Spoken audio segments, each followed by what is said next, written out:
But as we predicted, they're all hungry, they're all ready.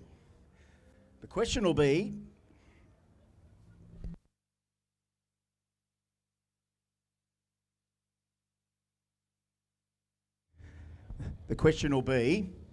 are we warm enough on the track yet? That'll be the big question right now. Having a little bit of Queensland sunshine would have really, really helped actually, but we may not get what we want just yet. It's trying to break through. And for those people that have travelled from interstate, once you see that Queensland sun, first of all, you'll like it, and then it'll be an annoyance after a while because you'll say, God, I've got to get out of this. So make sure you grab your hats, all your merch for sunscreen, everything. Here comes the Queensland sun. That's what we want. If we all just think to ourselves now, move cloud, move, maybe the sun will come out.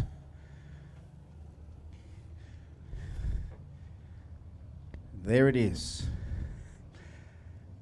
And the sun shineth on thy Queensland hallowed ground.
right, good morning.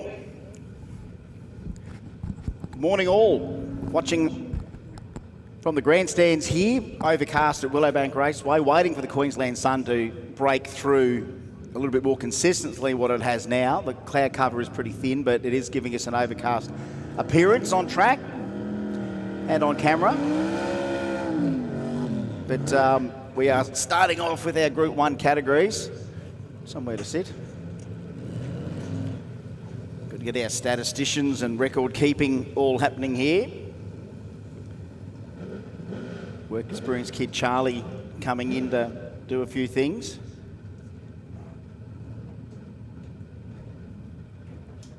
All right, so Jason Kenny and Brodie Olsen. So Brodie nearly near the pointy end of the NA235 category. It's an amazing three-car battle at the moment. And Jason Kenny in Force 28.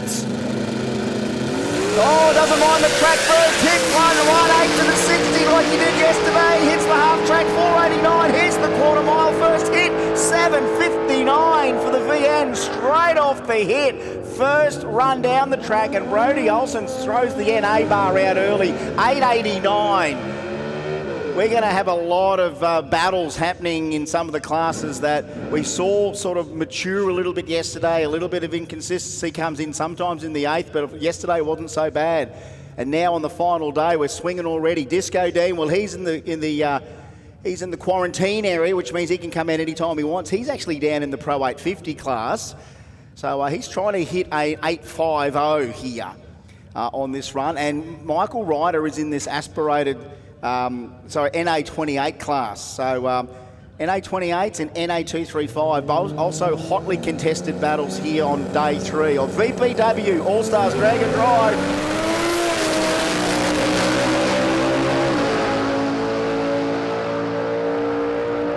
Disco Dean 853, Michael Ryder 928.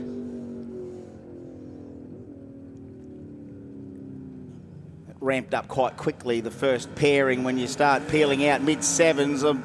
Don't want to set the pace of blowing up the microphone past 1, but guess what? Sometime you ain't got no choice. Disco Dean, 853. Okay, Pro 850, of course, is J&M Asphalt. And NA28 is Revolutionary, Resto and Race. The Pro 950 class is Heavy Maintenance Australia. And I'm just having to see if we got some of our quarantine guys in there. Pro 1050, of course, Wizard Concreting. And Pro 1150 is Prime Speedworks. All right, look what else is on the line right now. Matt Francis, the HQ. Now, gee, didn't he go so well on the 1050 yesterday up at Warwick? I think he went right on the 650 flat, I think. Josh Putland beside him here. Just, I think, did the one and done. He's in the unlimited class as well. So, of course, brought to us by ESA. There's that 1 second reaction. I'll tell you what, both of these guys are guilty of very bad reaction times. 169 for Matt, 334 for Josh. So the ET of 7, mind you, thank you, 779 for the VF. Another 7 second Queensland drag and drive car, is it? And Matt Francis, 10.56, trying to hit the 10.50, but 1.6 second reaction time and nearly a 3 second reaction time. You can't use those ETs with the big reaction times above 1 second. Rob Armstrong, another one that's trying to fight the 850 class. Russell Tonkin, he's the C class. He's NA28, all lungs and all boost all together.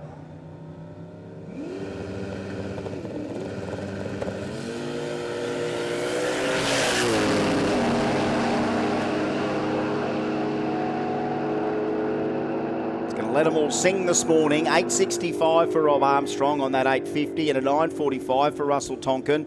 Him and Trappy have been having a nice battle in that class. The NA28 class brought us by Revolutionary Resto and Race. John Vesnaver, another one in the A class, our unlimited class. 7 second HR here on day 1. We've got Dean Eyre beside him. I mean, we just saw a VF of Putland's. Have a look at the VEs. Like, it's not just our traditional Aussie bodies that are getting used now. It's the late model, bigger Commodore deals. And, I mean, they are quite a hefty beast when it comes to comparative weights. like one of these to a normal, smaller VC Commodore. But they can get these beasts to absolutely haul. He is in the 850 class, Dean Air. And it's been a fair battle between the Deans, Disco Dean and Dean Air. Looks funny in the charts. Disco Dean, and then Dean Air. When's that ever happened anywhere in the world? Two Deans.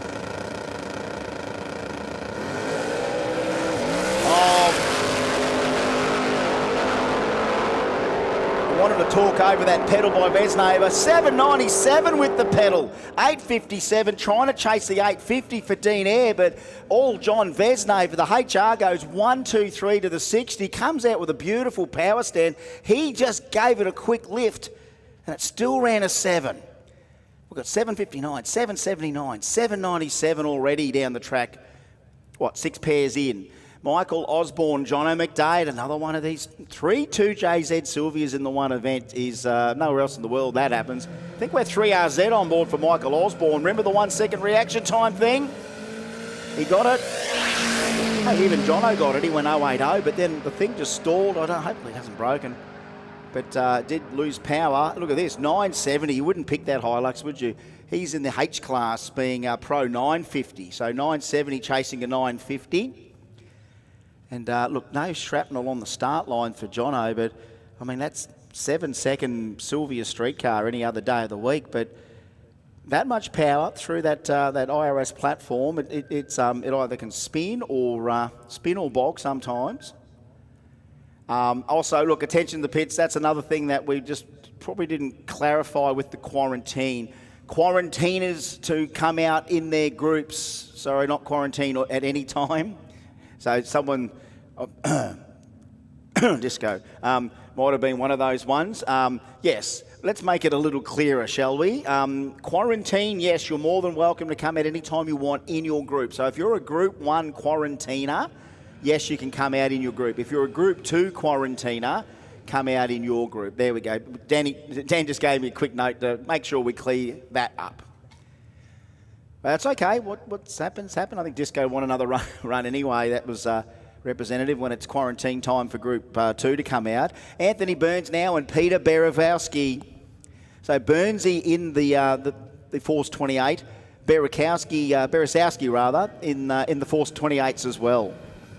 Brought to us by R.D. Williams. Bit of Bump City going on.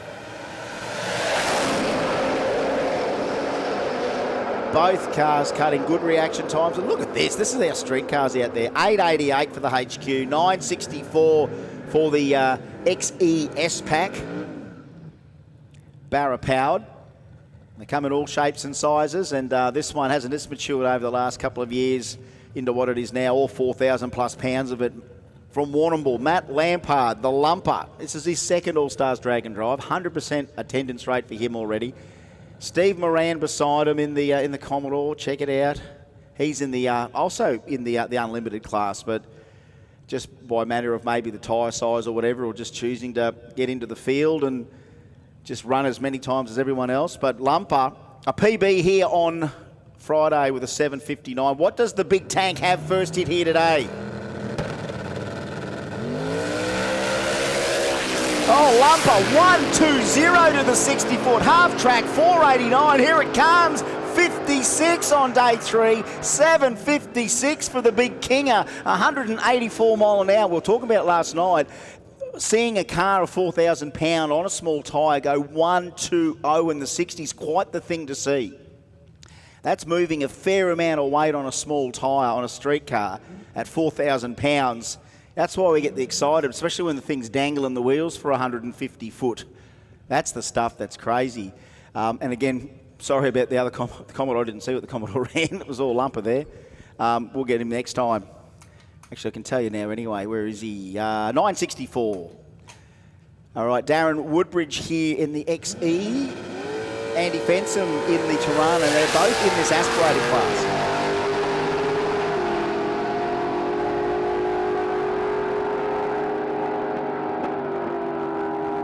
As we said, we're going to vow not to talk over any aspirated cars. And I talked over them a little bit. We're going to let all the NA cars sing all the way down today.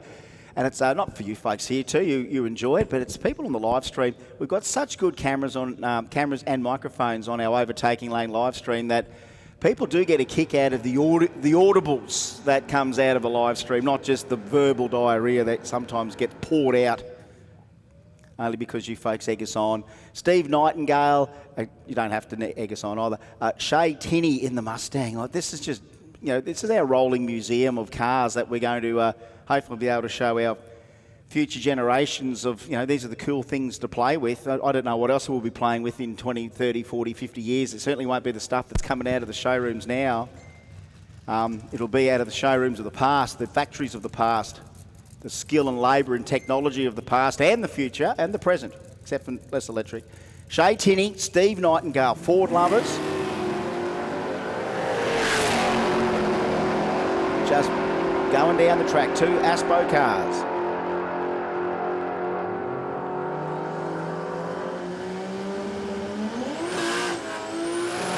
And they do get a little bit more time to sing with those beautiful lungs here at the quarter mile today. Yes, Dave has... Dave Reed's got the photo out there past the tree. There is Lumper, still dangling him out past the tree. Great photo of the big Kinger. All right, Johnny Oliver and Matty Omerley out there. Omerley in the C class as well. Aspo. Johnny Oliver barring this Commodore now. Johnny just rolls off early and still goes like 9.44. He is in the Force 235 category. Matty Omerley is another one in these NA28 category. 11.24 for him, and Johnny off the throttle at 9.44. Another Barrador added to the rolling stock of Queensland and Aussie Drag and Drive. Here's another one: Braith Cornford and Warwick Meldrum. LS in the Corona. He's in the D class, being Force 235 and 255. Warwick Meldrum also in the D class. Barra powered Valiant. Up on the leaf spring. Watch all the suspension movement you get.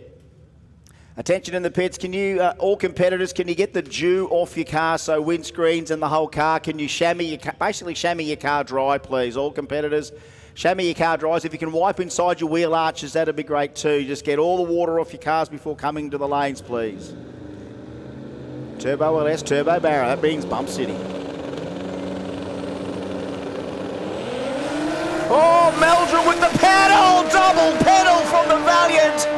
Oh, Warwick Meldrum's already given us a few moments here, some Meldrum moments, and an 883 at the end of it. 883 to an 899. Here's the replay on the big screen. Here comes the Valiant. Watch the overtaking lane live stream. Bumps it in, off he comes, bang, and then a second hit. And you know what, I thought it carried a lot further on the second hit than I thought it was going to, and that Barra torque just pulls it out. It's amazing. Run after run. This is just what it's all about. Ricky Wright and Michael McMullen. So Ricky in the Force 235 category. And look at the dangle there. Plenty of dangle out of the front of the Toronto. I think LSA on board for that.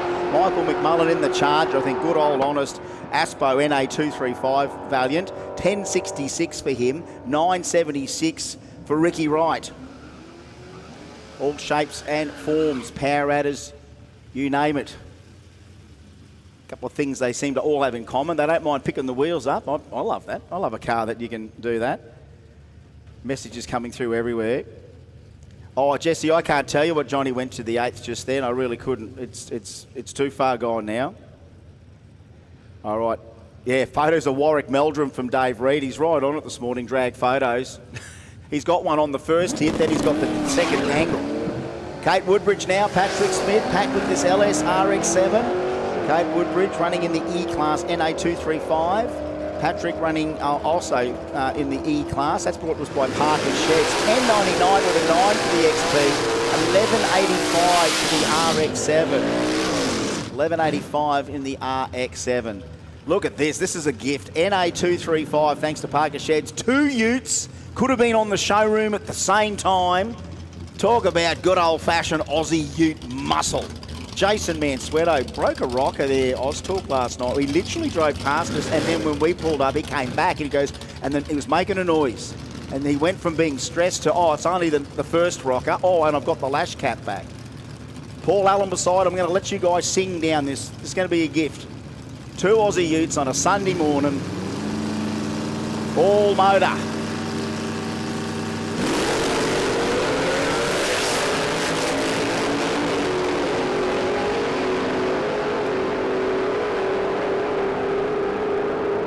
All engine, 894, 100, making some horsepower, an 894, 146 mile an hour for the XY Ute, all engine. Paul Allen, 1057, 125, all engine in the Holden. But yeah, no, he was, wasn't he? He had a broken rocker, sure enough, broke it right through the pivot. Was relieved that it was the front rocker. He'd had a spare box of rockers there. He also found the lash cap. The next thing you know, he was the happiest bloke around, old Jason Mansfield. For a bloke that, 5 minutes earlier was mega stressing because this thing's knocking on the way back, to taking the valve cover off, and sure as hell it was the first rocker. And hunky-dory, the thing was changed in no time flat. They went over the whole valve train while they were there. A lot of the NA guys have to over the couple of days, let alone a week. All right, talk about valve train and valve springs. Kevin Brown, it's going to be hard to listen to Kevy's beautiful lungs on this VK Commodore, very stout LS. Kevy Brown race engines. And what about Brandon Zito, the Victorian family? They've come up here en masse. They brought up an NA 28 Tirana, and of course Brandon's turboed small block Tirana. Keep your eyes out on this one, folks.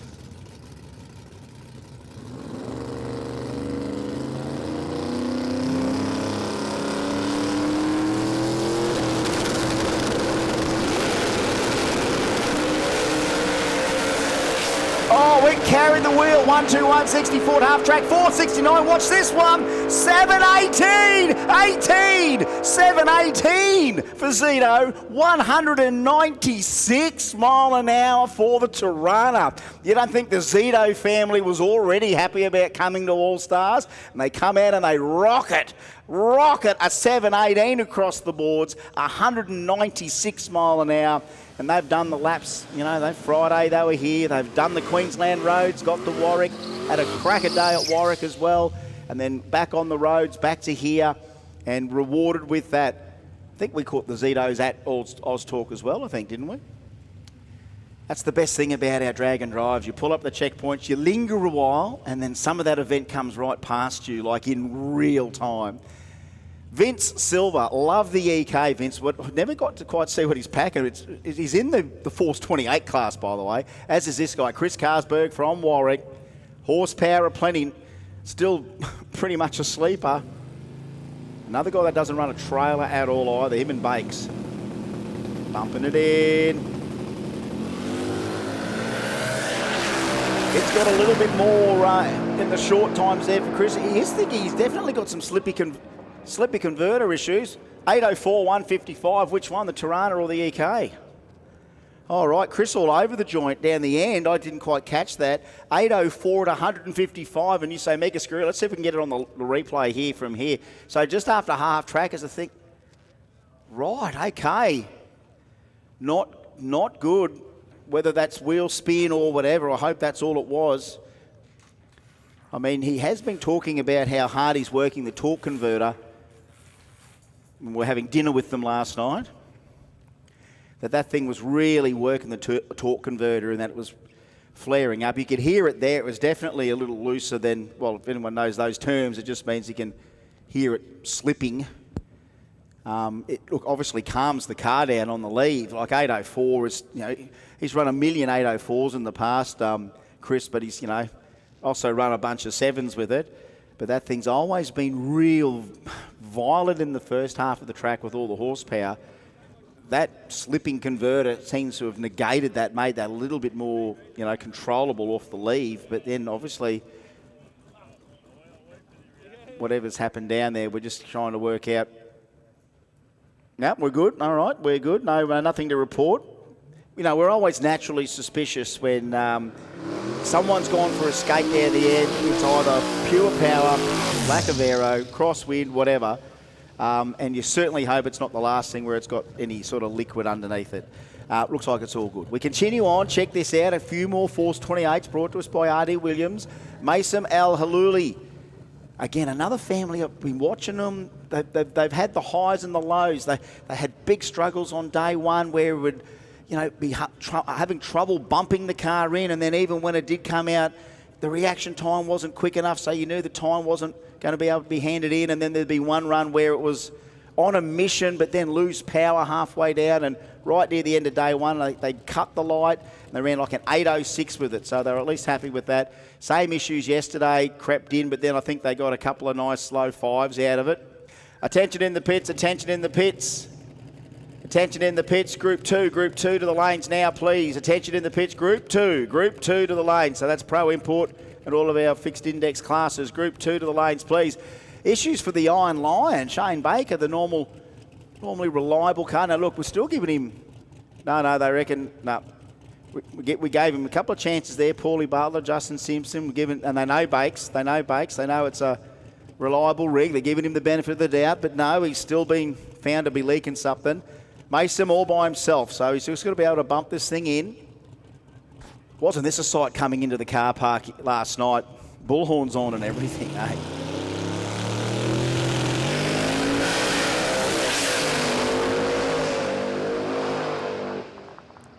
Tell you what, I loved all of that. I mean, I think if you look at the throttle trace on that, it was a lot of maybe a bit of right foot from Mason just to control that. 8.57 at 121. Hey, guys, 116 in the 6. Hello, 116 in the 60, boys. Hey, no wonder why I got Mason's attention. I don't think he's good. Any been quicker than 116 before. That one, hello, Kenny, 118, like, you know, some of the harder hitters. 116 comes out of Mason's VH. Boys, wait till you see that slip just early. No, the thing's going walkies too. No wonder why Mason's probably got a bit of lifting the foot a little bit there. That thing was on a march. Jason Davidson now in the Camaro. Dean, Bo Craven, he's in the Force 235 class with his BA Falcon. I like BAs with parachutes. They just look natural out there, don't they, BAs with parachutes? I think they're really cool. I might get one for the RTV. Now, this is Force 28 for Jason Davidson. So I can only assume the Camaro's got a hint of spray on it or something there. Works a treat. 10.28 at only 128. Another call, Group 2 to the lanes, please. Group 2 to the lanes, please. Group 2 to the lanes. Group 2 to the lanes. Wow, look at those numbers already. Here we are, Sunday morning. What time is it? 9:38 a.m., day 3. I'm looking at Brandon Zito, 718. I'm looking at Matt Lampard, 756. Jason Kenny, 759. Josh Putland, 779. John Vesnaver, 797. Chris Carsberg, 804. And just to throw in number 7, Disco Dean trying to hit 850, 853. It's been a beautiful morning so far. It can only get it more interesting the longer we go on here. So Group 2 to the lanes, please. Group 2 to the lanes, please. And we continue on with these various street cars on steroids. And here another guy that does the laps, Adrian Brown, Brownie. Of course, Car Culture, 10E SS 77, is it? 78? Just search Car Culture, or just basically type in Allstars and he'll have his video up. Type in, you know, next weekend road trip, he'll have the video up. There was a cruise the other night somewhere, he'll have the video up. He's on the pulse, and right. Now what about Warren Goodnick? 4,000 odd pounds of HT on a 235. Look at it moving around on the tyre. Warren Goodnick pumping that thing to the finish line. 803 at 180 mile an hour for Warren. That's Warren Goodnick's 4,000 pound leaf sprung 235, so he's on a 235 street car and he's tiptoeing that thing at 803. It actually ran on day one a 792 at 179, so there's 180 mile an hour. I'm going to call him 180 mile an hour one now. 180 mile an hour in a HT. Think about that. Justin Gall, he's in the NA235 class. Mitch Hamilton, he is in Force 235s, 4G63. Justin Gall got the reaction time under a second, 10.19 for him. And look at the little Dado, 8.65 for the little Dado 1200 wagon. He is in that, as we said, Force 235 class, but he just needs to go better than a 4-second reaction time to have something to hand in. Peter Connigan back with the Holden. Pete's the one that come and saw us, and he goes, I watched the video from Allstars last year, and he goes, he didn't say we made him get involved. He said, you made me want to get involved. You sold the whole dream of doing it. Hang on. All right, so Pete was trying to control some potential chaos there. He's going to get a number here too, by the way, is Valentine. He's going to go 10.52. Just a quick story on that car, of course, did a wheel bearing on the way down the range. We went past yesterday nearly at dusk and they hadn't quite fixed it, but it was the Gazzard brothers that helped out Andrew Valentine. Andrew just went and got himself a 10.52. I don't know why we stopped Peter Connigan, whether there was something happening down track or whatever. We tried to just stop him in the nick of time, but Peter come and stopped us at the canteen. Well, he didn't stop us, we already stopped. We were lining up for brekkie. He didn't stop us. He rolled up and said, I watched a video from last year and it just seemed so attractive to me that I just needed to bite the bullet and do it. And he's not a 21-year-old bloke. I mean, I'm going to give him a rap. He's in his mid to late 40s, but decided I want to do this. And this is the car. I think, what he's saying, he bought this car December. So he just invested in this car, Peter Connigan, in December. And now here we are at Allstars and he's doing the first one that he's ever done. And he said, it's just exactly the way I wanted it to be, just to be in the category and have fun. He's actually in the NA 235 class this weekend, because I don't think he didn't quite figure how he was going to go performance-wise with everything first up. So, I mean, he may not be probably the quickest in that class, but he's going to get numbers down here. Look, 13.59 at 101. Isn't that a great story? It's a gorgeous car too. So you know what's going to happen to Peter Connigan's... if he likes it so much. I know Peter will be looking at the next thing. But here he is, by the way. Talk about a guy that hasn't just got into it. Talk about a guy that's been into it probably 50 years. Noel Inman. There, I got the kit on it. He's got the spray on it. Here we go. Look at that. Smiles on everyone's dials when they see Noel Inman. Is there a dry hop? Is there a dry hop? Is there a dry hop? Is there a dry hop? Is there a dry hop? All right, there we go. Yeah, I didn't ask for that, but we got it. 1922 Ford Senador. That's what it is. It's 104 years old, some of that car. The coachwork, you would imagine. Probably the grille surround, could be all that. Very towy Windsor. He's a very towy man, Noel Inman. Very towy. All the way up from Sunshine in Victoria. Jake Grimwood beside him in the VL. He's in the B Class 2 Force 28s. Noel is in the Force 28s class as well. Off he goes. Noel's 104 himself, Dave Reed reckons. No, Noel reckons he is just as old as the car.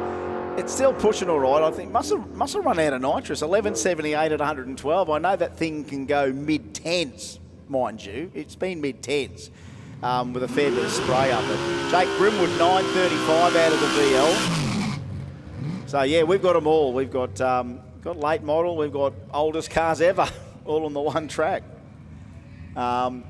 Brian Brennan, Bruce Henderson. We've got Brian and Bruce, and we're already sort of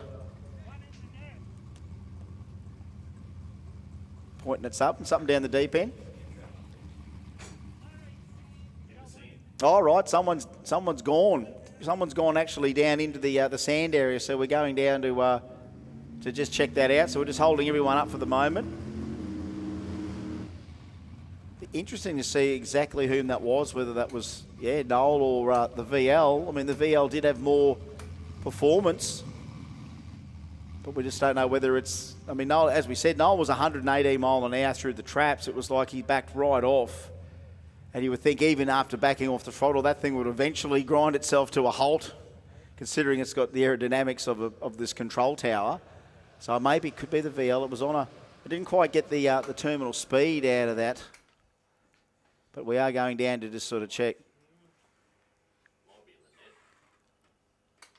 Yeah, well, 145 from there, so that's interesting to see what may have occurred down there. So we are just onto that down there. So bear with us as we survey what's occurred. But someone has actually gone into the gravel down there, and yeah, no, that's crazy. So we'll just stay alert on that and let that sort of all transpire as we've got all the best people down there. And we are just checking on exactly what's happened there. As we said, these cars are, our street cars, seatbelts, cages if they're quick enough, all the right safety gear. It's just unless something's happened, stuck throttle, something, you never know. Guy's out? Yep. He's okay. All right, so look, driver is out of the car, whoever which one it was. I can only assume it wasn't Noel, even if it was. Like, he's out, they're fine, but how the vehicle got down to where it got to is what we're just trying to work out now, and then the reality of pulling that out wherever it went. How did it ever go down that far? All right, so he's out, that's good. Stuck throttle maybe, I don't know, that's weird. We'll obviously find out stuff a bit later, whether or not we tell everyone about it or not. We only assume, and we won't speculate any more than that. But it's not often that our containment net is where we've reached is quite the distance down. So, and you would know with cars of any decent sort of braking capacity like these cars are. So Nolly's back, so it must be our friend in the VL. So that's a bit. So Dan wanted to know which one. It was white VL, and it was Grimwood, was it?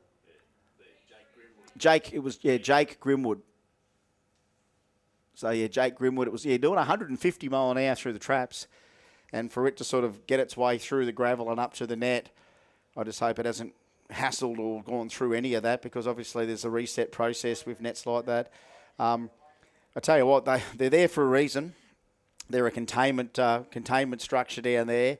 I can't compare it to anything else that might be out there other than, aircraft carriers and stuff like that, where you want to try and stop something. And look, drag racing's had them forever. The United States, I think, obviously were the first ones to sort of have that sort of stuff. Gravel pits used to sort of do for a while, and then obviously as everything got quicker, containment nets come in as some sort of way to prevent vehicles that cannot stop or out of control, whatever. We've had a variety of different things happen over the years where it has been stuck throttle, or, if you're poor Scott Collitter or anyone like that, an explosion, fire, can't see, burns the chutes off, can't stop.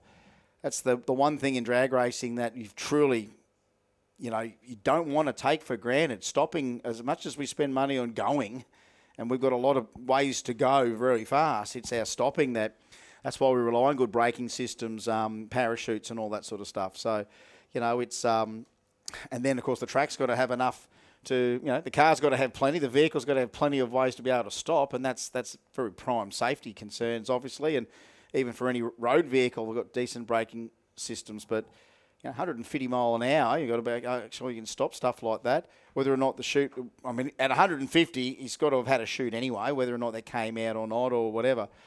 But look, they're there to contain, and look, obviously we can talk about it now. There was a podcast the other day with Cal on it, Callahan on it, but Jeremy had the big one here at the Winners where, it was 260 mile an hour.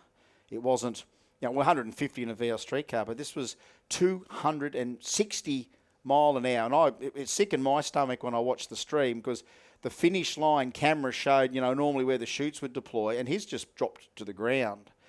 And so, some components had broken off that actually holds all that together. And it's a shame that you've got to learn from a tragedy like that, because, he was lucky to get out with what he did, and that was to get out of the car and be okay. But what that car did, it never hit. I don't think we've ever had the nets hit that hard by anything. And that's a car that clearly could not make any attempt to stop other than try and jump on the brakes, which are feeble by themselves in a car of that speed. What are we, 2,700 pounds of vehicle at 260 mile an hour, plundering down into there. Yes, chutes are going to definitely be relied on for a lot of the stopping.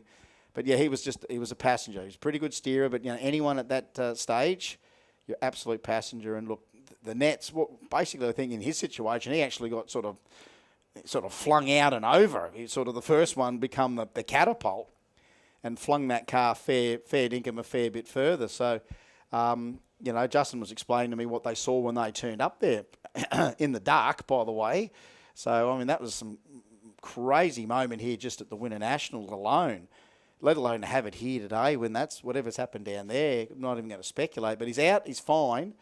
We'll be recovering that VL out of there as quickly as we can. And obviously, if there's anything that we've got to do with the net, we'll find out too. But we've got a shortage of hoodies already, as we knew. I know we sort of really plugged I know we really plugged everything on day one, of course, all of our Allstars merchandise. But we did say get into the hoodies, because if you turned up at Warwick yesterday and didn't have a hoodie, you would definitely be needing one. And a lot of hoodie sales happened Friday and the rest obviously Saturday.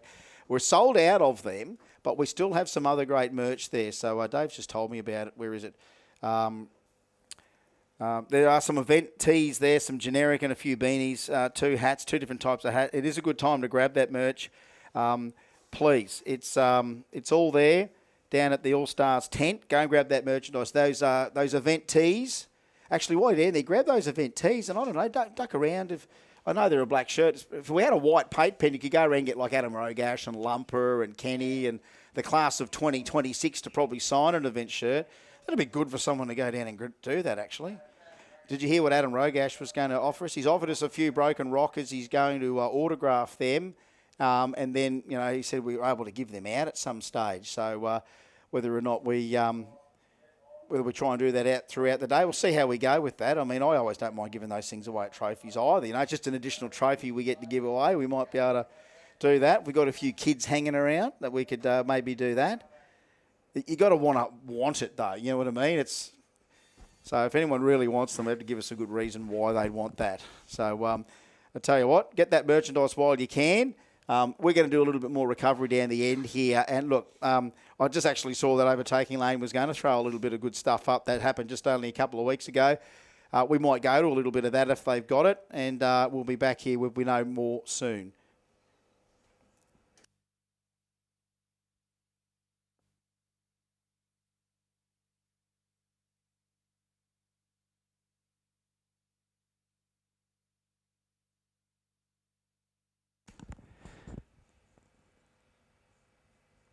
Just another call. If you didn't hear us, Group 2, you can go to the lanes. Group 2, you can go to the lanes, and we'll get you down as soon as we can get our track clear and fix up everything we need to down the end. So another call for Group 2. Group 2 to the lanes, please.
Debut, Allstars Dragon Drive.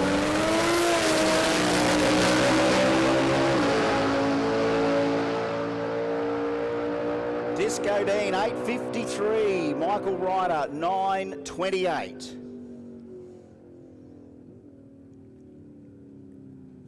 It ramped up quite quickly, the first pairing, when you start peeling out mid-sevens. Don't want to set the pace of blowing up the microphone past one, but guess what? Sometime you ain't got no choice. Disco Dean, 8.53. Okay, Pro 850, of course, is J&M Asphalt. And NA28 is Revolutionary, Resto and Race. The Pro 950 class is Heavy Maintenance Australia. And I'm just having to see if we got some of our quarantine guys in there. Pro 1050, of course, Wizard Concreting. And Pro 1150 is Prime Speedworks. All right, look what else is on the line right now. Matt Francis, the HQ. Now, gee, didn't he go so well on the 1050 yesterday up at Warwick? I think he went right on the 650 flat, I think. Josh Putland beside him here. Just, I think, did the one and done. He's in the unlimited class as well. So, of course, brought to us by ESA. There's that 1 second reaction. I'll tell you what, both of these guys are guilty of very bad reaction times. 1.69 for Matt, 3.34 for Josh. So the ET of 7, mind you, thank you, 7.79 for the VF, another 7 second Queensland Dragon Drive car, is it? And Matt Francis, 10.56, trying to hit the 10.50, but 1.6 second reaction time and nearly a 3 second reaction time. You can't use those ETs with the big reaction times above 1 second. Rob Armstrong, another one that's trying to fight the 850 class. Russell Tonkin, he's the C class. He's NA28, all lungs and all boost all together.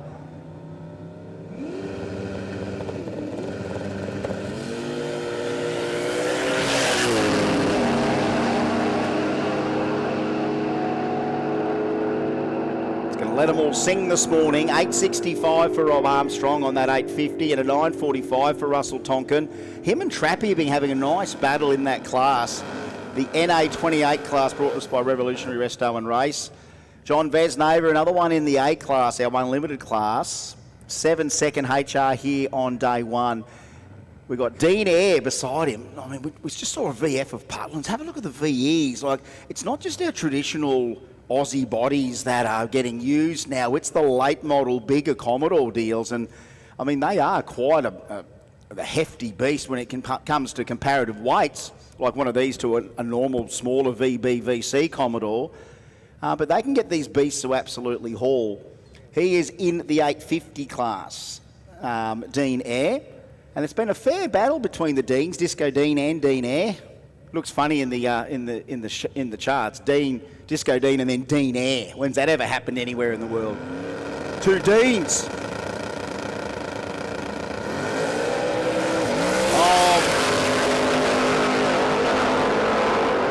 I wanted to talk over that pedal by Vesnaver. 7.97 with the pedal. 8.57, trying to chase the 8.50 for Dean Eyre, but all John Vesnaver, the HR goes 1, 2, 3 to the 60, comes out with a beautiful power stand. He just gave it a quick lift, and it still ran a 7.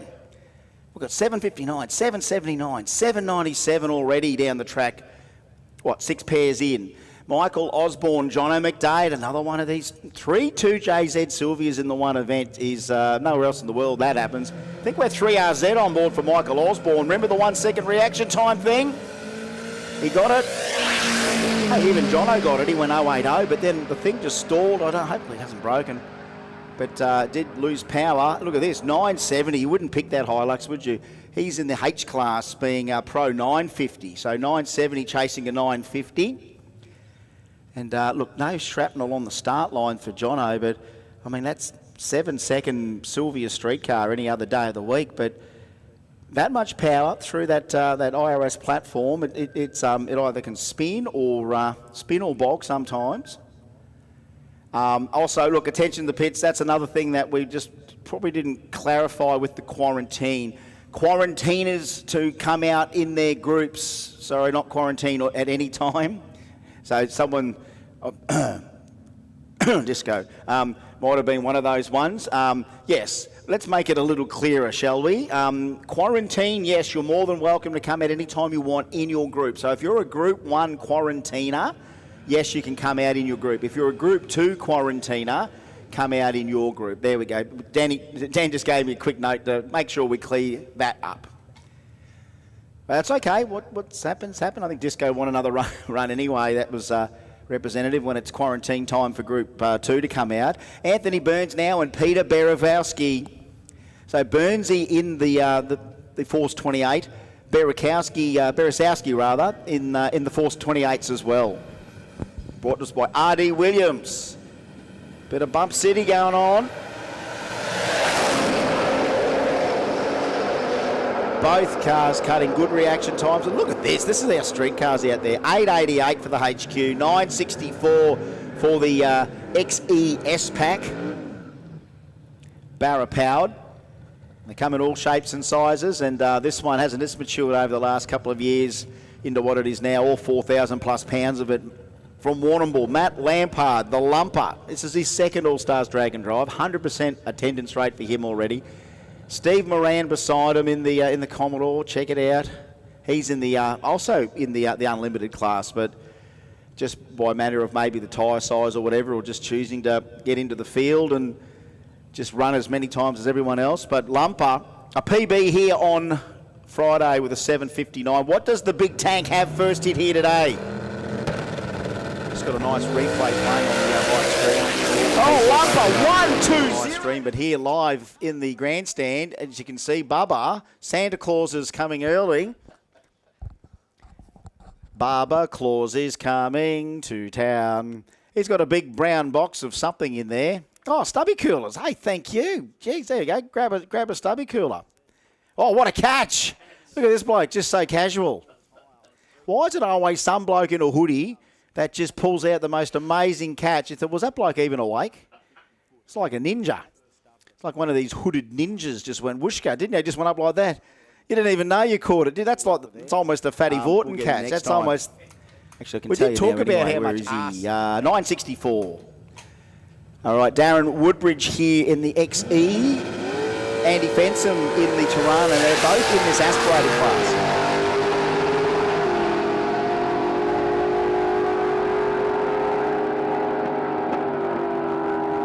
And as we said, we're going to vow not to talk over any aspirated cars. And I talked over them a little bit. We're going to let all the NA cars sing all the way down today.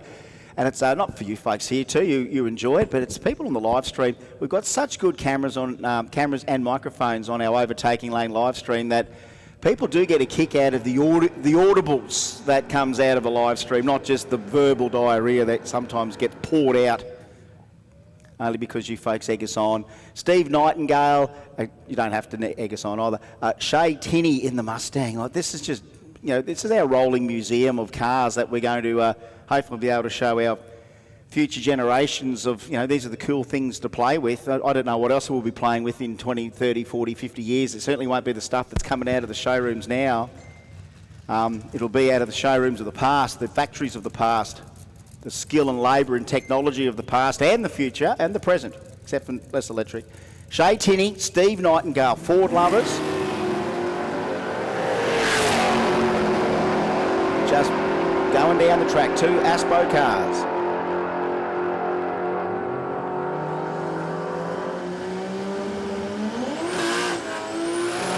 And they do get a little bit more time to sing with those beautiful lungs here at the quarter mile today. Yes, Dave has... Dave Reed's got the photo out there past the tree. There is Lumper, still dangling him out past the tree. Great photo of the big Kinger. All right, Johnny Oliver and Matty Omerley out there. Omerley in the C class as well. Aspo. Johnny Oliver barring this Commodore now. Johnny just rolls off early and still goes like 9:44. He is in the Force 235 category. Matty Omerley is another one in these NA28 category. 11:24 for him, and Johnny off the throttle at 9:44. Another Barrador added to the rolling stock of Queensland and Aussie Drag and Drive. Here's another one: Braith Cornford and Warwick Meldrum. LS in the Corona. He's in the D class, being Forts 235 and 255. Warwick Meldrum also in the D class. Barra powered Valiant. Up on the leaf spring. Watch all the suspension movement you get. Attention in the pits. Can you, all competitors, can you get the dew off your car, so windscreens and the whole car? Can you chamois your car, basically chamois your car dry, please? All competitors, chamois your car dry. If you can wipe inside your wheel arches, that'd be great too. Just get all the water off your cars before coming to the lanes, please. Turbo LS, Turbo Barra. That means Bump City. Oh, Meldrum with the pedal! Double pedal from the Valiant! Oh, Warwick Meldrum's already given us a few moments here, some Meldrum moments, and an 883 at the end of it. 883 to an 899. Here's the replay on the big screen. Here comes the Valiant. Watch the overtaking lane live stream. Bumps it in, off he comes, bang, and then a second hit. You know what, I thought it carried a lot further on the second hit than I thought it was going to, and that Barra torque just pulls it out. It's amazing. Run after run. This is just what it's all about. Ricky Wright and Michael McMullen. So Ricky in the Force 235 category. And look at the dangle there. Plenty of dangle out of the front of the Toronto. I think LSA on board for that. Michael McMullen in the charge. I think good old honest Aspo NA 235 Valiant. 1066 for him. 976 for Ricky Wright. All shapes and forms. Power adders. You name it. Couple of things they seem to all have in common. They don't mind picking the wheels up. I love that. I love a car that you can do that. Messages coming through everywhere. Oh, Jesse, I can't tell you what Johnny went to the 8th just then. I really couldn't. It's too far gone now. All right. Yeah, photos of Warwick Meldrum from Dave Reed. He's right on it this morning, drag photos. He's got one on the first hit, then he's got the second angle. Kate Woodbridge now, Patrick Smith, packed with this LS RX-7. Kate Woodbridge running in the E-Class NA235. Patrick running also in the E-Class. That's brought to us by Parker Sheds. 1099 with a 9 for the XP. 1185 for the RX-7. 1185 in the RX-7. Look at this. This is a gift. NA235 thanks to Parker Sheds. 2 utes. Could have been on the showroom at the same time. Talk about good old-fashioned Aussie ute muscle. Jason Mansueto broke a rocker there, Oztalk, last night. He literally drove past us, and then when we pulled up, he came back and he goes, and then he was making a noise. And he went from being stressed to, oh, it's only the first rocker. Oh, and I've got the lash cap back. Paul Allen beside, I'm going to let you guys sing down this. This is going to be a gift. 2 Aussie utes on a Sunday morning. All motor.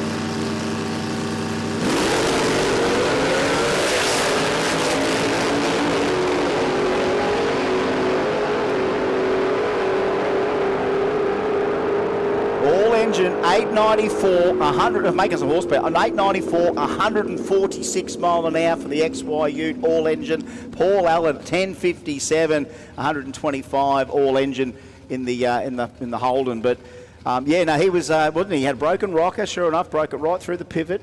Was relieved that it was the front rocker. He'd had a spare box of rockers there. He also found the lash cap. The next thing you know, he was the happiest bloke around, old Jason Mansueto. So a bloke that, you know, 5 minutes earlier was mega stressing because this thing's knocking on the way back, to taking the valve cover off, and sure as hell it was the first rocker. And hunky-dory, the thing was changed in no time flat. They went over the whole valve train while they were there. A lot of the NA guys have to over the couple of days, let alone a week. All right, so talk about valve train and valve springs. Kevin Brown, it's going to be hard to listen to Kevy's beautiful lungs on this VK Commodore, very stout LS.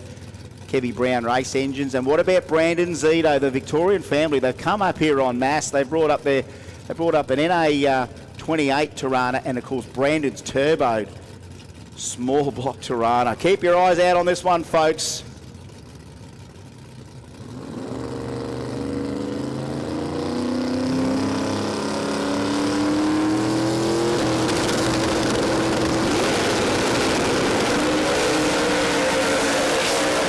Carried the wheel, 121, 64 at half track, 469, watch this one, 718, 718, green for Zito, 196 mile an hour for the Tirana. You don't think the Zito family was already happy about coming to Allstars? And they come out and they rocket a 718 across the boards, 196 mile an hour.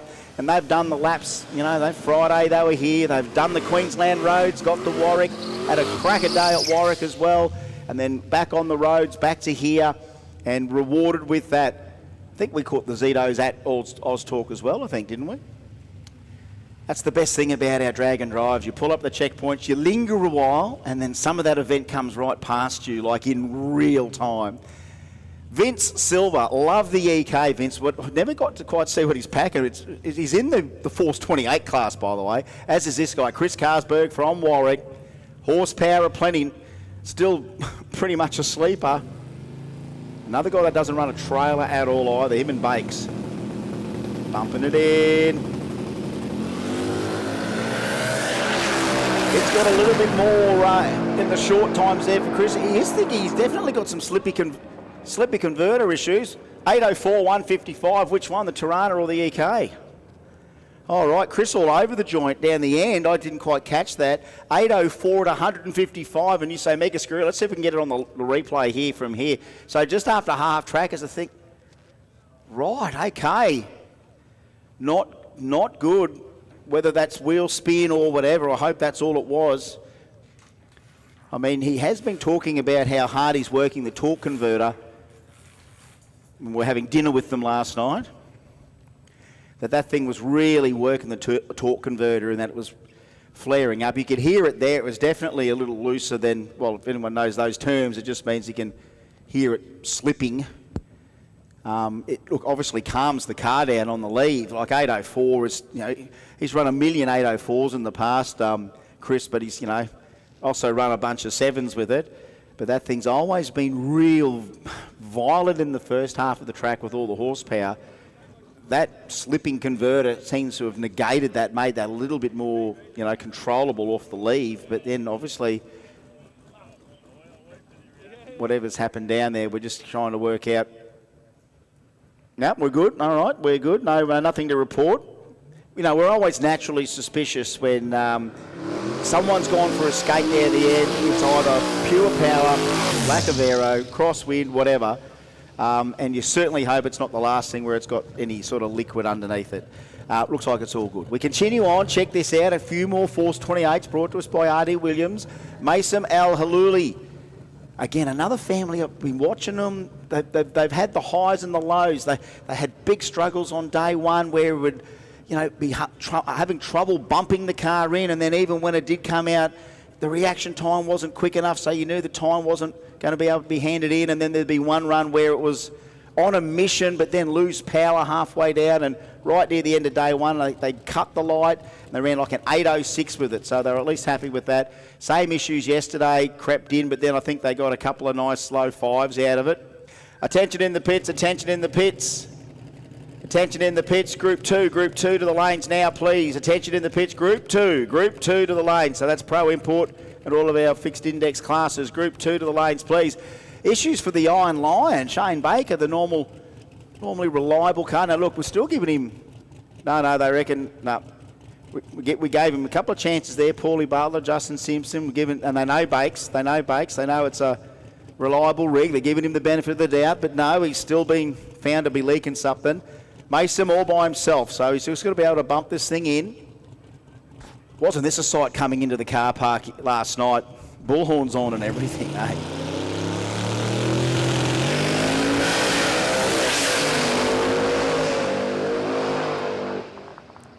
Tell you what, I loved all of that. I mean, I think if you look at the throttle trace on that, it was a lot of, maybe a bit of right foot from Mason just to control that. 857 at 121. Hey, guys, 116 in the 6. Hello, 116 in the 60, boys. Hey, no wonder why I got Mason's attention. I don't think he's good. And he's been quicker than 116 before. That one, hello, Kenny, 118, like, you know, some of the harder hitters. 116 comes out of Mason's VH. Boys, wait till you see that slip just early. No wonder, I mean, the thing's going walkies too. No wonder why Mason's probably got a bit of lifting the foot a little bit there. That thing was on a march. Jason Davidson now in the Camaro. Bo Craven, he's in the Force 235 class with his BA Falcon. I like BAs with parachutes. They just look natural out there, don't they, BAs with parachutes? I think they're really cool. I might get one for the RTV. Now, this is Force 28 for Jason Davidson. I only assume the Camaro's got a hint of spray on it or something there. Works a treat. 1028 at only 128. Another call, Group 2 to the lanes, please. Group 2 to the lanes, please. Group 2 to the lanes. Group 2 to the lanes. Wow, look at those numbers already. Here we are, Sunday morning. What time is it? 9:38 a.m, day 3. I'm looking at Brandon Zito, 718.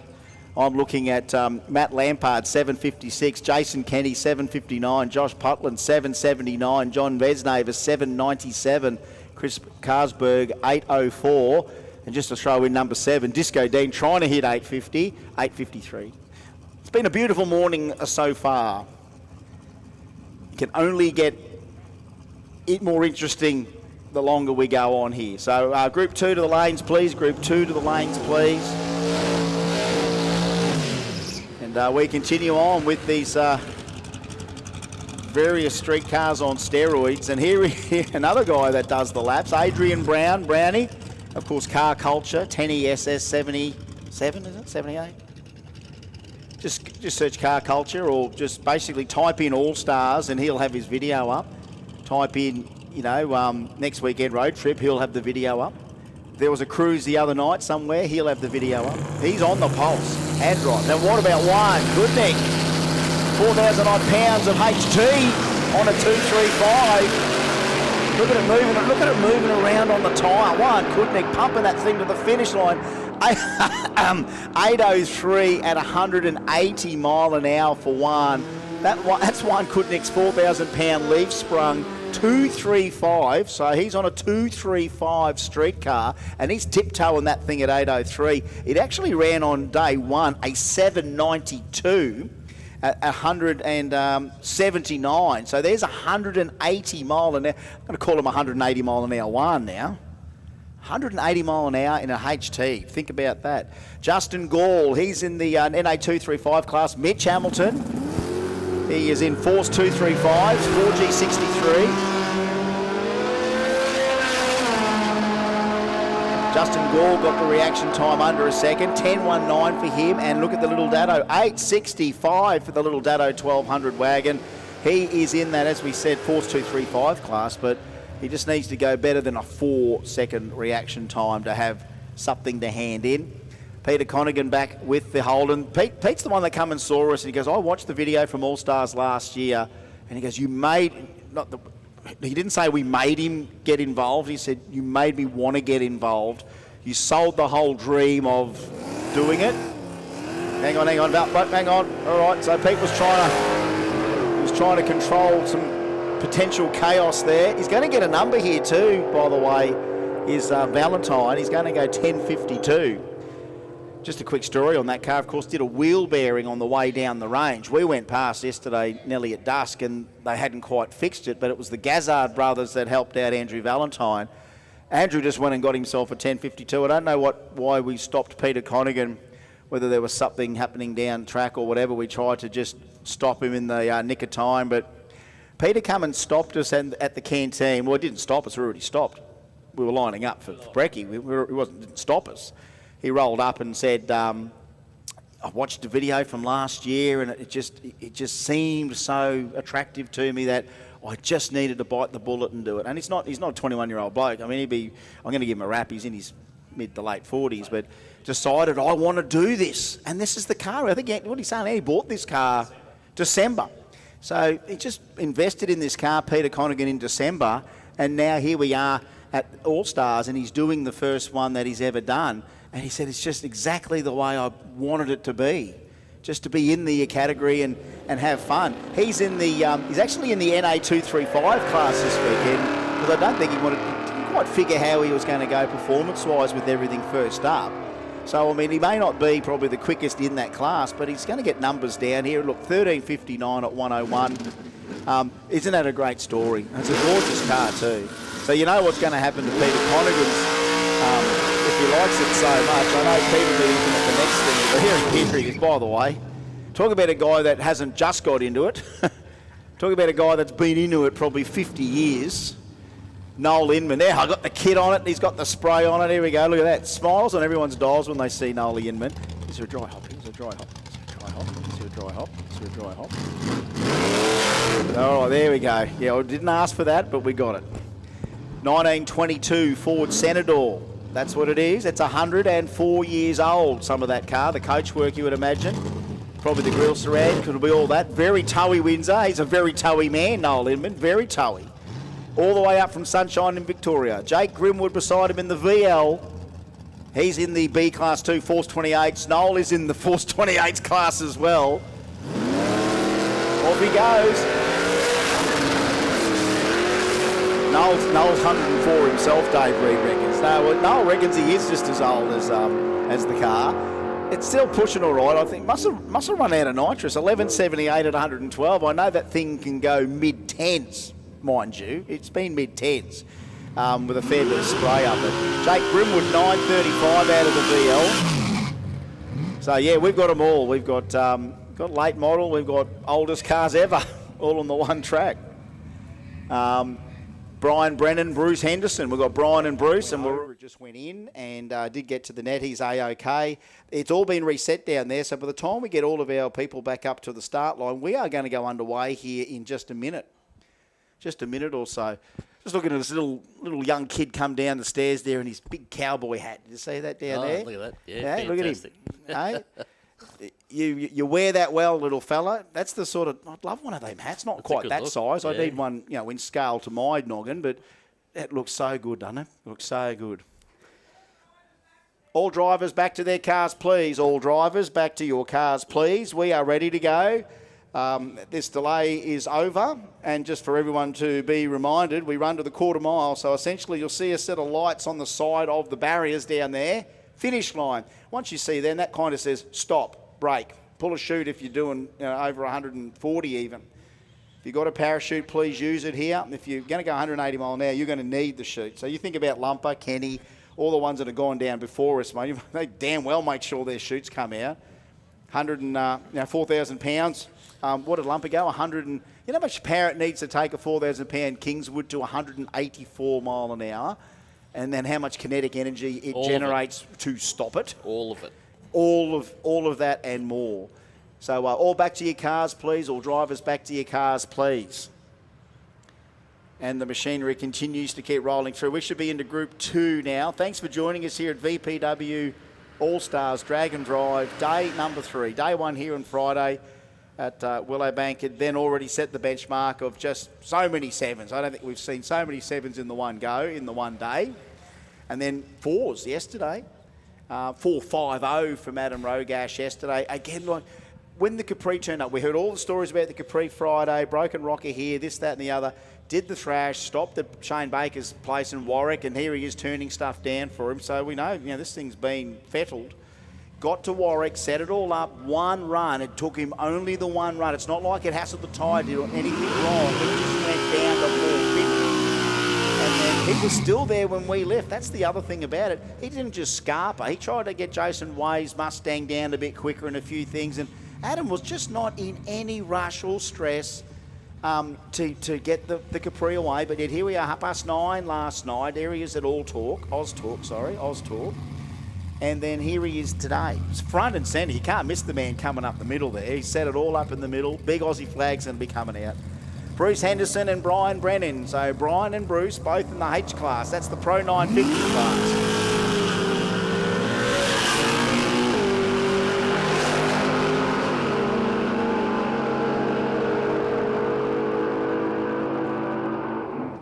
Yeah, I love that thing. All the way out the deep end, Bruce. 960, that's very healthy. Shows 52 mile an hour, so not quite right in the speed trap. Could be 152, but that'd be a fair amount of steam for Bruce if it went 152. Matt Francis is back. Damien Burnham is back beside him. Look at this. This is the pairing we wanted to take a photo of yesterday. 2 panel vans. Check it out.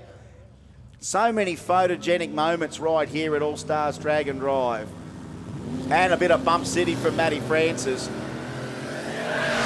Oh yeah, no one else in the world gets to play drag and drive panel vans like we do down under, and in this part of the world, plenty of them. Matty Francis trying to hit 10.50, goes 10.57. Damien Burnham trying to go, he's in the J class, he's trying to run 11.50. He goes 11.53. So just when you think one's faster, one's slower, remember they've all got their focus, they've all got their agenda. They're not all in the one class. They're all coming up with different numbers on the side. Like Matt Kelly, he's in the I class. He's trying to run Pro 10.50 thanks to Wizard Concreting. And beside him is in H class, Jason Vanderland. He is in the H class being Pro 9.50 thanks to Heavy Maintenance Australia. Remember, the Torrey might have had a broken axle or something yesterday. It really got a bit crook on the line. Not so.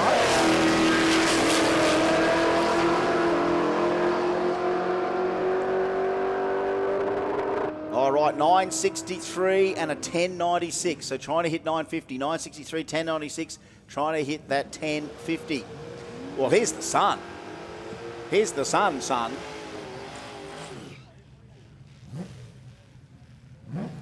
Here we go. Now, remember, didn't he hit it first, nearly the first shot on Friday? Wade Moran trying to hit 11.50. Marcus Hamilton trying to hit the 11.50 as well. Isn't it good that the Morans have found drag and drive as well? All right, clean greens, reaction times, that's all good. And remember, looking for something close to 11.50 for both cars. 57, 64. Yeah, they'll run all day. We're going to run all day. What did we promise everyone out there, folks? Day 3, they're going to stay a little longer. They don't have the road journey to do anymore. No more chasing checkpoints. No more getting to the next destination. Stay and run. Wear them out today. That's what we want to see. All right, keep an eye out for William Yarwood, his first hit of the day. 2JZ in the Corolla. And what about the 3RZ for Michael Osborne in the Hilux? He's trying to chase 9.50. Yarwood in the Pro Import class. Oh, nice launch. 1.26, half track 5 flat through the finish line. 7.73, 7.73, 179 mile an hour. Rack up another 7 on the board. 9.46, 9.46, trying to chase the 9.50 a little bit too quick for the category. Here's old Mr. Fuel Gusher, Rob Armstrong coming up here. We talked, didn't it? It only reminds you how many, here we go, looking for reaction times. Is that what we're looking for? Yeah, that's the best one. Hydromech best reaction, 036. Of course, we ask all entrants if they can also keep tabs of their time slips for us. Beside him there, Rob Ware. Rob Ware also in Pro 10.50. Rob Armstrong trying to chase an 8.50. Red light for Rob, is that? Oh, no, I don't know. Rolled out of the beams or something. Yeah, so that was a failed launch for him. 10.50 with a 5. 10.50 with a 5. Rob Ware, it's the 10.50 class. He just went 10.505. Is that going to be enough? Remember what happened day 1. If you're here day 1, folks, guess what? 2 people went 10.500. So it's a 10.50 with a 5. Day 3's best 10.50 run. What time is it? We've been going for an hour and a half. We haven't even been going that long. And we're already at 10.50 with a 5. So that's where that's at. We haven't seen Tim, we haven't seen Jamie have a crack at that yet. Brad Dilger and Dean Eyre. Dean Eyre is back. Now he is in the 8.50 class with this amazing VE. And Brad, he's running in the H class trying to run a 9.50. That's no good for the Commodore. That is no good for the Commodore. But however, 9.45 for Brad, trying to hit the 9.50, not doing it. A little too sharp, and as we knew, they were going to be a little too sharp some of these times. That's the sort of sun we needed, though. Like the overcast stuff, we were worried about will we ever get the track warm enough, and now the answer is, well, thank you, sun. Can you go back behind a cloud for a little bit? Because we don't want to cook this thing a little bit too much, because we know what happens if we do get a lot of sun on this track. A couple of hours in the middle of the day may not be the sweetest time for the big power cars to be coming out, and most of the time they won't even try. and whether or not that means the end of their campaign, or they just sit out, have a slip. You can hand a slip in, doesn't mean you can go back and just pack up. If you wanted to have another hit, try the conditions out. The term more and more people are using, have a swing. Have a swing. We'll let you swing. This is going to be a hell of a swing right now. If both these guys hook up, this is where we are. This is a beautiful 2026 snapshot of VPW Allstars Drag and Drive with a couple more of our 7-second cars. Josh Putland, check that creamy VF out, and John Vesnaver, the classic HR shape, represented, I think, with 3 or 4 sedans and the one utility today. This utility. There wouldn't be any HR ute anywhere in this country quicker than this. This will be, I'm going to go out on a limb and say that's the world's quickest HR ute. Someone else pull out some more details to discredit that random claim I'm happy to make. And we get to go to Bump City too, baby.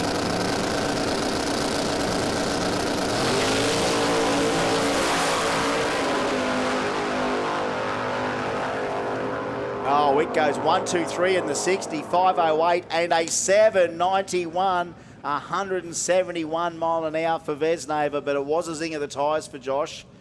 As we said, this sunlight sometimes comes down and makes the track a little cranky. That's interesting that happened just before this car's coming out in this lane. All eyes on him. He only needed 1 run on Friday. He only needed 1 run yesterday. Will Adam Rogash only need the 1 run today? Look, he's got 1 hand on the Unlimited Trophy already. However, he needs to get something down to give you the average over the 3 days. As we said, what was it, 678 on Friday? 73 on Friday, 218. 673 Friday, 450 yesterday. We will know by about the 660 foot mark just how Adam Rogash is going when we've got 2 660 benchmarks to tell you about. One will be the 449 that it ran here Friday. What stunned us more was the 450 at Warwick yesterday. What will our 660 time be for Adam Rogash's Capri this run? As we said, the sun's on it right now. The Queensland sun is on this track right now. Has Rogash got enough power tuned out of it? Didn't hassle that car once the last 2 runs. Dom Zito beside him, of course, Brandon in the green Tirana, 718. Here's Dom's. He is in the C class, being NA28. He's, I think, even the contender right now, Zito, in NA28, brought to us by Revolutionary Resto and Race. Of course, ESA bringing the Unlimited class. Zito number 1, mate. 28.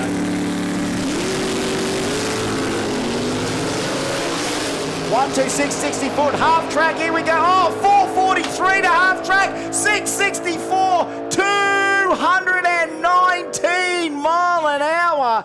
Adam Rogash, 921 for Zito, but Rogash, 126 in the 60. Then it picked the wheel up. Check this out, 443. We lost it. 443. I don't know what the terminal was at half track. 219 mile an hour and a 660 right there. Unbelievable, 664, 219 mile an hour. 1 run Friday, 1 run yesterday, 1 run today. And you know what? He's got all his rockers still intact, hopefully. That is a crazy 3 days for Rogash. And we were talking about it last night. Do you drive all the way from Melbourne, do 1 run a day and go home with that and think that's an achievement? Well, it is. Hello.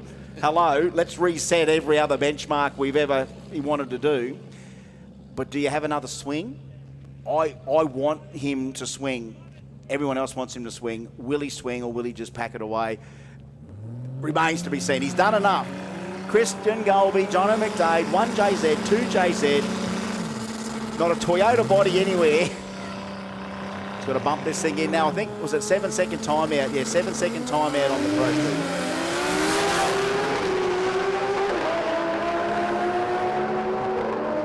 We've got the killerest Corollas in the world.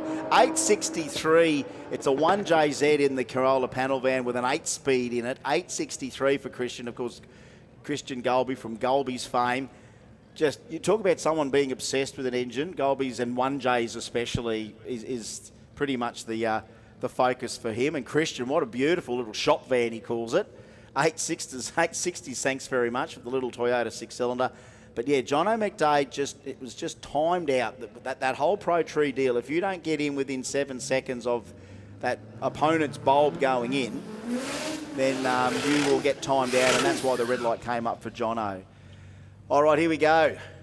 We have got, well, they've been touring together. Naomi Vandertocht, of course, 2JZ in the S15, and beside him, Michael Silk. Now, look, I'm not going to sell it up too much here for the moment, folks, but just in case, have a look at the little Datsun 1200 wagon, just in case he does something cool, because on Friday, hands up who was here Friday? No, well, okay, we won't tell you what he did Friday, but yes, the Datto was pretty epic Friday. Let's just see if the little wagon does a little bit of what Silky did on Friday, hey? I don't want to sell it. I don't want to sell it too high. I just don't want to sell it too high. All we know, folks, this little wagon's been around 20 plus years with Michael Silk driving it. Silky has done enough in this car to prove it as one of Queensland's toughest little 4-cylinder street cars. As we said, we've got the deadliest Dattos and the killerest Corollas in the world, and I can't believe 3 Sylvias with 2 J's at the one event.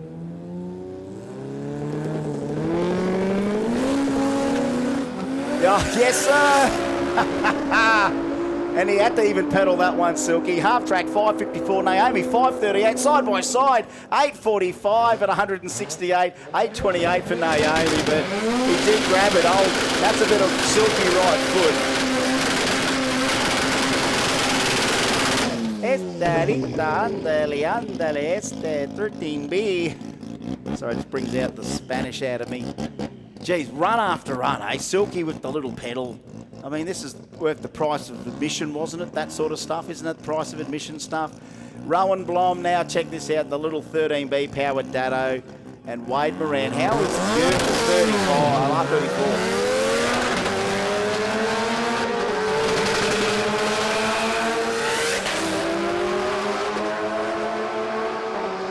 The little Datto 1024, but here comes the big R34 1019. 1019, half track for him 687 at 117 mile an hour.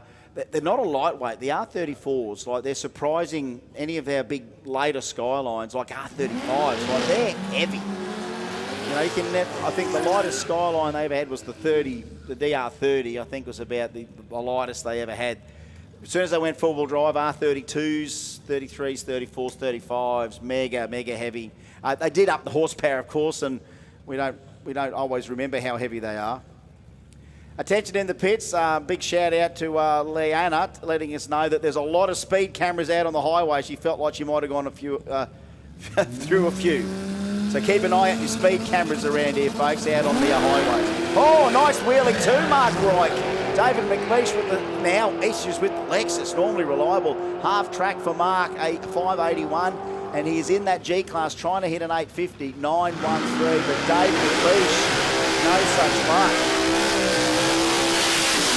Yeah, so Mrs. Tonkin, it was actually Mrs. Tonkin saying, or Leanna, might be Ms. Tonkin.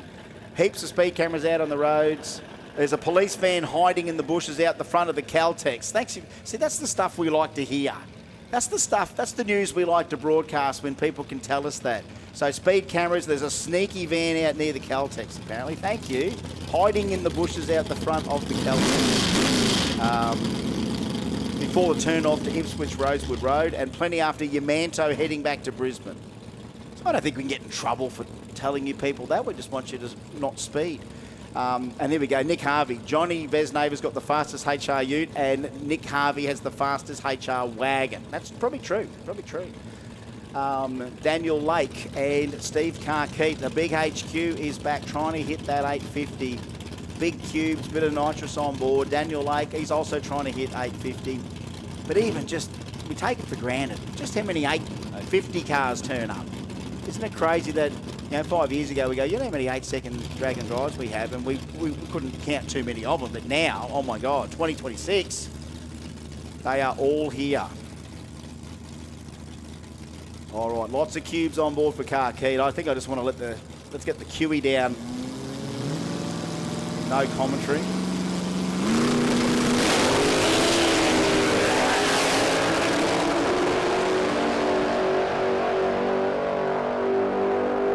right, 8:48 trying to hit the 850 car, Keith. 8:48 trying to hit the 850. How's the wheelie, by the way? You get a 1.260. You get a 1.260.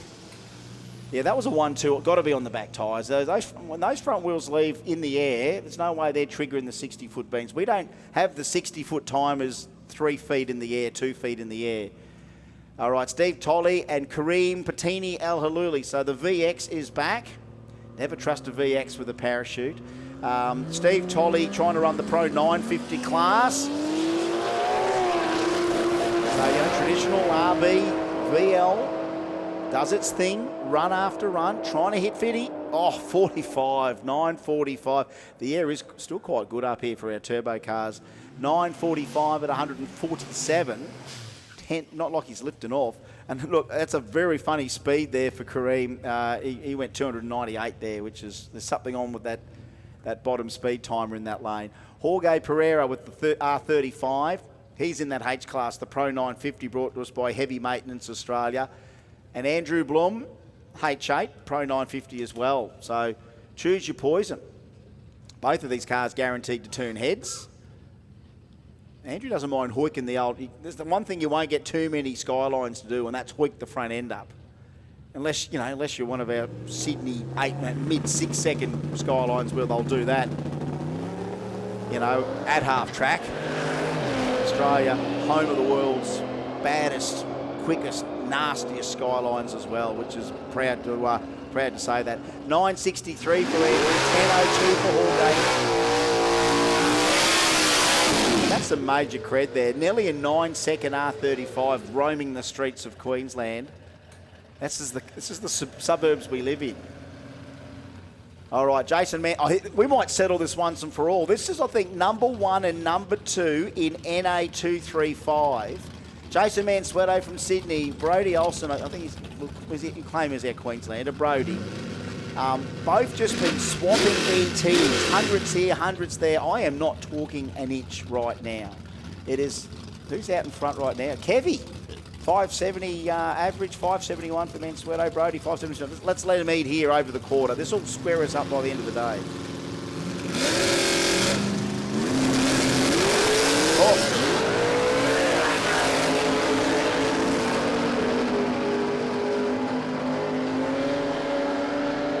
Now look, it's not often you hassle the tyres on these Aspo cars, but there's evidence both sides there that they did not like.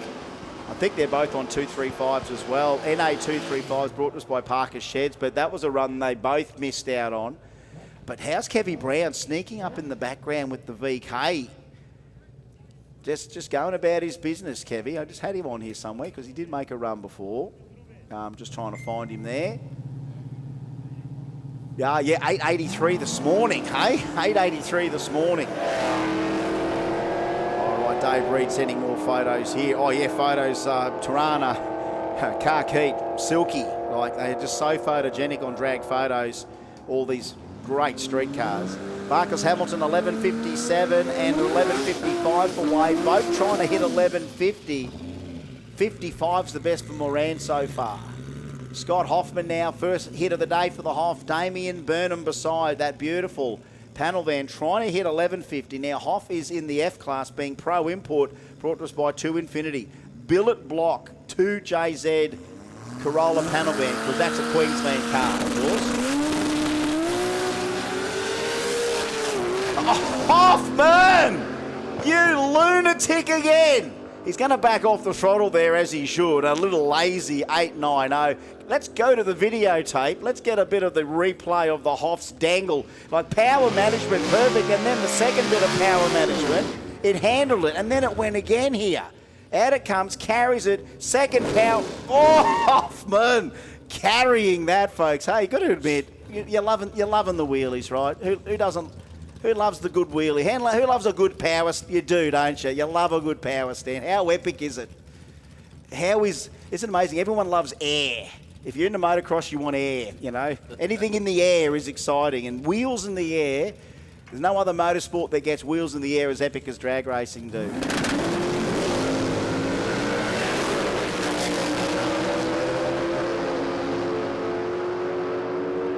I'm just going to let that engine go. Oh, 9.29. Doesn't it sound so sweet? I even love them on the back off. You know what I mean? When the throttle's closed, they're not making any power, but they're still making the noise through the engine. Just those pipes, just no fuel going through it, no air going through it under power, and they still sound so sexy. Matty Kelly and Matt Maloney. Yeah, because we love putting Matt and Matt against each other. Matt versus Matt. We've had a Kevy versus a Kevy before. We've had Jasons and Jasons, but today it's a couple of Matts, both in the same class, trying to hit 1050s. Matty's on 1050s. That's what we're trying to do. 1050 Matty. 1050 Matty Eliminator. Come on, Matthew. Good on you, Matt. Go, Matt. Matt goes 1059, and Matt goes 1090. 1093 for Matt. 1059 for Matt. Anytime they're welcome up here, mate, I'll roll out the welcome Matt to Matt. Hear that? I'd even agree to paint his car matte black. It'd be Matt and a matte black. That's enough. It is enough. Egging us on. Dave Reed keeps egging us on when he sends us all these beautiful dangle shots. More dangle shots from Drag Photos. More dangle on day 3 than we've ever seen. Day 3 dangle. Okay, here's the guy that's been right up the pointing into 10.50. Tim Heiblom. He went 10.50 flat. Rob Wizard went 10.501 on day 1. Both these guys pointing into 10.50. When I said all that back real quick, talk about gravity in a pairing. I mean, this is just what they'd already run. Let's settle it once and for all. Here we go, boys. Oh, 26.51. So Tim's missed the 10.50 by a ton. 51 for Wizard. 51 for... I think we already had a 5.0 with a 4 already. So let me find the 5.0 with a 4 we've already had. 5.0 with a 5, Rob Ware. Yeah. Oh, here's Tara's first crack at it. Now, Tara had 17, maybe 18 runs on Monday in the Supra. In fact, it was Planet Tara for the last hour and a half here on Friday. And beside him, Greg Barrett also trying to hit 1050. So many different ways to try and hit 1050, no matter what sort of car. 1074, 1037. So again, good air at the moment. Yeah, good air. Good air for the moment. Here's the other guy that's at the pointy end of 10.50. Jamie Page in the Datsun 1200. LS on board. Michael Sears. His birthday was it yesterday? Yes. Yeah, 44 yesterday, Michael Sears. This is what he wants to do for his birthday every year, and geez, wouldn't ya? All right, here we go. Clean greens means these times are going to matter. Hard to judge all of our 1050 cars at half track because they've all got a different finish line strategy. Here's the stripe, 65 and a 61. We're honing in. I mean, mind you, Rod, where was it? 51, 50 with a 5. Yeah. You know what? That's the sort of luck slash ass that you sometimes can get. Like I think the 10.50 flats, as much as you're trying, you never think you can make it that perfect, but it happens. Another guy trying to hit it, both guys. Brett Page, Danny Lansdowne. Street cars everywhere. 2J in the commie. Clean greens, both trying to hit 1050. Half track, 690, 697. Finish line, 1063, 1087. Like yesterday, the 650 version of that. I mean, Danny was running 662, 663, trying to hit a 650 yesterday. And here we are back on the quarter trying to hit 10.50. Jason Dawn is back, the other 2J powered Sylvia, 1 of 3. And Michael Whiten, the XT, running in the J class, trying to run 1150.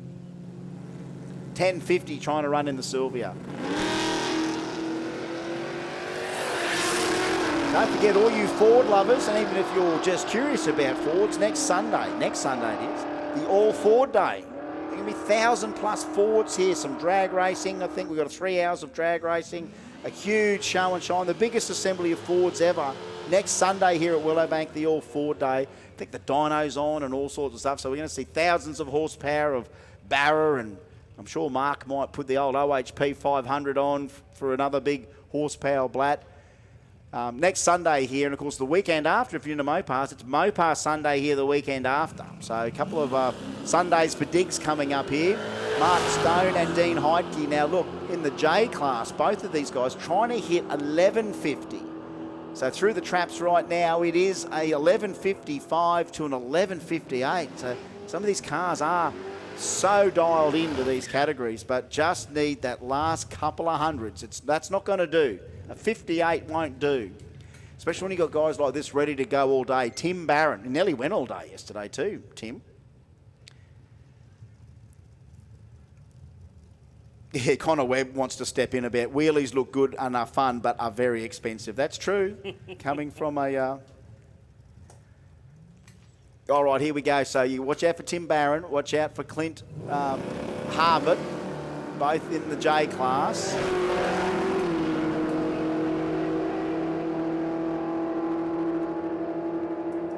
Here we go. Hits the stripe.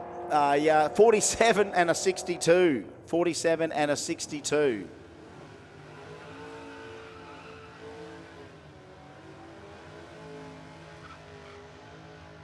It's just listen to the burnout in the background, but also answering a few texts as they come through.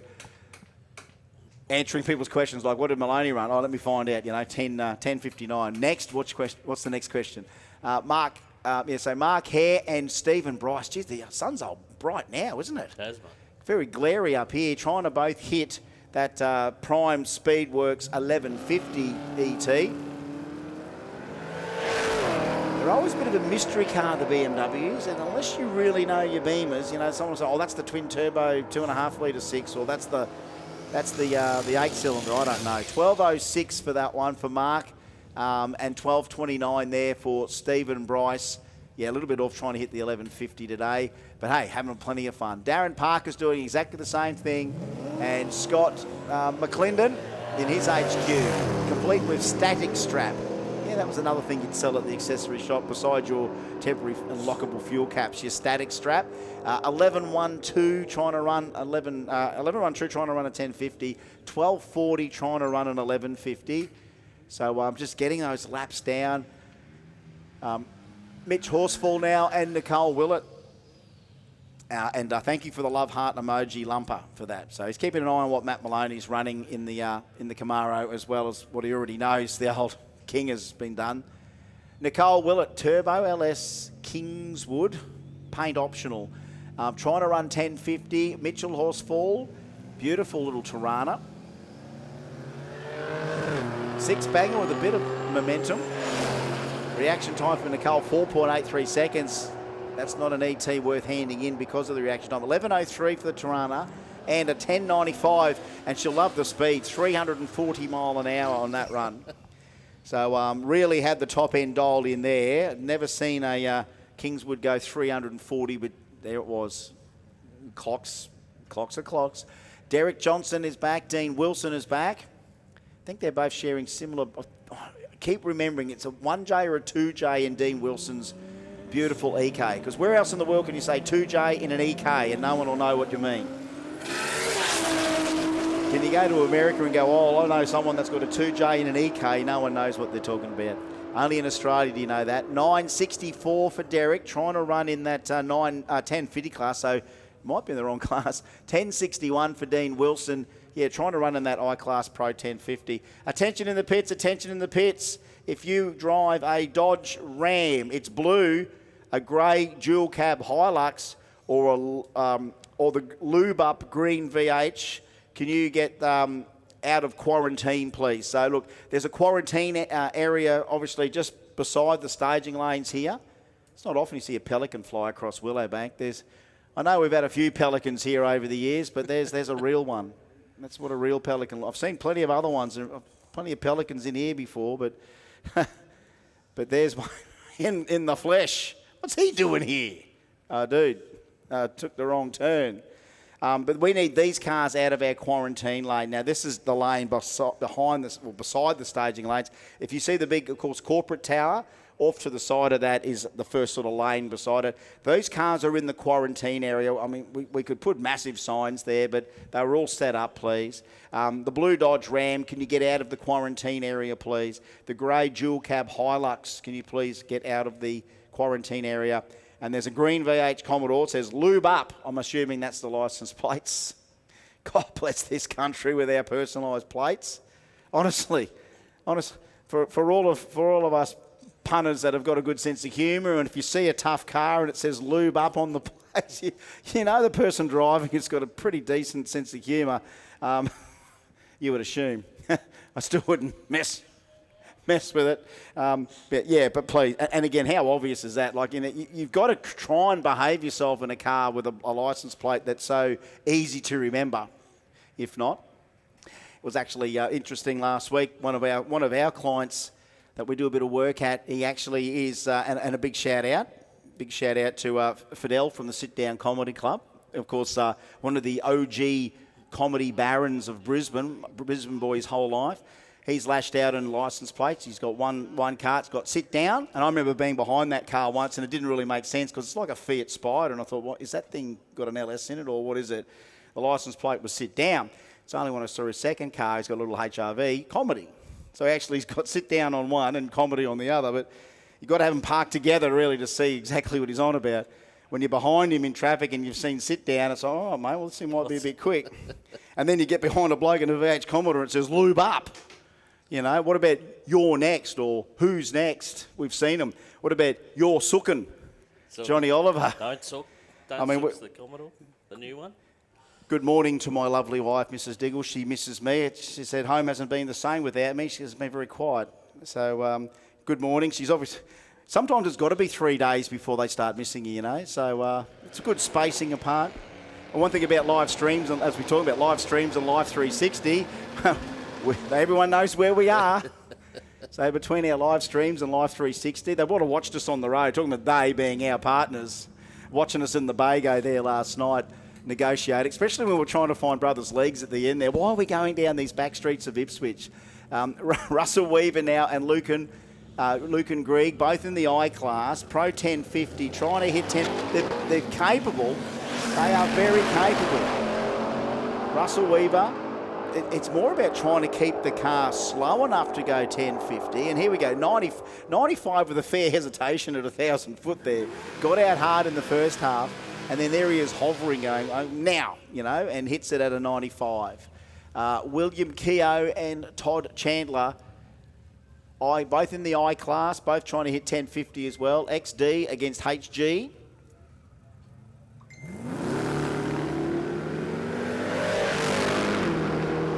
Dave Reed then gets us the photo of us in the drag photos and the Allstars photo in the Winnebago, coming around the roundabout there yesterday. There's evidence everywhere. 11, yeah, there is. 1183 and a 1096. Todd Chandler and William Keogh getting a few more time slips for the glove box.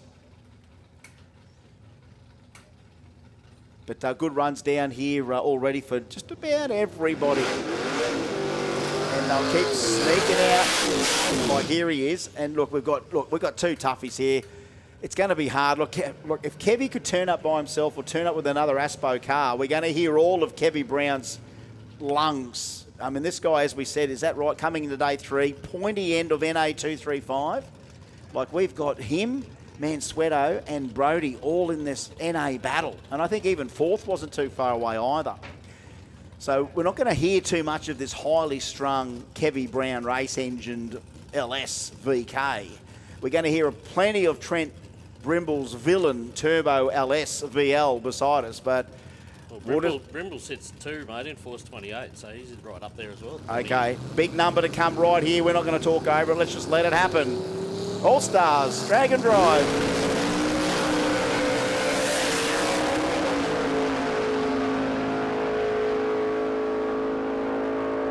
Oh, Brimble, 731 and 885 for Kevy, 150 mile an hour, but 731, 185, 60 foot, 117, half track 474.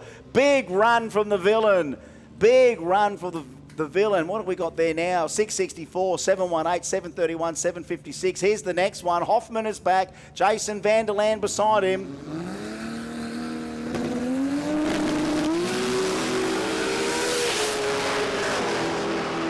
Hoffman 128 to 60 foot, half track 492 out the back, 747, 193 mile an hour for the Hoffman.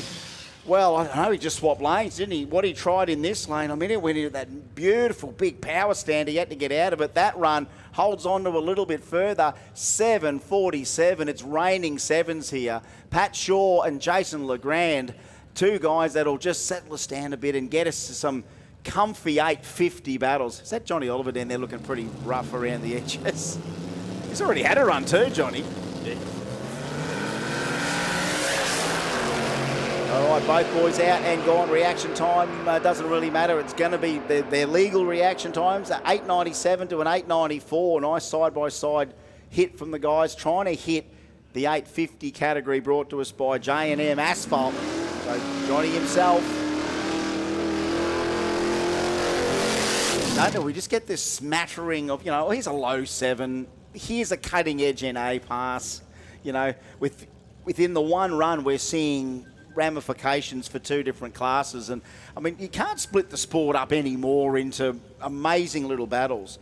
Attention in the pits, attention in the pits. Attention in the pits. Last call for Group 2 to the lanes. And first call in 5 minutes for anyone, any entrant. The lanes will be open for all entrants in 5 minutes. One more call for Group 2 to get to the lanes. If you haven't had a run, again, it's on the proviso, you haven't had a run yet. Let the no-run people come first. Michael McGregor, wouldn't believe that. Wouldn't believe both these guys are trying to run 8.50. Timmy Cross, supercharged Godzilla 7.3, Turbo LS beside him. Hits the stripe, 9.04, 9.09, 9.04 and a 9.09. That's great. Thank you very much. Dan is going to direct them at the end of the staging lanes. Of course, come in there single file. Remember, I've got to give you that charger cable back before the end of the day. Anthony Lagana now and Rod Lyle. Rod back at the VK Commodore. How good does it look? Check out this. They fixed the starter motor. They were at Oztalk last night and the 2J starter motor gave up the ghost. Looks like they got it solved.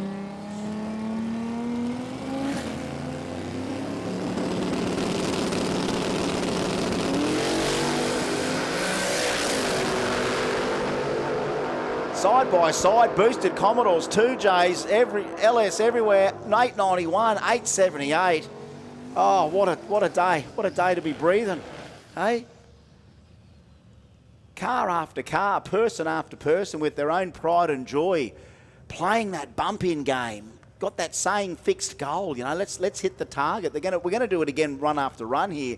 Dean Eyre and Rob Armstrong, two more citizens of Bump City, get to have a crack, and they're both also trying to hit the 850 class.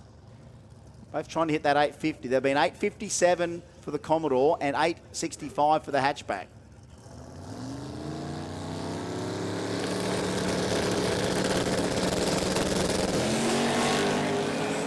Yeah, what's he go? Right, that one down. 013 for Rob Armstrong. Geez, you pointed that out pretty quick there. 013 for Rob Armstrong. 867, 877. So whilst the ETs don't really raise the eyebrows, the 013 on the Pro Tree sparked the big fella up pretty quickly there. Yeah, you can spot a hog shot a mile away. Good one. Sean Newbrigging and Michael Osborne. So we haven't had much from Sean. The VX, such a sleeper. Just the wheel's a bit of a giveaway. And yeah, you don't bat an eyelid with Hiluxes, but this thing's 9 seconds, man. Turbo 3RZ.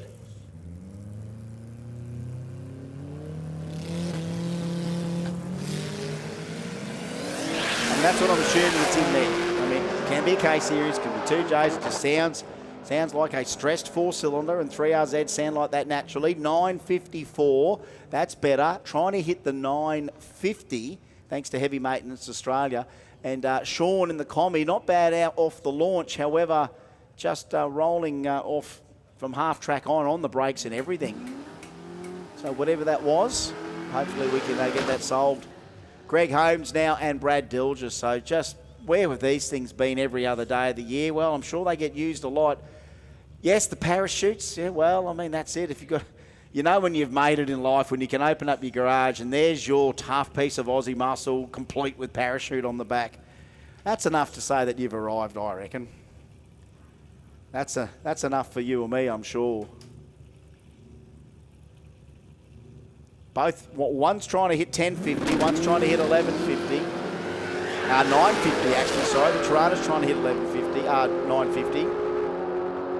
Earlier past 945, 953, 954, 953, 954, 1140, needing an 1150. So, needing a 1050 rather, so creeping up on it. Adam Langridge, I get him and Barron mixed up all the time. John Borg beside, as you said, the Borg family, Ford nuts. What is it with Borgs and Fords? All lungs too.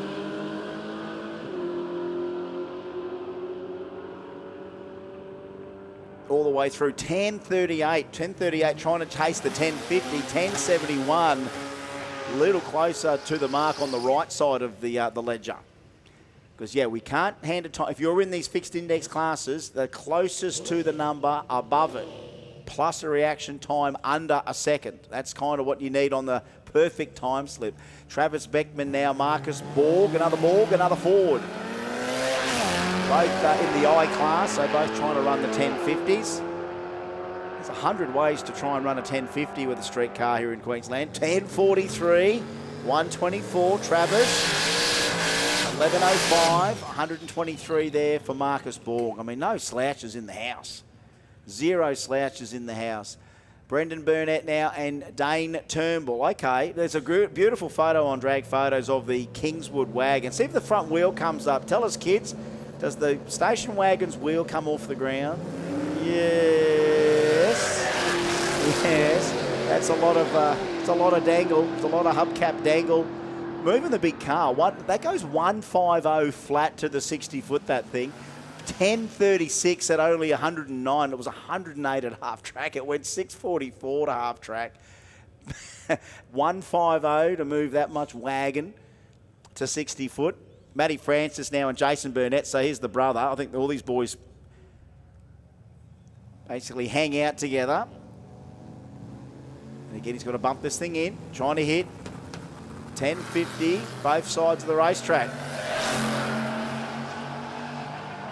All right, let's check the half track here. 6:57, 6:87. The panel van way behind there, and then 36 to a 67. That makes the sense. That's where the 3/10s were actually a little bit too quick for the station wagon, and 10:67, 0.17 over for Matty Francis. Not going to do the trick. Here's the man that already I think's done too much, or done all right. 10.50 with a 5. Rob Ware. Does he want to try and do it again to make sure it's not a fluke? Mick Thomas beside him. His first run of the day, trying to run a 10.50 as well. Or is he timed out?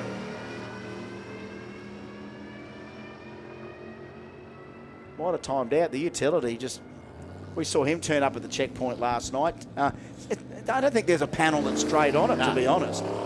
I didn't want to say that. You know, you don't want to talk up a bloke's, attention to detail when it comes to Peyton panel, but that thing, even in the dark, it looked rough. I was talking to the boys at Scrutineering on Thursday. The boys from Roma, and I said, "Look at this thing." I said, "Farm fresh." He goes, "Yep, that's how we like it." Farm fresh, it is.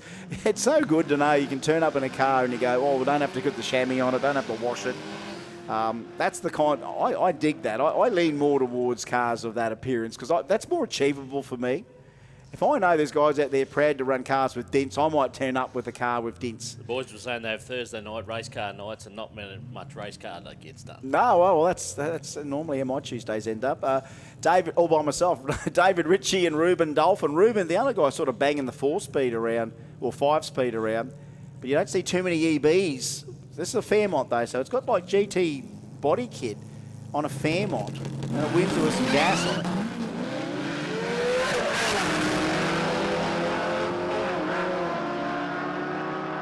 Good to see the old Aussie Windsor plodding along in the EB, bit of spray on board. 11.36, still, as I said, no slouches. 11.89 for Ruben Dolphin banging through the gears. Two completely different combos and identical in the 60 foots, 188s. All right, Cody is back. Shane Gordon is back. How helpful was Cody? Like, Cody's just a bundle of energy, isn't he? He's just, if he ever had to turn up at a party in costume, I could send him as a Red Bull can. You wouldn't even have to paint him up, You just, what are you? I said, I'm a can of energy drink. Yeah, you sure are, mate. You sure are. And the HSV turning up, and he's in that J class, the Pro 1150 class. But yeah, tell you what, Oztalk did get the odd bit of attention. A few people needed, the odds and ends. Not everyone needed them. Actually, not every car entrant needed them, but nearly every second person needed the keys to the toilet. I do know that. The old Oztalk bathrooms were getting to work out there. last night, and the garden bed next door. Shane Gordon and Cody. Half track. It wasn't me in the garden bed, maybe. And let's check the finish line. 12.79 to a 12.73. Those flowers did need watering. God, how many down? More than 64. That's the thing. We can only get 64 on our CompuLink screen here. We know we've got a bunch more. Looking at day one's total list, and we cracked them at, well, 145 plus has got numbers down there from what we had. So, I mean, I know some testing might have also sorted a few out as well. Callum Fu. Now, Callum's another one. He popped up in the 1150 class in my memory from Friday rather. But just also what this thing might do on the last day. 41 to start with. Trying to hit the 1150. 12.49 there for Dave Smith in the Commodore. But from memory, Callum has been around the pointy end of that 1150 class before. So that is interesting on how these guys are going to attack the next few hours, because it is all about the opportunity. If you want to run more runs, you can. If you want to wear the thing out today, you can. Until you find the time slip that you think you're most competitive with, that's the one you will hand in and say, thank you very much, my 2026 VPW All-Stars Drag and Drive campaign has officially been lodged, and I am either out and I'm rested, or I'm going to go back into the lanes now and just send it the rest of the day till I'm out of fuel. There's going to be a fair few of them, I think. Wade Moran and Mitchell Watson. Mitchell, of course, Mitch, always there. The trusty LSXE, paint optional. Another one that loves to turn up with bits missing or whatever. I don't mind, it still keeps going. All right, Wade, half track, 7.37. Let's check for 11.50 now. Let's have a look. 55 in the ballpark. I love how all the Morans, they're watching that number. It's it's the second and third decimal point they're most focused with. It's that focus on trying to just get the last little bit out, whether you're slowing it down or speeding it up. So good runs both sides there. Righto. Well, Jono is back with the Sylvia. Proud to keep saying it, isn't it? 3 turn up. 3 Sylvias with 2 J's turn up at the one Southeast Queensland Drag and Drive. That's what we say, all stars. We're bringing them out, making the stars of all of our Drag and Drive competitors. Marcus Hamilton, Jono McDade, they've all got an opportunity to just hits the tyre. It can handle a little bit of slow wheel spin, that car, and it's recovered before. He's got plenty of... No, he's on the brakes at half track now. Like, yes, that thing could go 180 mile an hour if he wanted. 131 at half and then gets off it. But look at the 54. The 11.54 for Hamilton. That's something out of that run that, you know, someone's got some merit to. And already I can think, just in the back of my head, there is nearly 10 in the 1150 class at 55, 54, 56. And, of course, you've got live results that, from handing in, of course, we can't see. And, again, we can't play with the cards that everyone are holding right now because no one's really handing it in. It would be interesting to know whether or not we have had any cards handed in yet on day 3. We're going to check. You know how to drive. You're driving that pretty well, mate. You're pretty good at driving that. Taking me 3 days. Are you a web developer, are you? Taking me 3 days to get it. Do you publish apps in your spare time, do you? That's very impressive. Look at the way you're using both fingers and both hands to use it. That's very, very, very, very clever. Has anyone handed in a card yet? Yeah, I wonder. There's Valentine in Class E. He handed his in. Oh, did he? What did he hand in? 10.52 with a 2. Oh, he's gone 52 with a 2 and handed it in. All right, okay. Imagine if he came one more run and went like, 5-0 with a 2. Oh, I can't hand that in, mate. You already handed one in. You can't hand a time card in and then, can I have it back? I've got another one. No, that's why you've got to kind of hold on to them until maybe if you want to have another run, might be a little bit better. Shay O'Reilly and Greg Trapnell. Trappy, another one in this NA28 battle. And he's in the unlimited class, the little boosted V8. Dado issues after 330 foot and is now rolling. Trappy had a little hassle on the tyre on the hit. Pedals it, recovers 10.14 at 138 mile an hour. He still loves a top-end send, does our Trappy. But, yeah, coming out of the hole there was Shay, 138 in the 60, and then the thing did not want to play ball after that. whether or not that's a loss in power for any one reason or any sort of failure or breakage. We're just running to check whether or not that halt in progress has left any sort of ramifications on track or debris. We're just going to just check on that as Shay had rolled down there through there. So, yeah, so you say already one card's been timed, handed in there? 3 so far. 3? Russell Tonkin handed his in. All right, Russ. It's almost like these guys are done. You can tell. The guys are over it. And Russ may have other reasons, like, he doesn't mind enjoying life and wearing that thing out, but he might have given it a rest. He's probably looked at what he wants to do the rest of the year and thinking, well, you know what, maybe we'll hold on to a few runs. Brian Brennan now in his utility, as is Peter Beresowski in the H class and the G class. 950, 850, we go 891, 927. Actually, he's in the B class, Peter. He's in the Force 28s. He ran an earlier 888, but that time at 927. Brian an 891. 891 in the H class. Yeah. Trying to run a 950, and he went 891. Shane Baker is back, and so is Burnsy. Anthony Burns from Victoria, I think. The Barra Falcon. Again, paint. It's on. It's original paint, obviously. Probably original grime. And Bakes, well, the old faithful VH. How long ago did he say he had turbos on this? This was 20 plus years ago. Yeah.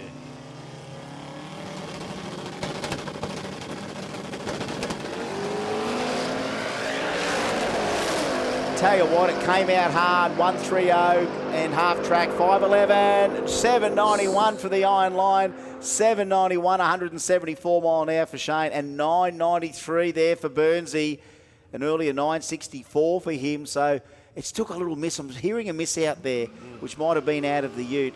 And Bakes, yeah, it just doesn't look good. I mean, nearly through the pipes and everything, isn't it? Like, it's just the ultimate sleeper.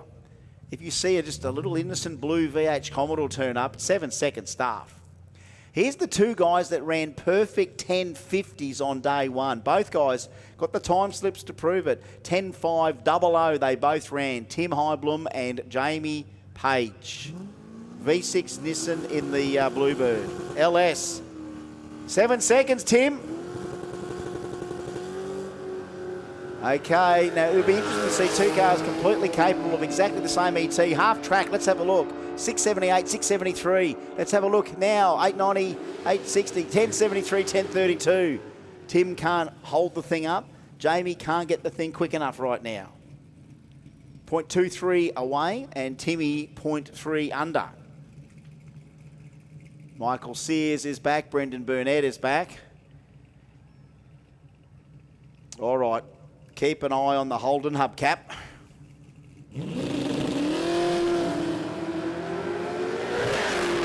Never get sick of it. Every single time, just hauls that thing out. It went 1499 then. It went 150 on the last 60 foot. 1049. 1049 trying to, well, what's he in the I class? Yeah, trying to hit the 1050. 49 with a 7. 49 with a 7. It went 1499 60 foot that time with the station wagon. Luke and Greg back in this Mustang. Jason Dawn, again, just that. Isn't it funny that the Sylvia, in comparison to the size of a Mustang, just, it's only when you line them up side by side here.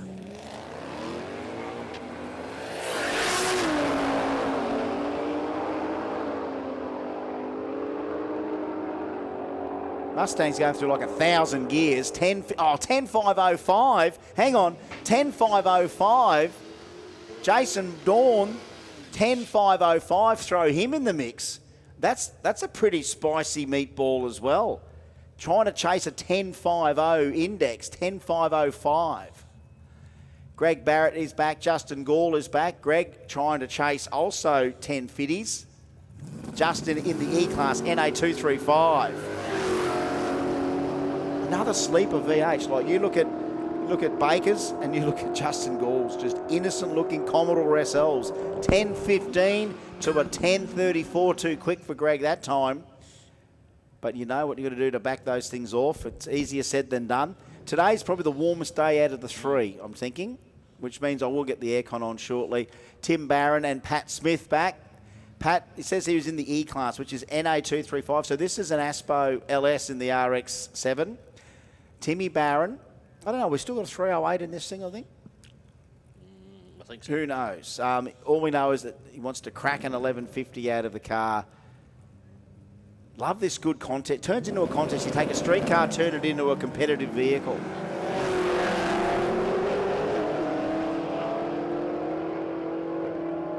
Got all the gears now. Pretty good one for the RX-7. 1046. See, it all comes together. 1046 to an 1165. All right, attention to the pits. Not many event shirts left. So if you need an event shirt, last box. So get down and grab those ones. What size would you like, mate? 3XL. 3XL, a 3XL and an L. Dave, if you can save us a 3XL and an L from the last box of event merchandise. All right, Heidke out there in the hot rod, trying to hit 1150. McMullen's in the E class, NA235, 1157, chasing an 1150, 1070 in his class. I don't know where that puts him in the roll, but of course that's an open-ended class. There's no fixed index. It's just our top whatever's. If there's 10, somewhere in the top 10 you will be. He's back. Back with the lungs. And she's back with I Moan, our third 2J Sylvia on our Dragon Drive. Naomi Vandertop. 2JZ Sylvia. 8 speed on board as well. Flash. Pretty flash. I always question whether they're good on drag strips, so I only really hear 4 or 5 getting used. It's like, well, you got 8. How do you get to use 8 in the drag strip? And then the question is, where do you get to use 8 anywhere then? You know what I mean? So in some ways, I wonder about the 8 speed. Oh, that sounds really great, but when am I going to use the 8? And then you think, well, if you're on a runway somewhere and you got a mile, maybe that'll be good. The top 2 are overdrives, I believe. Is that right? That's the information I got, yeah. Okay, well, Naomi's out there now in the Pro Import class. And Dom Zito, I think, leading NA28s. Have a listen to the lungs here on Dom's.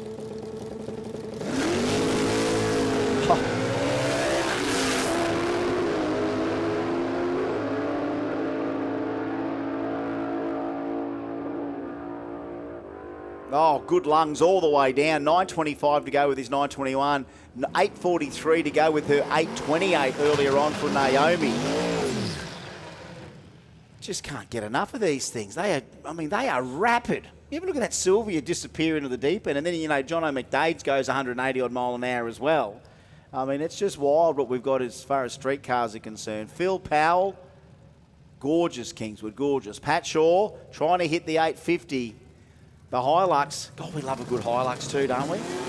We got the Black Ute, probably world's biggest Hilux in southeast Queensland. Packs into the 8s, half track here, 5.42. Keep an eye out on this one. 8.71 for him, 10.24 for Phil. Phil's running in the NA235 class. God, there's a bunch of tough little NA cars there at the bottom of NA235. Just keep showing up. Brad Dilger back, unfinished business. Same with Matt Kelly. Matt knows somewhere there's a 1050 in the Supra. Brad's looking for a 950. There we are. Oh, look at that. Beautiful All-Stars event shirts. So not many left? Better get those All-Star event shirts, people. They're a great memento. Great stocking fillers, great gifts. Awesome to see. All right, Matty Kelly, no such luck left to leave there. Britt Dilger nails it to 138.60 foot and goes 8.52. That's the best, closest so far. He's gone a 45, a 53 and a 54. 3 times. So how's that? 9.54, 9.53, 9.52 and a 9.45. Brad's fairly thrashed that thing already this morning. He leads the class this weekend too. Was he one of the ones in the... He went 51 with a 0 on Friday. He went 6.03 yesterday, so he's on it. Wasn't he in the car park at the motel this morning? Like, we got woken up by half of the entry list basically this morning. Well, it was Rob Armstrong waking us up if we're going to be on. Well, the first bloke that fired up, I quickly ran outside. It was Rob Armstrong. But tell you what, the next 10 minutes when they all left, I was like, God, the hotel room smells of hydrocarbons. Like, it was fossil fuel this morning. Woke up to some fossil fuel. I love the smell of pump gas in the morning. I'm going to let these things go by themselves. If you're a Ford nut, this is a dream. I'll go 12. Might need the weight. Okay, now that's trying to get the tyre, to hook up, and he's just hassled the tyres, and he's not going to drive through it this time. He's just going to save the bacon. 12.73 for Marcus Borg beside him, but he went 8.94 before, and we're so lucky that we've actually Cody had a bit of a fanboy moment last night. I saw it there. Did you see that? Because Jason Mansueto, they were on their way to the next checkpoint, and we saw him go past us. We went to the checkpoint at Oztalk. Jason then comes back into the car park. I wouldn't say at 1,000,000 miles an hour, but he was moving. And I went to wave to him through the window, but he just went right past me, and he had a concerned look in his face. Things knocking. Pops the bonnet off, pulls it up in the shopping centre car park. Then the whole procedure. We watch it. We watched it because that ute's got no trailer. So off came the tonneau. There's all the tools. There's this. There's that. Next thing you know, bonnet's off, tools out, rocker covers off. There's the rocker broken. He's smiling immediately because thank God it's that one. As long as I can find my lash cap, I'd be happy. Oh, there's the lash cap. And then he's gone from concerned to quite happy and relieved. But then, of course, he's gone over to get his hands washed, and then Cody's I can't believe it's Jason Mansueto. Gets the photo, and just those moments that pop up. We don't plan for them; they just happen. Good things happen to good people, and then broken rockers happen to anyone. Chris Carsberg now, Jamie Swift, bit of bump city going to happen here. Both forced 28s right now at the track temp. Let's see. Are we going to start getting some 28s hassled here or not? Even, spicy things like Jason hitting the tyre.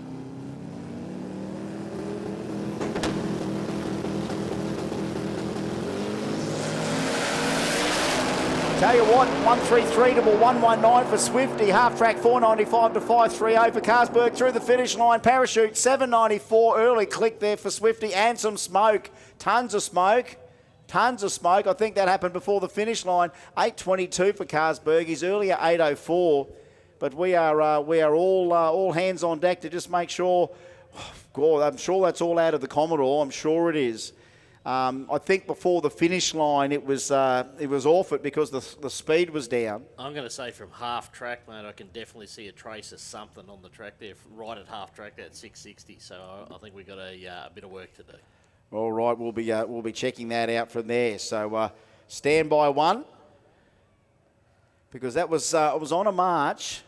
As we always like to talk up that couple of seconds of drama as we try and bump them in and see if we can't just pull that little replay out. Let's go see if we can go back to that last pairing, just to see whether we can catch something on our. Well, that's the only data logger we've got is our replay. Here we go. They're going into Bump City here.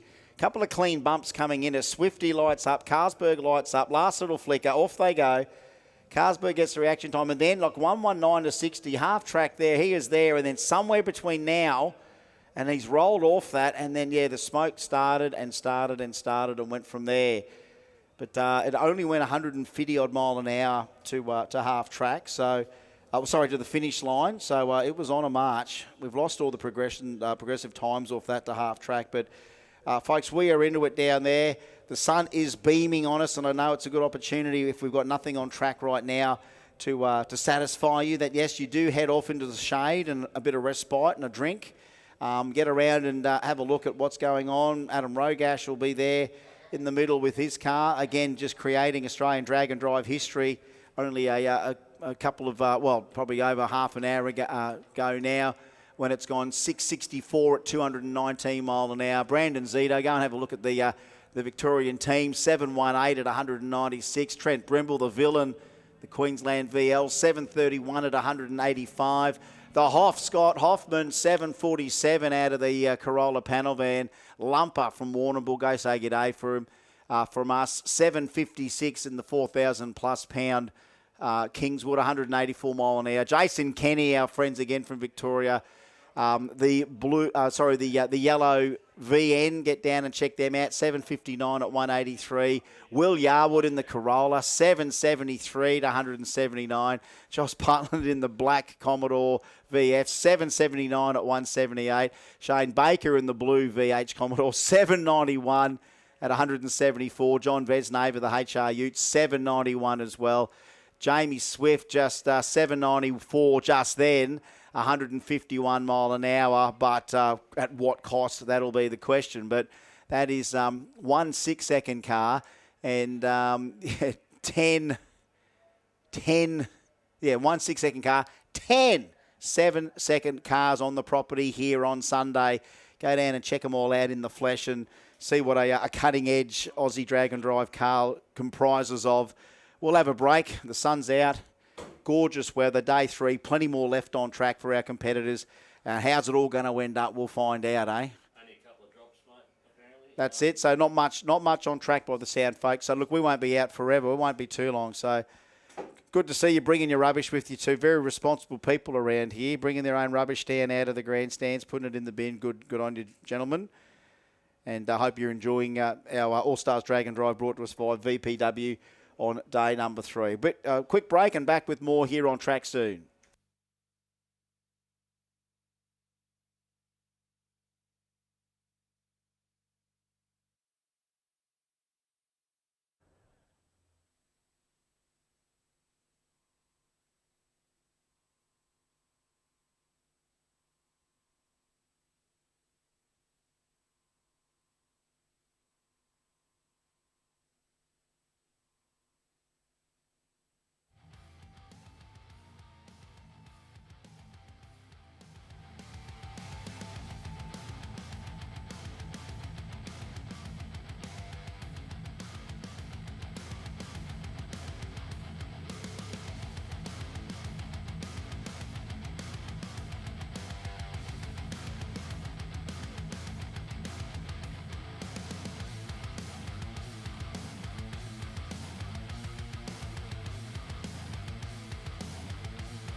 All right, let's be honest. The Queensland sun. It is a harsh but warm reality of just living in Queensland. That was a bit more royal than we thought, so that's why it's taken a bit longer to pick up. But as you can clearly gather by now, folks, VPW Allstars Dragon Drive is back underway on its third day, and it is the lumper. We got big lumps down there, big lumps up here.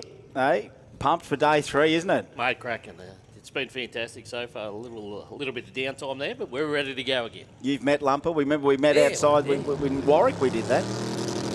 All right, what's he do? Second run of the day. No. Look, it was there. It was there. Now look, it still went 1-2-1 in the 60 foot. It did go 1-2-1 in the 60, but it was all over Red Rover just after that. Yeah, so you can almost see that. Can you see them almost? If that's the marks there. That's them there. Yeah, right. Like that. That's just past the 60 foot. And that's 70. That's 72 feet out. Yeah. I reckon. Actually, wish we could have a zing meter like immediately like Hawkeye. Go. Well, that was a 72-foot launch before it knocked them off. Got a 12160 out of the 4,000-pound beast. Anyway, as we're just talking, I started talking about the Queensland Sun. Right now, tracks like this, bit of rubber, this horsepower. Some people might not have the right mix right now. The track's going to be, it's a little bit tricky just with the heat on it if it gets a little bit too hot. I don't even, and you know what, if Grumsy was around, even Paulie or someone's got the temp gun out, I'd love to know the track temp actually. Shay Tinney goes through for a 10.61 in the NA28 class, and Steve Nightingale just keeps belting out. Well, look at the terminal speed. That's the biggest the XA's ever gone, 240. I mean, I'm like Ron Burgundy, mate. I'll just read what I see. Read it as I see it. XA, 240. Big numbers getting thrown around everywhere. Most of them true. All the time, of course, normally true. That speed one once in a while. You used to get something blow through the beams at the wrong time, or a rabbit. Just have a rabbit run down the track. Good ones here from Andy Fensom. He is in that Aspo 28 class. All lungs, 946. Best for him so far. Oh, we've already got the... Look at that. I thought it would be a thicker book than that, to be honest. Yeah. It needs to be 400 pages. The Willowbank Almanac. That'd be awesome. But we got the how it all began. We'll have to brush up on that. Know your Willowbank Raceway trivia. That'd be a good way to do it, wouldn't it? Name 3 American Wild Bunch visitors. There we go. Remember we were talking about all that. We were doing that last night. What were the biggest impacts to you and I as drag racing fans? And then we realised that your first event you ever went to, I was there somewhere in the grand. I don't know, where were you that day when Jim Reed went over the wall? We were on the mound. Oh, you were down near it. Yeah, on this. No, we were this side. Oh yeah, well we were in the stands. Yeah. Was the stands here? I think some of the stands were there. Maybe we were in the surface stands. You might have been. Yeah. No, well I was sort of in the middle here when it went over. But yeah, geez, someone's going to have a yarn about being down on the mound side of that event. Yeah. That was a moment in time here at this track over all these years, decades and decades of continuing to turn up, and just so many thousands of iconic runs have gone down this track, and we ain't even finished sending them down. I mean, honestly, this drag strip, if we can make this a 100-year-old piece of holy grail, well, now, I'm not going to be probably there at the 100th, but you know, I'll be there at the the 70th, the 80th, whatever, if we can. I'm seeing a lot of the young kids around, the young parents, young kids, and they're all digging it. So I think they all might gravitate towards this place. And then you throw in the ones that do come. Isn't it funny on some nights when you have the diesel assaults here, just how many of the young diesel nuts there are out there? And I don't know. I'm always good for toying up ideas to encourage maybe new drag and drive categories, but maybe if we lobbied hard enough and tossed a few ideas up in the air that if anyone would be interested in a diesel class. I did hear that maybe diesels were frowned upon in some areas, but really, diesel assaults, big nights here at Willowbank. Could you do a diesel drag and drive car? Look what happens in Sick Week and all the other ones. Yeah, there's the Cummins running damn 8.7s, for heaven's sake, Like, there's guys running the big bullet Cummins. I'm sure there's guys out there that might just get so inspired that you can go down the route of, I want a big block Chevy twin turbo, or do I go and get one of them big Cummins Well, it won't be too long before we see Anna Povey's car out here. Well, cutting some laps. So mate, you hit the nail on the head right there. You know what I'd love to do in the same breath, and it's only because it was a fluke what happened at Summer Nats and that was a full fluke. I never thought I'd ever see that. Here I am knowing that Anna's building this car, the Duramax V8 VL wagon built at Spot On, because of husband Lee's got, of course, his Turbo LS radial car that would do a drag and drive in a canter. So the husband and wife power couple. So Anna's car, she loves the diesel. Next thing you know, she's going to do a Duramax diesel. She turns up at Summer Nats, and there is another dude that's had a Duramax diesel dream in a long roof, but a HT, I think it was. What are the odds there? Or HG. So where else in the world do two elite builds get done where they had the same vision and dream and turn up with two different versions? I want them both at an Allstars in the future, you know. My ears are, everyone's ears should be open. Would you love to see them rolling coal? Bring it on. Oh, look at the dangle. We've got some dangle from the Tirana back. Ricky Wright loves the start line and the Queensland Sun. All the way to the finish line. He is in the Force 28s too. 982. Only 190 mile an hour. Tells me that every other ET he's run, he's been lifting. There's some 1,000-foot lifting there for Ricky. I think that thing can go a tad quicker by the sounds of it. Matt Maloney now and Dino Wilson back. Maloney trying to hit that 10.50 mark. Same as Dean Wilson, two different ways to try and hit the same target. Don't they all get good at the Pro Tree by the end of 3 days as well? They turn into great little bumpsters. Yeah, Maloney just went 087, so anything with a 0 on a Pro Tree is pretty handy. Oh, 5-0. 5-0 with a 6 for Maloney. 10.5.06. Where are the top 3 10.5.0 cars going to be? And is that Maloney? Is Maloney closer? He's close, but there is a 5.0 something. Let's have a look. Yeah, Jason Dorn went 5.0 with a 5. I thought Jay Ward, is he in the 50s as well? Isn't that funny? I'm going to the 64th quickest time today, and I can't even get a 10.5.0 up there. You notice that? 10.36 is the 64th quickest car here today. There are 64 cars quicker than 10.36. Back in the days when, you know, something 12 or 13s was enough, and now your average drag and drive car in Queensland, 64th car is a 10.36. Out comes Clint Harbert. He goes 11.61 at 99 mile an hour. He is in the J class trying to hit the 50. Say 61 on a 50. That'll sharpen up as well. I'll crow about it until my last breath, but just those couple of little categories like the fixed indexes. 4 fixed indexes class. I mean, literally an index class for every drag and drive aspirant that you want. Just focus your car in on that, and I'm just blown away how much these guys are sinking their teeth into that. You know, recreational races turning into pros just for a couple of days. Paul Allen in the ute, Stephen Bryce in the beautiful XB. Look at this. Showroom showdowns back in the day. Traditional Aussie drag ute with the tailgate down. All engine. Sounds so good. 1060. Be proud to have that any day of the week, honestly, wouldn't you? Some people need Lambos, some people need this, or Maseratis, but I'd have a 10.6 second HG ute any day of the week. Sign me up. I mean, honestly, as we say, in traffic, people give you a thumbs up. If you're in a Lambo in traffic, they all second guess you. What's he, a doctor? Absolutely not. I don't know what people think of when they see Disco Dean with a Barra-powered Escort panel van, other than cool, bro. And I'm so proud to be able to say this probably for the first time today. Mr. Tough Mounts himself from South Australia, Jason Wade. Doesn't it look so good? The Barra-powered Fox body. Left hook, all the deal. Very plush 1980s Fox body interior. And such a big supporter of all our drag and drives in this country, including Street Machine Drag Challenge as well. And look, coming up to All-Stars, he'll race drag and drive anywhere. And you know what? The people that make the parts, use the parts, race, and guess what? Way you have all the successes, Mr. Tough Mounts. You seem to be really living the life the way that, well, it's another success story. Like you want to talk about, you know, Tough Mounts, Golby's, Paramount, Hoffman, real dyno. Every tuning shop, every fab shop that's got customers coming out here. At the moment, when you see success out here on the track, guess what happens Monday morning back at all their shops? They're busy, busy, busy, because the racing industry has never ceased. The recreational racing industry is is the next $1 billion, because the professional racing industry is trying to cut costs, because it's already been millions of dollars. Yep. We're doing it in the millions as a recreation.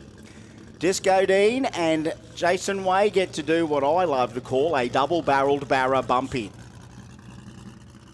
So we are going 2 barras, bumping in. One running in the B class, Force 28. So that is, so Jason racing against all the other blowing V8s. Disco Dean's got a target. 850 is the target for the panel there.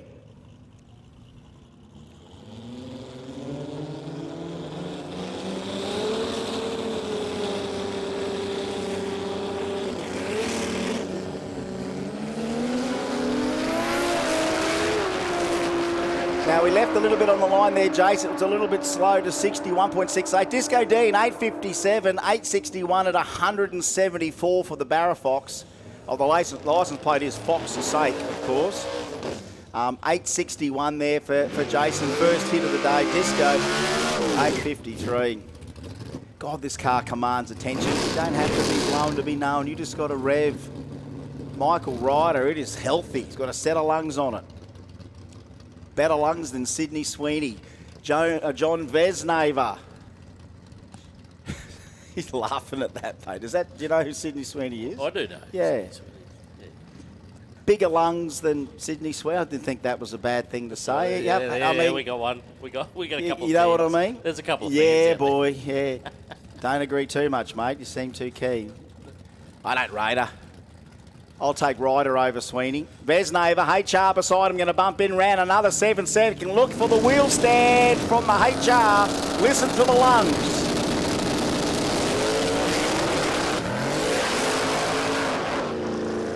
Bit too spicy for the back tyres on that hit, both sides.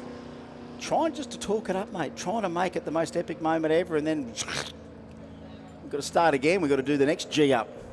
The more lungs than Sydney Sweeney, I can't use that anymore. We've got to get some more lungs out there. Let's get some more NA out there.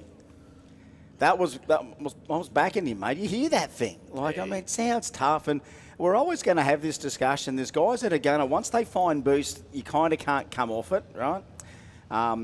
It's same with guys that are NA. They just won't go boosted. It's maybe something in their DNA that just says, you know what, I appreciate a good tough Aspo engine, and you're never going to get those guys out of those engines, and we love them for that.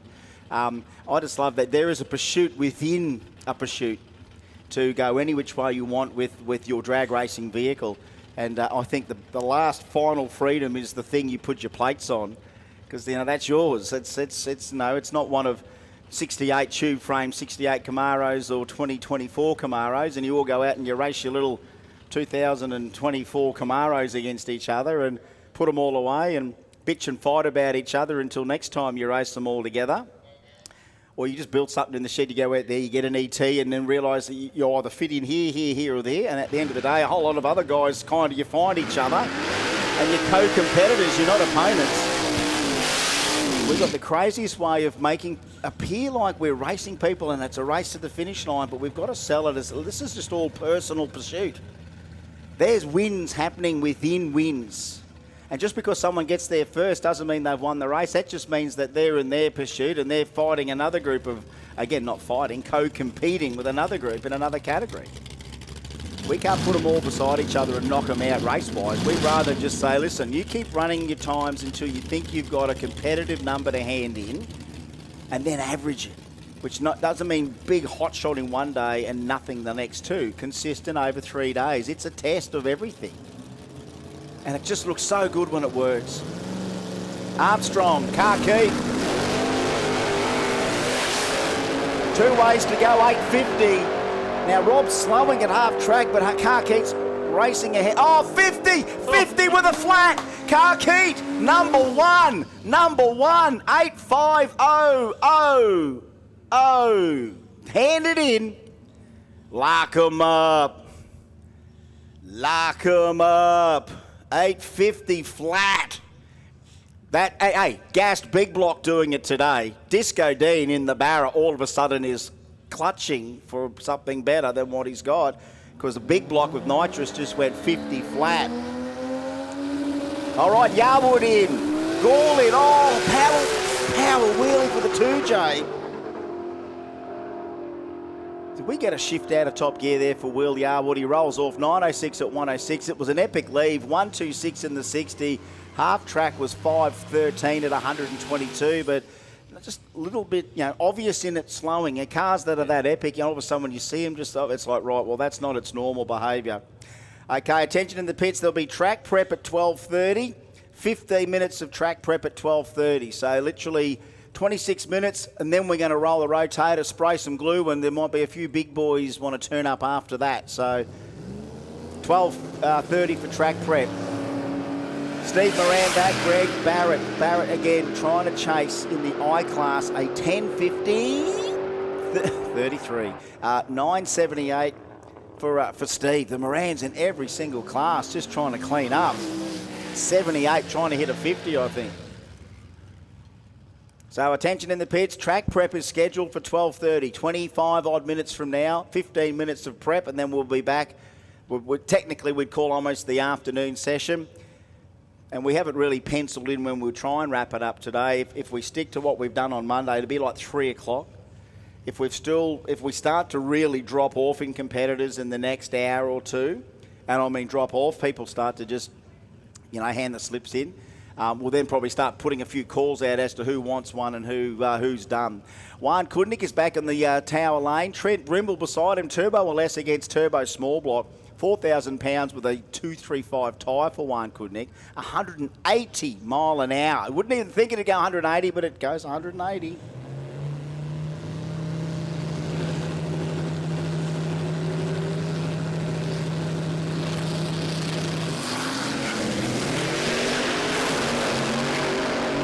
Jays, they're out and gone. Juan Kudnik, 138 in the 60 foot, and he walks. 798. It's deceptive. That guy. I mean, he's hassling that 235. I can see the 235 working, spinning, doing whatever. And it still goes a 7 at nearly 180 mile an hour again, that car. What's the top 10 sleepers you've seen here at Allstars?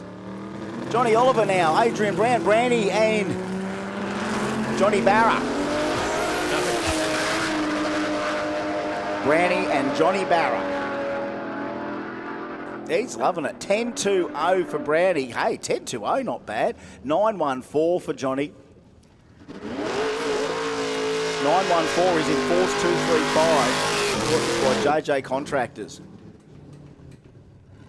Crew Tractor. Who told you could fish here? Stay. Noel Inman and Jorge Pereira. Yeah, you don't see this very often. 104-year-old Ford racing an R35 anywhere. Noel Inman, no dry hops, trying to run a 10. This will be a good old race here. Come on. Can the 104-year-old car take out Godzilla? Going to do it on a hole shot to start with. Trying to grab gears in that R35. Look at Nolly just pushing all the air out of the way. You can see it, nearly see the air trying to get out of the way. 11.06 at 116 mile an hour. And of course that braking system that kicks in called sheer aerodynamic, sheer drag. The whole slab of the control tower as your big anchor. And I'll have to check. I mean, we'll see a bit later on. If that hot rod hooks up its little trailer and heads out the gate, you can only assume the man then drives it back to Victoria. It hasn't been out of the realms for Mr. Noel Inman to travel. And this is one thing I didn't get out of Noel the other day. Just how many road miles has he done in that hot rod, and who would be the next closest to that? And I think there's a big gap. And I've known the guy for a long time. And that's the stuff that also it pumps us up, keeps us fresh when, the same dude, here he is, such a cool car, he's still doing it, he's with the cool kids, he doesn't want to fall out of fashion with a 104-year-old car. You've got to probably turn up where you can. I mean, with a 104 car, you can turn up anywhere you want in that car, and someone's just going to go, what? What is that? The ultimate look-at-me car too. Haysom El Haluli and Michael Sears, 2 VH Commodores of very, very different persuasions. One still sleek on the street, the other one just a little bit on overkill. I assume we are Turbo LS on board. 857 he ran on a previous run. Now, can he get the good reaction time? Can he get the good bump? Can he get the good traction? Can he get the good shift? Will the thing keep all its power the whole way down? Bottom 8s, high 7s, that'll be the goal.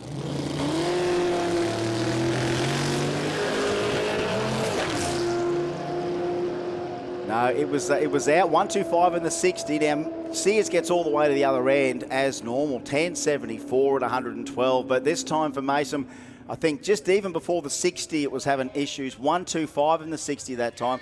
Weren't we reporting a nice 60 last time, like a 116 or something? Wasn't it? I think it went 116. Or something like yeah, that. it did a pretty good hit the previous run. 118 it was. Oh, sorry, 116. So, but that time in the 1-2s, but again, just had a little cough, sputter, flutter, whatever you can call it there. I think they've been chasing the cam sensor issue. Oh, is that right? Yeah, all weekend. So. You see, you don't get that too much with the more basic aspirated style engines. Sensors, you know. But it's just one of those things. That's one of the highs and lows of any sort of sophisticated engine management system. Tim Heimblum and Mark Stone, J and I. So 1150, 1050. Tim's trying to slow the Bluey down. Like Mr. 10.500. As you go to show, you can be Mr. 10.500 on day one and then be left floundering to repeat 29 at 136. Tim, I don't know whether it's leaving better or whatever, but it's just, yeah, it's a little bit in no man's land now. I don't love to highlight people's struggles to the crowd in case they might feel embarrassed, but I mean, honestly, if you do, and a lot of people do listen back to the streams when they're watching themselves, and you know, anytime you think Dig's a little harsh on you, send me a little message and we'll talk about it. I'm not here to criticise. I'm here to highlight the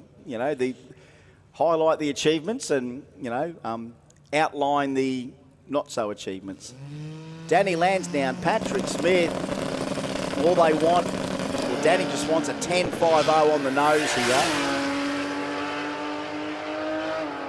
Issues with the gearbox, is it for the RX-7? I don't know. It wasn't shifting them. Danny, 31, 1031, 131 mile an hour. That's a real world problem to have, isn't it? Street cars that are a bit too quick.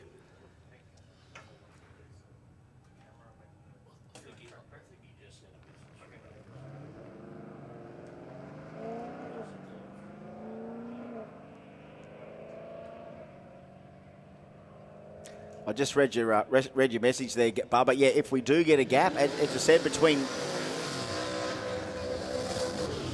Yeah, that's right, mate. Well, between now and when it's prep, especially when it's prep, you'll have all the airtime you need, mate. But if we do get the gap shortly for some reason, we'll let you go as well, eh? So Bubba needs to do a little bit more of our media, and if we do get a little gap there to not talk, he'll crack in over the top here. Rob Wizard and Mick Thomas. Oh, Wizard's going to send it anyway.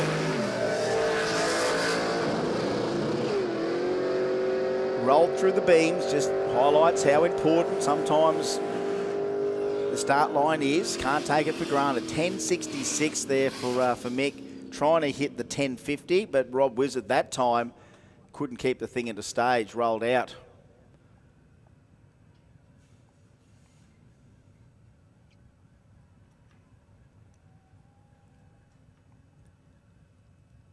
Todd Chandler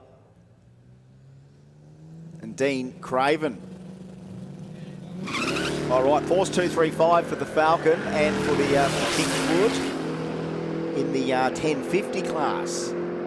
Falcon just hassling the tyre off the line again. Not a bad run for the Kingswood. 11.15 at 122 mile an hour. 11.93 at 126 there for the Falcon. No such luck on that run.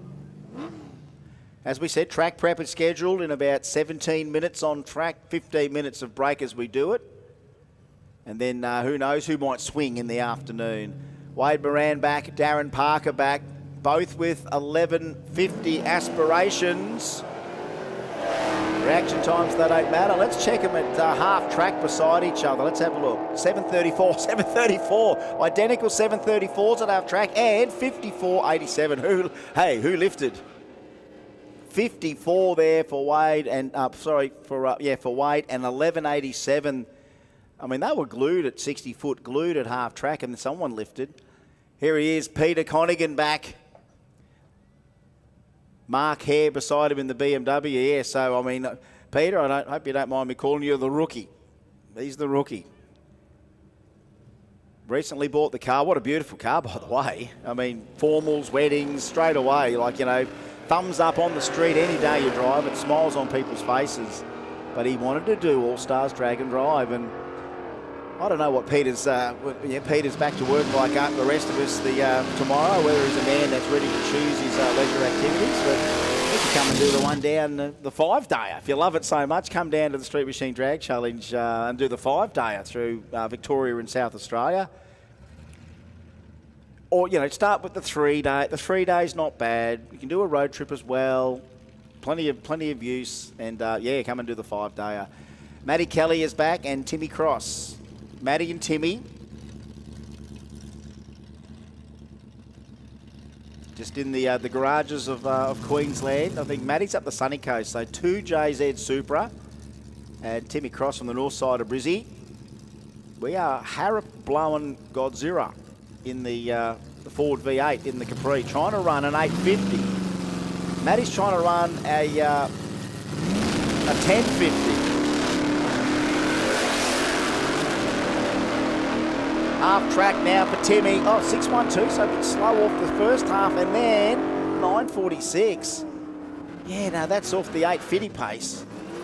10.51 though for Matty. That throws the Supra in. 51 on a 50. 10.51 on a 10.50. Not a bad run for the Supra. Jason Vanderland, the Tirana, previous 9.46 for the white car, and Dilger keeps wearing this thing out. What's he want? A 50, 9.50, that's what he wants. He's gone 45, 52, 53, 54. What is it this time? 58. It's going the wrong way there. 9.51, however. Check out Vanderland, 9.51. The Tirana nearly hitting the mark. They're starting to hover. They're hovering. Already one probably in the clubhouse. What else can Car Keep do when you go 50 flat? In the clubhouse would be Car. There'd be, as you said, already third time slips already in. We've got a lot of names in the clubhouse already. And I don't like golf, but I do like the term in drag racing when you've handed your time in, you're finished. It's like at Kenda, round 3. You finished your runs, you're in the clubhouse, you've got to watch everyone else finish. So everyone else is still in. Got to see how the end of the day goes, but Carkeet's in the clubhouse now with a perfect 850. It'll be these 950, 1050 and 1150 classes. Brian Brennan, he's in that 950 class, and while he's in the unlimited class there, Shane O'Reilly, he's just out there to run numbers in the Dado. Check this out. 814, thank you. They're all clapping. Look at this. High five, they're loving it. 814 for the Datsun 167, and you know what he'll be doing now? He'll be back looking for... one of the other 101 brothers, by the way. I was talking up the other 101 brother, and I'm talking over another 101. He'll come back wanting a 7 out of that Dado before the end of the day, now that they've got an 8-1 out of the way. All right, folks, I don't know what to talk up here other than the Valiant. Have a quick look at the Valiant as he comes out of the hole, Warwick Meldrum. Yes, you'll see the little Dado 1200 13B coming out as well. That's Rowan, if you didn't already meet Rowan already. Of his burnouts, and most people meet Rowan that way. It's Warwick Meldrum, the Barra-powered Valiant, 8-second performer. It's just moving. It's like they call it the lumper principle. It's moving the big car quickly with horsepower, and if it all works and he gets the hook up, well, we know it can also go the other way and do wheelies. We just want him to nail what he wants here, Warwick Meldrum.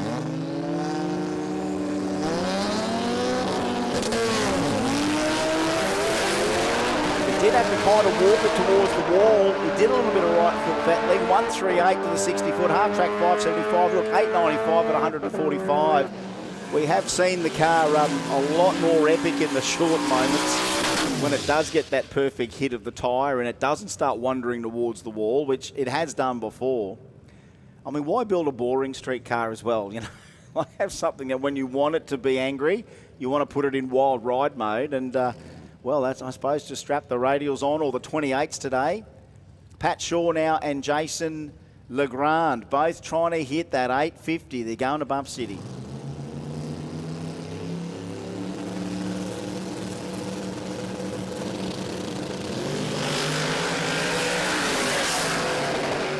All right, let's check the half track for Pat Shaw. 518, he's too quick, Paddy. 576, 820 for Paddy. 920 there for Jason.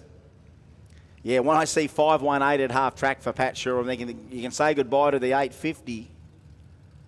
But hey, good to get that run down. Phil Powell now and Mark Rick. Mark, good wheelie last time. Trying to hit an 850. And some NA235 out there for the Kingswood.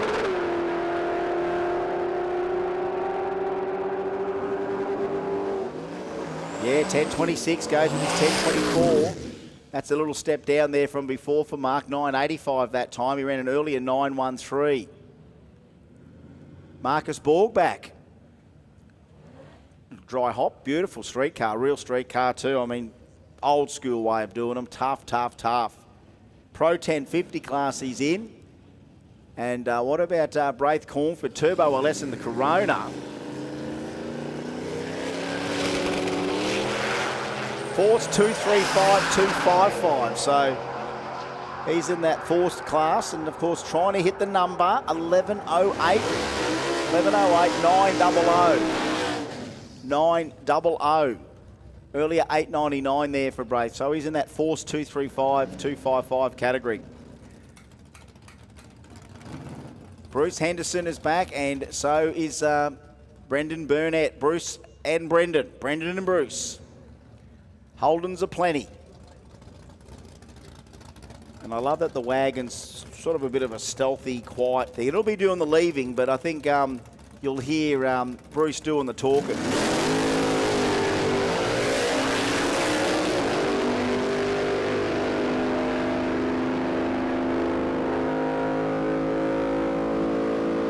Yeah, making that steam, hey, naturally aspirated 949 with a 9. Just good old honest Aussie horsepower. No artificial sweeteners or additives. 100% organic, Nelly. Brett Page is back, and the same as Adam Langridge. Their goal, something 1050. Reaction times, yep, legal. Half track times, let's have a look. 7:02, 6:77. The Tirana looking a bit sharper right now. 10:51, in fact. 10:51 on that 1050. 10:94 beside him there for Brett Page and the XD. They're coming through thick and fast. I love these 1050 cars. They just come through real quick. Russell Weaver, John Borg. Actually, yeah, both 1050 cars. Thanks to Wizard Concreting. Reaction times don't matter. It's about how you arrive at the finish line here. Let's compare half tracks here normally. Let's have a look. 680 to a 681. Here we go. 680 to a 681. 1041 to a 1070. Looks like no one lifted. 41 to a 1070. 125 mile an hour. Trying to hit that 1050. Here's two trying to hit the 1150. Heidke and Barron. I reckon that'd be nearly 1 and 2 here if they've had good form. Can just turn these things into little drag race weapons when you're given the target and do it any which way you want. Reaction times, as long as they're under 1 second, you can hand them in. Half track, let's compare them. 744, 754. Stripe, no one lifting. 61 to a 77. 61 to Heidke, 77 for Barron. You know they'll be back. You know they'll be rolling back. Back in the lanes, Mitch Watson, Ruben Dolphin. Ruben banging the gears again. in the J class trying to run 1150. Same as Mitchell. LS powered XE. You can only guess the power plant in Rubens. Guess the gearbox.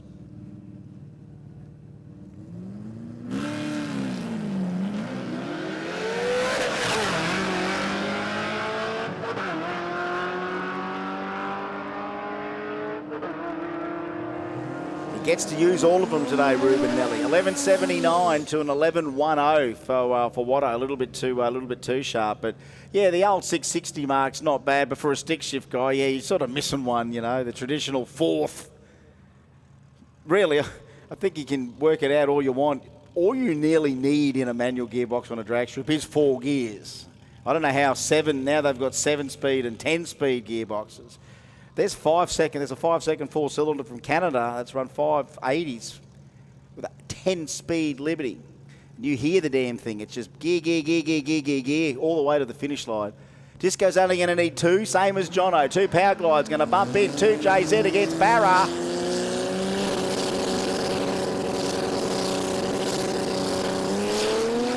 Hey, they're both stuck. Look at that. That perfect squat there from Jono, 546 to 546, and then at 8.30, 8.50 with a 2. 8.35 for Jono McDade, 167. Disco Dean, 8.502. Is that enough?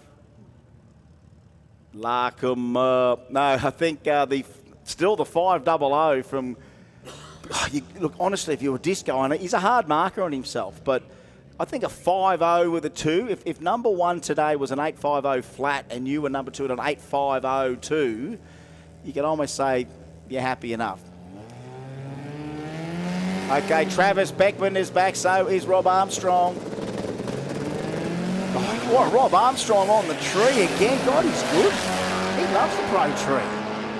563 to half track, trying to hit the 850, 740 there for Travis, 875 and an 11.16. 875 and an 11.16. Good one there for Rob Armstrong, but he'd been already an 867 and an 865. So that is still, 0.15 of a second. That's 1.5 tenths. Writing some numbers down there. Greg Trapnell's back. Andy Fensom. All right, there's an opportunity for the lungs to get loose here. Some more Sydney Sweeney's about to come forward here. I don't know. A little laugh in there. Bit of Sydney's. And a fair few Sydney's coming out of here. Don't forget track prep in about 4 minutes. 15 minutes of track prep, and who knows what turns up after that. Bubba gets to do a bit more of his middle of the day reports, but right now in this class, they're both in the C class. Now, C is NA28, brought to us by Revolutionary, Resto and Race. So all naturally aspirated. No, you're right. Jesse, that's probably true. That's probably true, Jesse. Yes, because there's no car key yesterday. Can't win, but I'm just saying today, even if you throw it all out, it's still probably not enough, and the next best one will probably be considered. You made me talk all over the NA cars there, Jesse, in response to your fact. It's good fact checking. That's technically correct there, Jesse. Good to see we've got our outsourced information people. That I don't think we saw a run from Steve yesterday. So as far as overall contention, day 2 is a big 0 for Steve, but day 3. 8.5000, you'd be mad not to, because you've got no other choice. You ran, you handed it in. Whether they take that and go, right, we'll take the next bloke that's in contention. That'll be what we might see.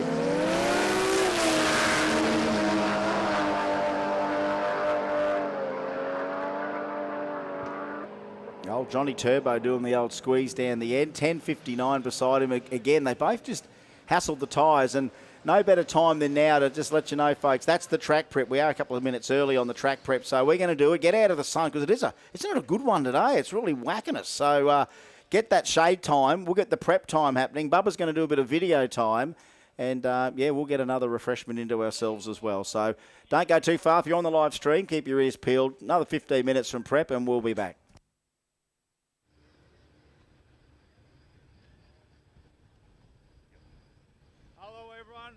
Willowbank, Allstars Drag and Drive. It's the last day Mate, everyone has turned their cars up. Let's talk about it. Adam Rogash. What did he run? Oh, I don't know. A 660 at 219 miles per hour. That is world record stuff for these kind of events. A lot of cars have made it, some haven't. The event has been absolutely amazing across all 3 days. Mate, the crowd's going wild, the cars are going fast. What more do you want? Australia's a good country. So they're just cleaning the track. We're going to get a bite to eat and check out some more action. But wow, some bloody fast cars, some records have been broken. It's been amazing. We can't thank all our sponsors enough. And Allstars Drag and Drive, baby, get amongst it.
Just jumping at shadows, really.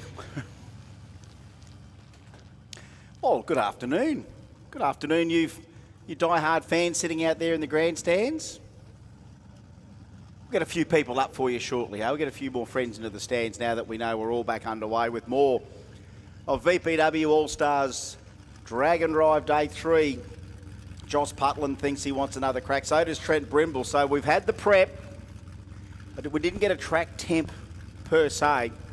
So we don't know whether the track is super, super hot or maybe still just a little bit right with a bit of prep on it. But hold on to your hats. This very well could be not a bad lick from both guys.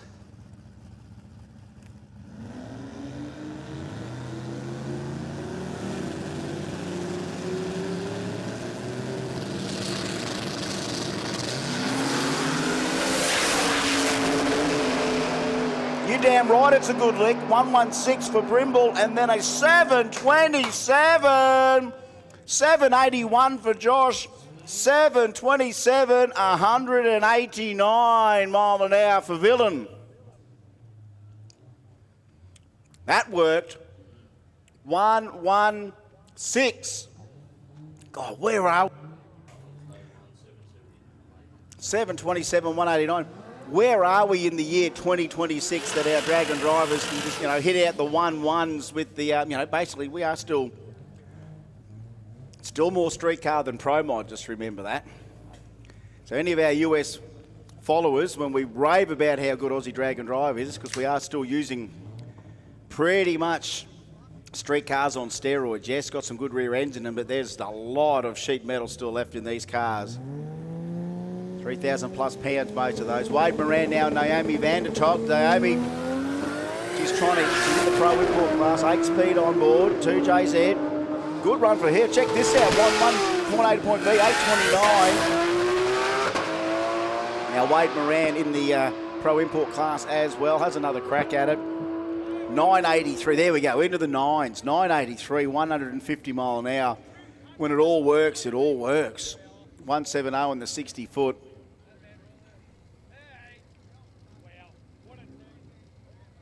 And when you look at it dollar for dollar, if you were to add up what it costs to get yourself a worked R35 these days, and if you started an S15 2JZ 8-speed project, who's end up with more spare change? That's what I want to know. You know what I mean? She'd tell me. She'd probably tell me. I have to ask Naomi. Naomi, as you stand here, what did it cost you? Right now, standing here, what do you think you might have spent to get into the low 8s with that car for your unlimited fun machine? Basically, that's what it is. What's the arrival price on your satisfactory fun machine? What does it cost everyone? One day I want everyone to be honest, write it on the side of the window so we can all see it. I want to see the $150,000 written on the side. Or I'd like to see $28,000 on the side. I'd like to see $3,000 on the side. I'd hate to think how many dollars Silky spent on the OG Datto over the years. One thing he didn't have to do is replace cars. He's kept the old car, which is the most appreciating part of the whole car. Same as John Vesnave, a bit of Bump City here right now.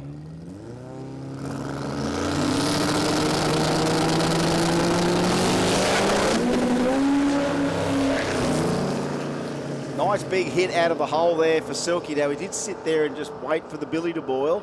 138 to the 60 foot. Nice wheelie, thank you. And Johnny hassled the hoops just a little bit there. And we're just having a look at what he might have done, because it did hit him hard. There was no subtlety to the application there. It did kind of hit the 28s. Well, it says he's in the unlimited class, so I mean he can have a 28 or 31 or whatever he can. He can have that on there. But Vesnave, that earlier run from him, 791 at 171 mile an hour. And we've got 11 7-second passes down here today. 11 say that twice. 11 7-second cars. 1 6-second car. Let's add up all the 8-second cars. Let's start there. 1, 2, 3, 4, 5, 6, 7, 8, 9, 10, 11, 12, 13, 14, 15, 16, 17, 18, 19, 20, 21, 22 8-second cars. 22 8-second cars. Okay, 9-second cars. Let's count them. 1, 2, 3, 4, 5, 6, 7, 8, 9, 10, 11, 12, 13, 14, 15, 16, 17, 18, 19, 20. 24 9-second cars. And you got enough time for our 10-second cars and the rest. Okay. We've run out of, well, actually, we've run out of space. As I said, I can only go to the 64 entrant mark. The 64th quickest time is 10:36. Heaven forbid in the next couple of hours until we finish, that somewhere along the line everyone gets what they want, and all of a sudden the 64th quickest car is in the 9s. That's a crazy little benchmark to look at as well. Possibly useless information any other time, but just a nice little nugget to take away with you that we can probably supply with the information that we have. There'll be plenty more info out of this, I'm sure, that we'll pick up. Of course, Dave from Drag Photos on the spot again. Now, of course, as much as that wasn't a whole epic run from Silky, it was still another classic moment for the wagon. Boy, he'd have a highlights reel as long as the coast of Australia, Silky, with that Datsun doing exactly Datsun wagon things, and that's big wheelies, and run that thing into the 7s too, which is crazy to think. But just after that launch, decide, you know what, let's keep the thing shiny and new and fresh as ever, and we'll live to fight another hit. Whether or not that is trying to crank it up a little bit more, because I think where he was with an 8:45 at 168 mile an hour. So that is technically nearly half a second off where he could really, really shake it, and that's really wind everything up, and that's take that SR to, higher places. And really, we shouldn't say that as being a simple thing to do, but yes, when, you've turbocharged and good tuning and good engine management and good power management and knowing what you make when you do this and knowing what you make when you do that. He just knows every time he goes out there that wagon might just power stand. And for some people, that's a nice choice to have, with your personal roller coaster that you spend all the money on to build. And, other guys have got them out there as well. And as I said, the 64th quickest is 10:36, let alone the other 60 to 70 to 80 plus that we would have. All right, just having a good scroll around, good look around.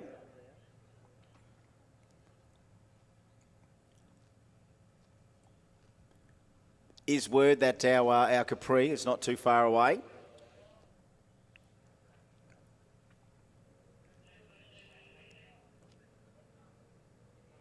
Interesting side note, and again, I'm not going to highlight it too much, but people may be asking, or may not. We had a low 7-second Celica with a Honda in it. Go 7:30 here on Friday. Let's have a look. 7:35 at 193. It smacked out a pretty decent 4-second run yesterday at Warwick, and they were back here at the hotel last night when we got back here. But this morning, they're still there. They were having a look. They had a few things apart on the car. I don't know whether or not that has then become something fixable or not. But they were doing something on the top end of the engine. And that's all. There was nothing else on the car, I think, that had any other issues. But there was plenty of attention getting paid to the top end of that engine. So they were working diligently with it. Now, whether or not that's then resulted in it getting fixed and rolled up down the road. Because remember, that it's not like they're stranded 100 k's away. They are just technically down at the caravan park down here. But they were still just getting, a couple of things sorted on the engine. They did hear it a little bit noisy or whatever. They came in last night, and they're looking somewhere in the camshaft area, and that they were trying to solve that there. But very focused this morning when we left. But we ain't seen them yet. So that'll be a little twist to the tail before the end of the day, whether or not that rocks up again. We haven't heard anything of the otherwise. And again, we're not waving the white flag or throwing towels in for anyone, because we've learnt that you just can't do that in drag and drive. We got that fixed on the side of the hill last night when the word went out at Warwick that that Andrew Valentine had done a wheel bearing in the HQ, but it had a 9-inch in it. So then the shout out went through not only the pits at Warwick, but obviously over our live stream. And when the live stream gets out over everywhere, then it's a little bit bigger. And next thing you know, and I'm imagining they might have been watching the live stream up in Toowoomba, but the Gazzard brothers, I think Scott and Paul Cortina, apparently to the rescue. So from Toowoomba to the range, we saw them on the way down, of course, coming down in the Bago. They had all the deck chairs out. They had all the camp chairs out against the side. There was 3 cars. Did you see it on the way down? There they are. We all kind of knew what was going on because, there's the HQ that needed the wheel bearing, and then everyone's in their camp chairs. And, yeah, look, there might have been, I saw a couple of open cans around the area there, and, that rarefied, beautiful, great dividing range air, and I'm sure there was a little bit of, at that stage, maybe some laughter. You get a little bit of ironic laughter when, you're dealing with adversity, don't you? You're there, you really feel that back in the younger days you'd punch a wall or kick a bucket, and these days you just got to sit there and laugh and just go, this is, we got ourselves into this. This is what recreation sometimes feels like, and damn cars have got us again. And as much as you feel like then the next day, I think I'll sell it, I'm out of it, and then you just, after a week, you just go, nah, you know what was I sooking about? I'll fix it. We fix it. We know how to do it. Some of us know how to do it. Some of us know how to do it all too much, especially if you break a ton of stuff, right? So there's the wheel bearing gone. To the rescue with the Gazzards. What did we see the other day? Boise, with the fuel filter. He was complaining that, it was boosted barra, but he only had 30 psi fuel pressure, and any time he got up it, that's not enough. So lo and behold, that's when you find your fuel filter's full of crap. So they had to do that on the side of the road, and pretty glamorous when you're laying there under it, and you're the boy with the finger in the dike. He had the finger in the Dash 8 holding all the E85 back as they're trying to flush the filter. And I thought, that's living, isn't it? How's that for living? That was great, isn't it? Especially when you just spectate. We just roll up and spectate. We can't do anything other than just watch. You're not allowed to touch the cars and help people like that, but they were still smiling, we were still laughing, we were still joking, we were mocking, we were doing it all, but no one's getting too upset about it. It is a recreation. It's a hell of a challenge to try and do it. It feels really good when you can get to the end of it and not have too many dramas. It feels even better when you come through the dramas and then get some good out of it. And even if you can come through the whole lot and have dramas, you get to the end and go, you know what, I think I got some unfinished business. I want to have another go. The love the beast mentality. And here he comes. He's going to have another crack here. Who knows? Like right now, the sun's out, the sun's behind the clouds. If we kept the overcast conditions even for a minute or two, might just get what he wants here. And I'm not going to even say it. I'm not even going to say that he has, and I will say it now because, I'm not going to say it. All right, I was going to say he hasn't slipped up yet. That's what I was going to say.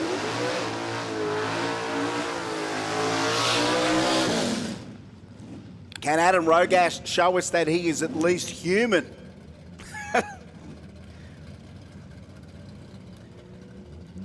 Because so far, one run a day is all it's taken. It's taken a fair amount of drama and mechanical fettling to keep the thing together. He's going to autograph those broken rockers, and I won't give them away when we get to the presentations. Oh yeah, there's the prep. How's the prep? Oh my God, he's in trouble. He's in big trouble out there. He's in big trouble. He's away. Never ask again, how's the prep out there? We're going to have to start testing people's shoelaces before you go out. I think in future we're going to put a tension wrench on your shoelaces before you go out there. Nah, mate, too loose. You can't go out there. All right, so Adam Rogash in one lane. Big Aussie flag there. Aussie Dragon Drive. MPW build all the way from Victoria. Jason Mansueto from Sydney as well. He's in a 2-3-5 Aspo battle at the moment beside him, but we'll keep an eye on Rogash from here.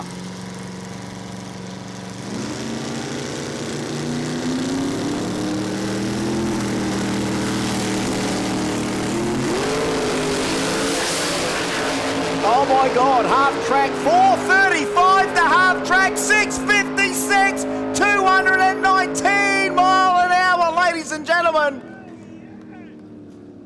1-2-2 in the 60-foot. Did you see the left-hand front wheel? Neither did I. It was in the air a tiny little bit to half track.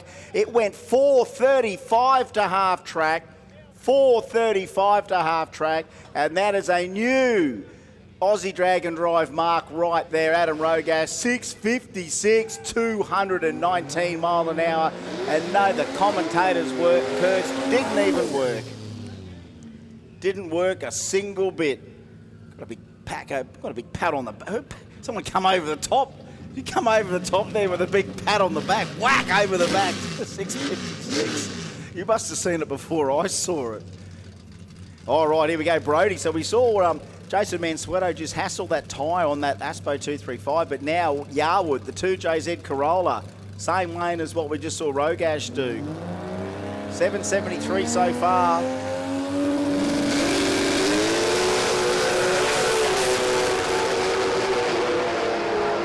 Half track for Yarwood, 498, 770, 180 mile an hour. I tell you what, if Will's going to go to Drag Challenge down in Victoria with an eye on our 6-shooter class down there, the 6-bangers, he might just ram them all up. He's got his eye on the game. Oh, yes, please. All right, okay, yep. Yeah, there we go. So that's PB all round. PB all round. Thanks, Sean. PB all round for Adam Rogash in the Capri. So not just the big number here, his big number as well. And isn't it funny how I just had a little natter about the little Honda in the Celica, and I didn't even see him down in the lanes at all. I just thought, you know what, he is obvious in his absence. Dan Smith, of course, driving Brendan's Auto Perfection Toyota Celica Honda K Series, 7:35 here on Friday. An 8-second run yesterday at Warwick. Brad Dilger, 1,000 runs on the Tirana so far, but all eyes on the Honda. Is this just a run down or is this a send? Let's have a listen. Is she just going to get it down?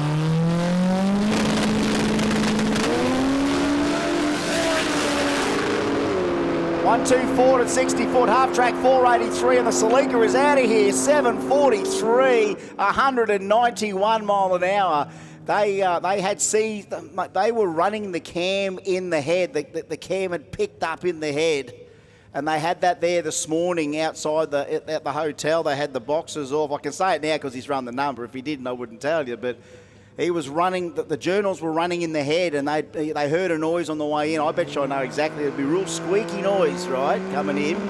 So they've had to get the old cams probably a little bit of a linish. They probably had to treat that whole bearing surface area on that K head to make those camshafts work and not squeal and squeak and do whatever they could seize, heaven forbid.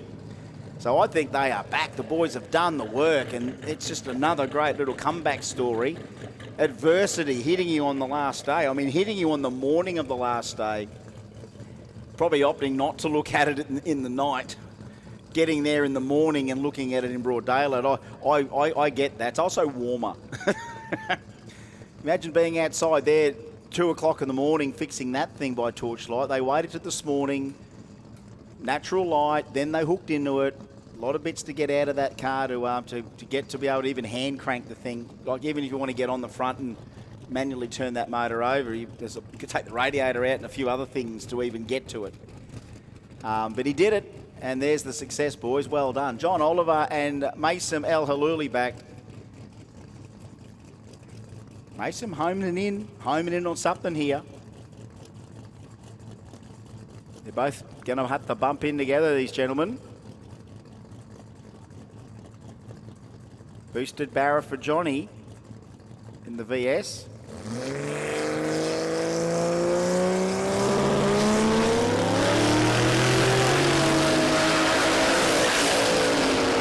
Not bad reaction time. Let's forget about it for the moment. 5:09 at 140 mile an hour through the Australia. 793. There we go. 793. 170 mile an hour. Best run for him today so far. 124 in the 60. So yeah, just a little less hectic in the 60 that time from what we've seen of the 116 hit before. But great run for them now to go back and orchestrate a bump. Daniel Lake and Mark Stone. Trying to hit an 850 for the VL, trying to hit and 11.50 for the HR.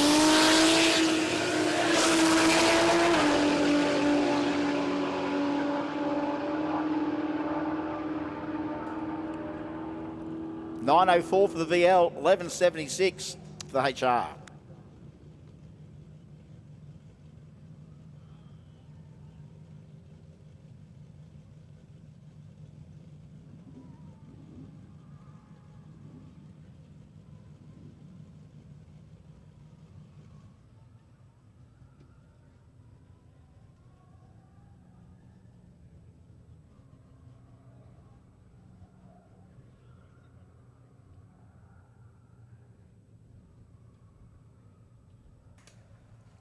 Quick check down the back after those two went down. Nice to see that Salika drove straight back past here, no problems whatsoever. So survived the run, survived the send, drive the thing back, shoot on the back to the lanes, back to see how it all went. I'm not going to really guess on what might be the most highly strung engine here this weekend. I mean, they're all pretty highly strung. You kind of figure the bigger you go, the less stringing you can do of it. Little engines can take a fair whack. You think of Silky's SR20, that's getting a fair plod. We start at the smaller engines. Our little 13B that's out there. Oh, he's not bad. He's not Puerto Rican boost levels. He might be at 20 to 30 psi, but I don't think he should be 50. Silky would have a fair up. I don't normally always ask everyone how much boost they're running. I just guess, because 20 psi ain't 20 psi anymore. Like 20 is, no one would ever think of putting 20 into anything. Back in my day, I was happy with 9. I was happy with 13. Now, 40, 50. I'd hate to think. If anyone out there that wants to dob in someone else's boost pressures, please text me. If you've got a mate, you know how much boost they run. I want to know. I want to know their PSIs. Mick McGregor, I'd hate to guess what we're doing on the LS to make it go 850. We could nearly do it on 16. I wish we could have a controlled boost class. I just don't know how to control it. You know what I mean? We could go restrictor plate. Right, as much boost, but we're going to put it through an inch orifice. Off you go. Michael McGregor, check this thing. He wouldn't blink at this thing to go 850. He wouldn't blink at the Lexus to do the same thing. David McLeish. Bump City too. So many citizens of Bump City.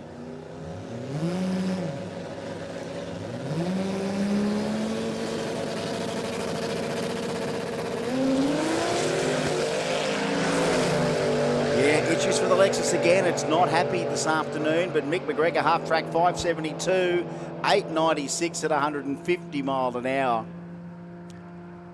I haven't been keeping track of maybe who's got the quickest roof rack this weekend, fastest roof rack. That's 150 mile an hour roof rack right there. We used to joke about that at Drag Challenge down south, especially, XF Utes turn up with Barretts. It's like, well, you got a bull bar on. Is that the world's quickest bull bar on a drag and drive car? Canopy, Torno. Well, we love our commercial vehicles more than anyone else in the world. We'll race utes, we'll race vans, we'll race wagons. Got our traditional diets, of course, of our Tiranas, Capris, Cortinas, Commodores.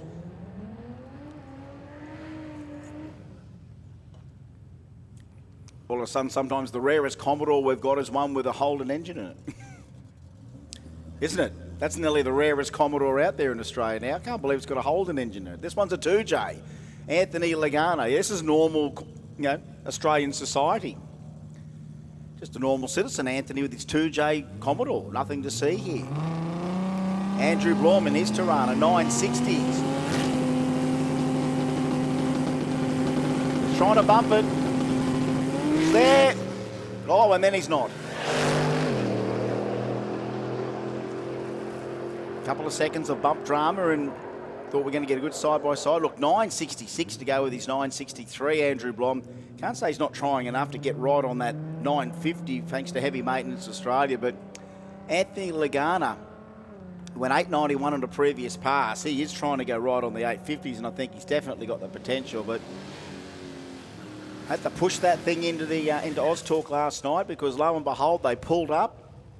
They were going to do their checkpoint, and then the thing wouldn't start. Starter motor crapped itself, so into Oztalk on the hoist, pulled the thing out, bench test. I don't know what happened after that, but here they are. Matty Francis, Damien Burnham, one more time. By pure fluke or deliberate? Just how much cool panel van could you put on the track at once?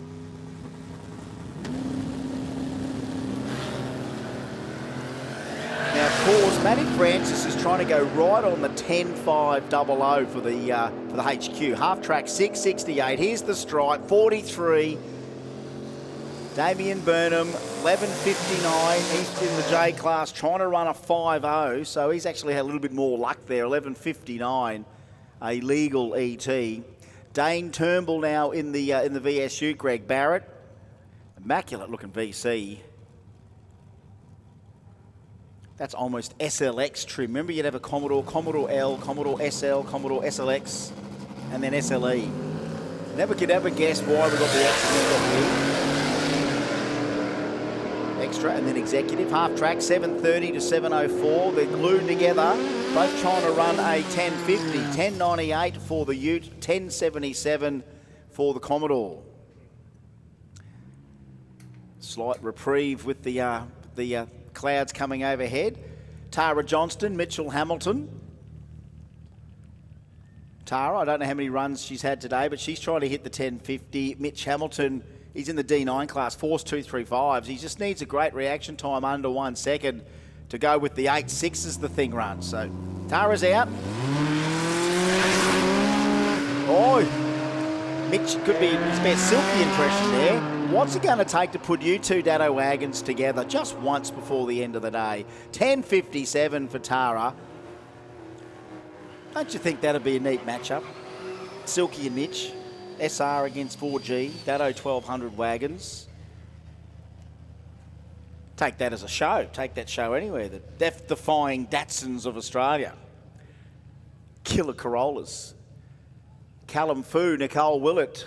Callum trying to hit an 11.50. Gets pretty good at doing this with this car. Nicole Willett, now she's out just over 1 second reaction time. This time 1.06. Can she make that count with a bit of deficit here? Let's have a look. Callum Fu, 11.26. Nicole, 10.91. Not so lucky. Not so lucky. Here he is, Dean Wilson, Michael White, and he's got 6.49 written on the side of the window there. Is that an old dial? I don't know what that is. He's trying to hit 6.50 up in Warwick. Here he is trying to hit 10.50 here. Michael White on the side even in the XT is trying to hit the 11.50 mark. Here goes the last one of the attempts for Dean. 55, 10.55, not bad, 12.68. Off the top pace in the 11.50 class. Just more real street cars than ever. Stephen Bryce, the XB. That Pro 11.50 class, just plenty of these, just the real Aussie diet. Derek Johnson, another Supra. What are we, three or four Supras here. Fairly decent JDM represent across the board in each category. 10.50, no, 9.87 for that one. 9.87 for Derek Johnson. Stephen Bryce, 11.98 in the Pro 10.50 bracket.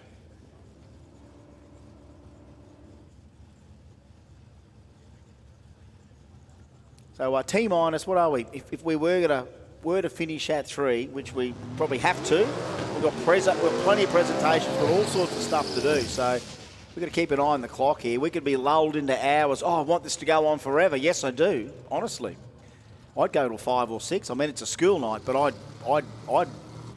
go to work. I'll go to sleep for 2 hours. Go to work. I'm fine, but. We are probably scheduled till about 3 o'clock, so what's that?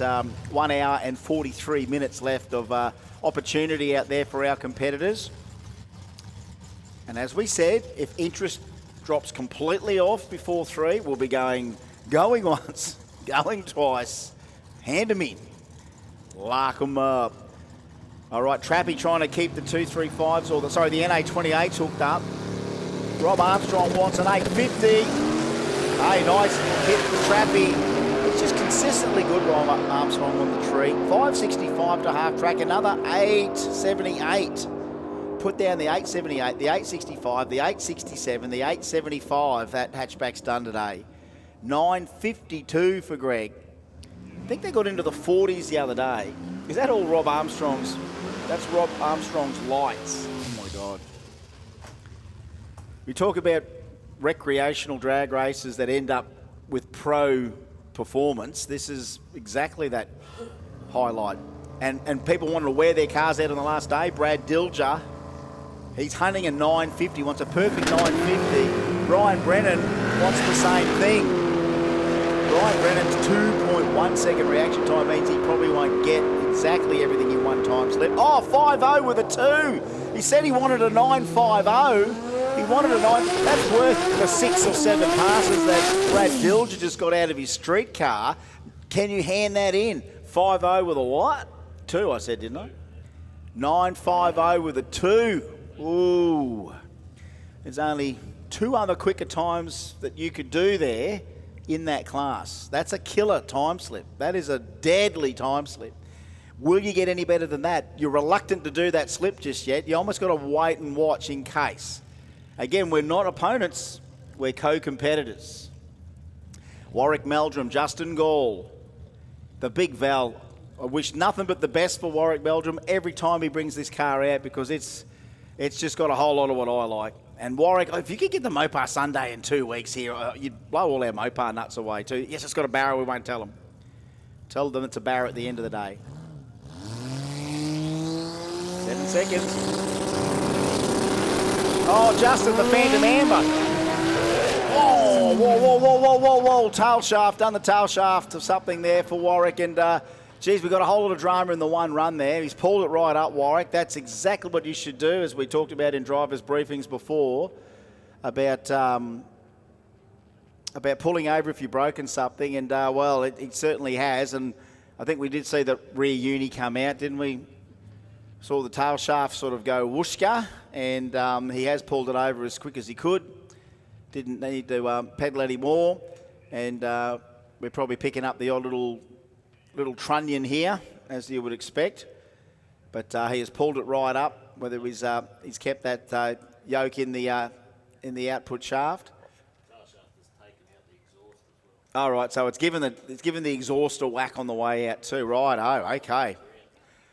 So we've got a double flogging here. 2 things in the one go. It's done the drive shaft and it's done the exhaust, because he had a bit of a dump pipe coming out the side there that's gone in under the car and out, and then the drive shaft sort of going, well, come here, boy, and give you a flogging. And I would say, Warwick, as much as I was also just seconds ago wishing you all the very best, it was looking great. It's like anything in drag racing. He was on a mission until something, until you find the next weak spot, and the weak spot was that back uni, you would say. All right, attention in the pits. All remaining cruise crew, can you come and show your pictures off, please? So all remaining cruise crew, can you please go over and show the Allstars people the pictures of your cruise crew? Nice little concept that, of course. Be able to, if you don't want to get out there and race, cruise with them.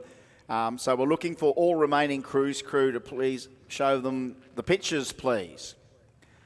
So look, they're right into it here, the guys, doing a little inspection. Recovering the Valiant now would maybe be you would assume a tilt tray job. If it's not dripping anything though, and won't drip anything else, is that you could tow off, but God knows what it's done in under the car, what other collateral damage, other than, the dump pipe and the drive shaft. But another call in the pits, please, all remaining cruise crew to show their pics. I don't know how much event merch is left. I know we had a little call there before. We are running dangerously low, which is not bad for us having to pack it all up, but which means it would be good to pack up nothing. If you want to go down and grab one of those Allstars remaining drag and drive event shirts, then you better go down and check them all out. Our cruise crew, you do need to go down and show the picture of your antics.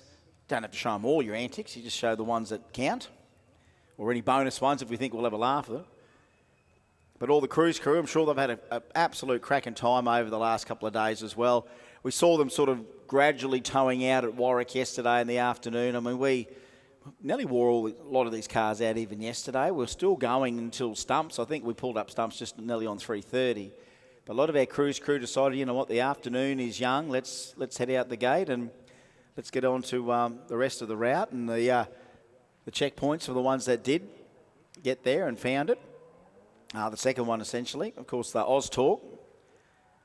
Doesn't that turn that shopping centre, because the workshop is in the corner of a, you know, sort of an IGA supermarket complex. If you didn't do the checkpoint, for our spectators that didn't do it, Oztalk's in the corner there, and mechanical servicing and all sorts of things, performance things. They do plenty of stuff there, and they do get plenty of business from the whole shopping community in that corner.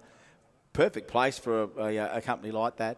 But yeah, didn't we take the old shopping centre car park by storm last night and we had to park the Winnebago a fair way away, but just to be able to walk up and stand outside where the checkpoint is, and literally we were accidentally photo bombing everyone's checkpoint shot, because when they were standing there or sitting there standing there, normally they'd idle up and get the photo. We're in the background there sort of waving, or Bubba would have the shirt off or something at the checkpoints. Don't have to give them too many excuses to do that. But to see the general punters, the punters are coming in to go to the shops. And then, of course, just as they'd be walking out of the shops, in rolls a 7-second streetcar with its trailer on. And what the hell is this? And then you look over and go, oh, hang on, there's a gang of them. Like, remember when I think it was, and we got caught in the end of that there at one stage there when we had Swifty and Mason. So we had two, boosted VH drag and drive cars in our midst in front of us, and then, Shagger driving the Winnebago then decides to line up against Swifty at the lights and go, mate, give me the hit, and I'll gap you. And I mean, you're a good lever too, I tell you what. Well, he's a lever. And then, he caught us eventually, didn't he, Swifty? Yeah. Once the smoke eventually died down, we were able to see where we were going after that. But that was a good hit there. It was 1-0 to Swifty, though. Yeah, well, you did. We also ran out of space because we also had to let a few people over into the left lane. But it's just so cool to take those moments in. And we only got a little sniff of it all. And if you ever did the whole course and take the time to do it, like all these people have to, it's just a great moment to be involved with. And then that sort of spilled into what you would assume a checkpoint. You could do it in a couple of minutes and you're gone. But a lot of people take that opportunity to pull over. The hood's up. They're looking at everything. Checkpoints are a great opportunity to then also, if you need to go over a few things, and then, if you have to do a bit of fixing or adjusting, that's kind of why, Oztalk's not a bad place to have a checkpoint. Because, if you needed the hoist, you could pop it on the hoist. If you needed a light, a torch, a tool, whatever. If there was some fluids, that always was just no issue there at all. I mean, I didn't need any of that, but I did eat all their jats and dip, though. I did, yeah. I ended up sort of, ended up hooking into the condiments there in the welcome area, but that was only because they told me to, so... It was good, but yeah, that was another great impact, especially when the punters come across it. We already know it's all going to happen, but then when punters stumble across it, it rolls straight into their laps. We're in their lives, whether they like it or not, and we're out. And if you ever do get to do, a street machine drag challenge or anything like that, and you do it through, the regional Victorian towns or South Australian towns, it's that same buzz as what we do here at Allstars. You end up bonding with the country, you end up bonding more with your friends, and you meet new ones every single time. And every day when you stand there the next day after, all in, enduring the road section of it or the transfer section of it, and turning up at the next day and you look around and you're kind of all bonded as a group. It's almost like a group bonding session. There'll be people that you never met at the beginning, and you'll know them at the end. Here's a little update while we're looking. Now, as we said before, the 64th quickest time here today was a 10:36. It's just dropped to 10:28, by the way. So, boy, 2 more tenths, and we don't need to judge this year, but just nice to remember it to see what happens when we get our next All-Stars, or even when we get to, drag challenge in October to just see where we all are in the scheme of things. But that's a fairly tough represent, I would say. 64 cars quicker than 10:28, and the rest not too far behind. I can't even pull them all up here on the screen anymore. But it's good to see we've got all this just lurking in our own communities around the place. All right, well the big Val is on the tilt tray. Looks like we picked up all 283 million little needle rollers or whatever else come out of the grease, and that's the good thing about grease. It does hold them all in. It's just probably the fling factor. You might get the odd one out there, but I mean that's a little physics lesson there. How do you take 2,000 foot-pound of torque probably and shift this much weight, move that much car, and then somewhere along the line there's a metallurgic failure, and that is probably a broken rear universal joint. Wouldn't be the first or the last that's ever happened on this drag strip. I'm a member of the Rear Uni Club. You ever break something and have to tow it home from here? No, I've been in cars that have. Yeah. See, that'd suck if you ended up driving to the track with a mate, and he's going to run the car, and actually it's broken, and you've all got to get home. How about on Mary Street in the city one night? We had to tow That'd be worse if you broke it in the city. That's nuts. Break something in the city, then try and get it back to Jimboomba. That's a walk. That's a fair walk. No, I've done a rear uni here, mate. A perfect mixture of traction and fracture. I call it a traction fracture. And thank God I had my tail shaft loop on there. And again, the car wasn't quick enough to need one, but decided, look, honestly, in some sedan cars it's easier than others. Mine, it was just a big piece of bar across, sort of, though it didn't hit the ground, essentially. The rest of the tunnel was kind of the loop, but of course, when you look at the rule book and what you need as far as tail shaft loops, it's just good sense to put one of those in, and you can buy them if you want to. If you don't even know what one is, you just search on it right now. You'll see what a tail shaft loop is, and you can buy them. Of course, a nice metal construction, very sort of oval in its shape there to obviously contain the drive shaft for the car and allow still travel in the suspension. But then if it does, as we just saw with Warwick, break that back universal joint, that loop is there to make sure that tail shaft, and this is what the theory always was about it, it can flip the car over.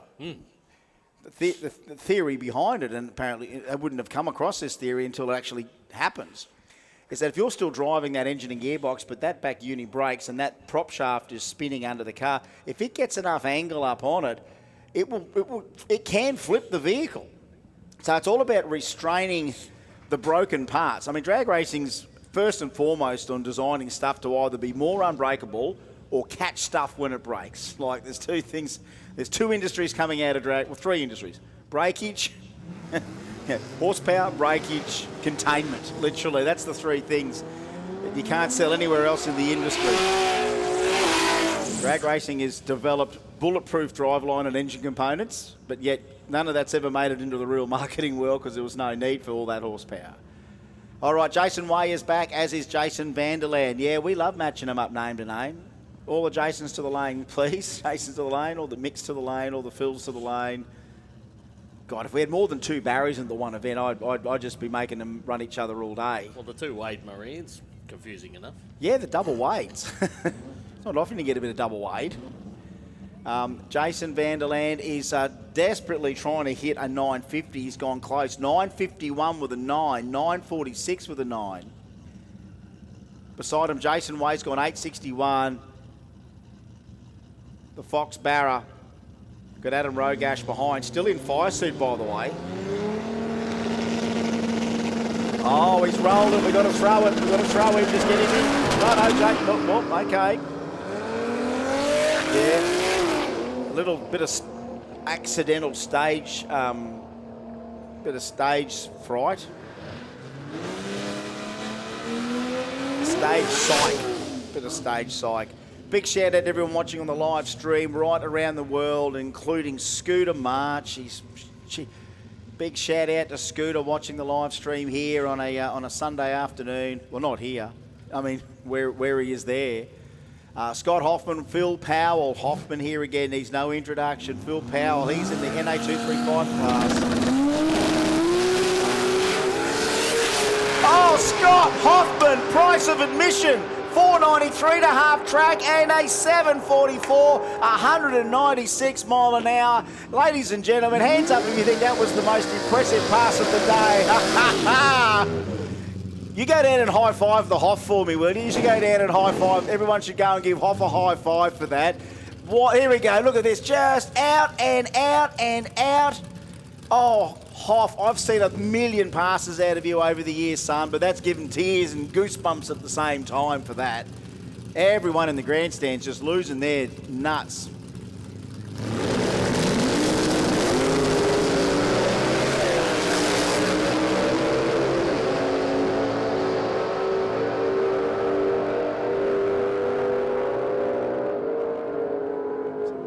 And we needed that little gap of NA goodness in the middle. All that boosted 2J goodness, just had to let it settle down with a bit of good old Sydney Sweeney out the back door there. Love those lungs. Tim Hoblin back. Pat Smith here in the burnout box, but Bluebird heading towards the beams.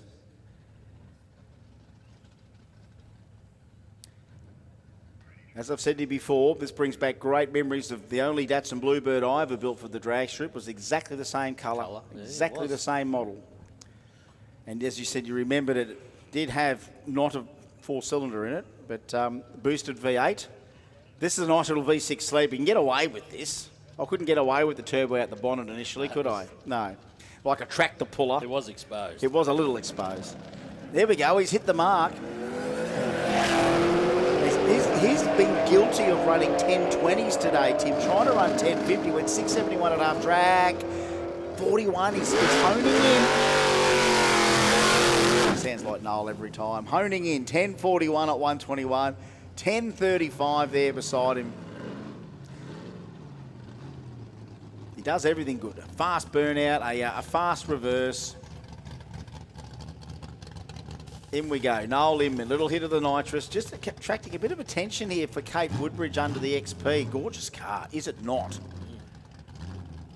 Noel Inman beside the nitrous Windsor-powered 1922 Ford Senador.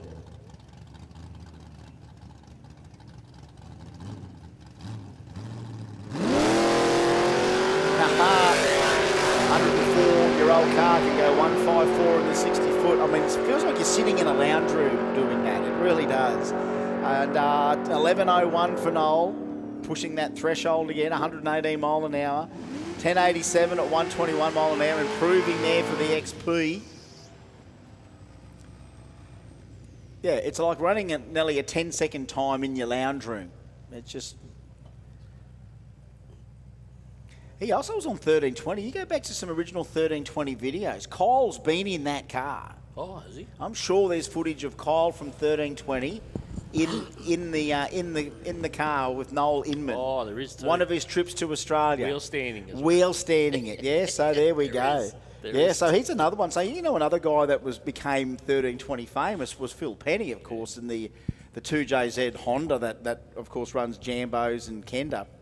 So, Kyle, he touched a fair bit of Aussie culture for his visits here, and he was in Nolly's car. Kareem Patini El Haluli in the VX, and keep an eye out on that wagon. Doink. More dangle for everyone here today. We've got more dangle than dig that. Got out here. 1063 for Brendan Burnett, rolling right off the throttle, 644 at half track. And check this out for Kareem down the end. Hey, that'll do, nearly 150. There's all cheers, there's relief. 917 at 149. They're happy with that. They'll be happy with that. 917, nearly 150 mile an hour in the VX. Sean Newbigging in the another VX, and Mitchell Horsfall in his Tirana. Trying to chase a 950 in the silver car, and the Tirana trying to chase a 1050. It is fascinating me what's in the blue Torrey. That's one thing I haven't caught under the bonnet. If anyone knows, can someone let us know what's in the blue Torrey of Mitchell Horsfall? Oh, that's a very good question, Dully. Commentator's choice we've got to come up with. Oh, well, someone's got to help me. Bubby got to help me. Someone, everyone out there, message us with ideas of if you were having to give out commentator's choice, who would you give it to? That's an interesting thing. You're all our friends. That's the thing. There's some very impressive cars and vehicles and people we've met and seen. I also have that GC award as well, which was out there about trying to find who's just one of the best around when it comes to giving of their time, their attention, their empathy, their sympathy. That award. But yeah, thanks for the text. We'll have to sort that out real quick. Commentator's choice. We've got that gorgeous trophy to give out. We will have to come up with something. We might have to go rock, paper, scissors, or I don't know. Shall we put every badge in a Toyota badge, Holden badge, Ford badge, Chevy badge, Mopar badge, and then as a badge comes out, pick it? I don't know.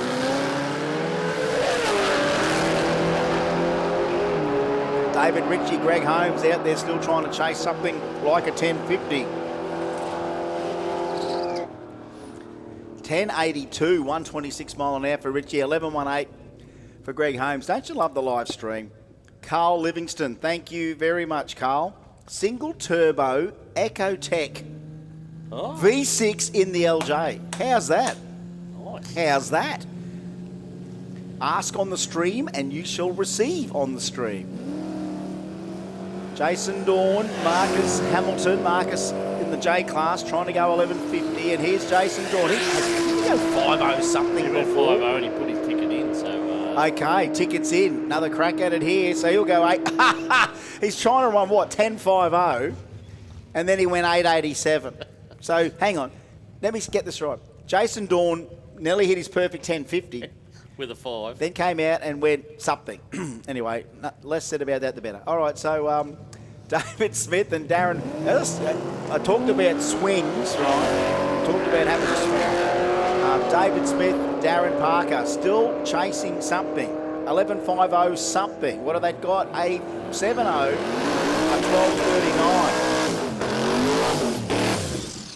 12.39. Okay, attention in the pits, attention in the pits. All of our sponsors on site for you to come and hand out the trophies at presentation. So we're going to need someone from ESA, RD Williams, Revolutionary Resto and Race, JJ Contractors, Parker's Sheds, 2 Infinity, J&M Asphalt, Heavy Maintenance Australia, Wizard Concreting, Prime Speedworks, and anyone else, VPW, 2 Infinity, as we said. Any of our sponsors that are here on site, please stay around to hand out our trophies for the presentation, please. All the trophy sponsors as well. So all the trophy sponsors, attention in the pits, all of our trophy sponsors, if you can please stay around. We will need you to help present all of our trophies at presentations. It's very important we all hang around for that too, because, you know, these are our big events of the year. So we'll give them that last bit of time. There's Neighbour and Jono McDade. Jono and John. Oh, both guys. Now, hang on, now it's Jono McDade's. Well, I thought it might have been his turn to break something. It did come out and knock the tyres off it a bit further out, but he's kind of just lifted off and rolling to see if he can hear anything. Obviously, if it's a drive shaft, you can hear that pretty obviously. So he's lifted to go, anything break, anything break, anything rattling? And he's just decided, I will roll it through and not pull it up. He did hesitate. He was on the brakes. Vez Neighbour knocks the tyres off the HR again. Runs of 7.97 and 7.91 today. And... yeah, for Jono McDade, whether or not just a little bit further out, it just knocked those tyres off it and decided, well, it could be something broken, or... Because I suppose when you're used to the plant, when the tyre hooks up and you start getting all that horsepower, and that's, you know, 1,500 plus 100 horsepower, it's so much different when you spin the tyre, because it'll just feel like you've nearly gone through the windscreen, because all of a sudden that thrust has turned into an unload, and you can normally assume it's broken something in the driveline or spun the tyre. Nothing rattled, nothing broken, I don't think, and he's rolled off there. No harm, no foul. So Jason, what have we got here? Jason Vanderland and Jason Legrand. We can't write these scripts. Jason and Jason against each other. Wade and Wade, can't quite get that together. But Jason against Jason. Legrand against Vanderland. Even two classy Jasons. Two very classy Jasons out there. Two of our classiest Jasons ever. Jason Vanderland against Jason Legrand. What a lovely pairing. I say, Jason, your Holdens are in immaculate condition. Oh, I do agree. I am truly loving Jasons today. May the best Jason win. 10 paces and turn and fire. Or bump, one of the two. Oh, okay. One Jason's trying to chase a 950, one Jason's trying to chase an 850. Can you guess who is who? 897 and a 952. So Jason Vanderland, 952, and an 897 for Jason Legrand. Top of the morning to you, Jason. That's right, Russ. Top of the morning. Lovely Jasons. Another Jason. Jason Way. God, imagine if that was... Remember we had Matt and Matt? Now we just got Matt. One Matt. We had two Matts. Remember we had two Matts? We did have two Matts. Two Matts on the mat. Third Jason. People like the pommy and casual drag racing commentary of the old days. 1930s BBC radio announcing drag racing, perhaps. Spoken in one's Queen's English. No, it's Australia. Well, we won't do that. Save that for the soccer. Jason Way and Matt Francis doing some bumping in here. And good old... Oh, he held on to it. Here he goes. Tell you what, half track there, 5:34, not a bad run there for Ways. 8:24, 161 mile an hour, a 10:51 for Matty Francis.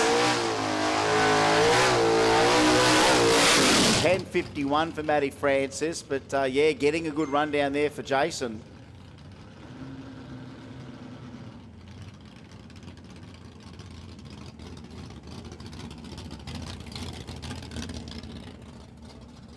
We can ask that question if he's around. We should ask. People are asking. When will we see Mr. OG T-Bar Mick McGregor back at a Dragon Drive? When will T-Bar Mick McGregor come back out of the cobwebs? I see him hovering. All right, Mansueto. No.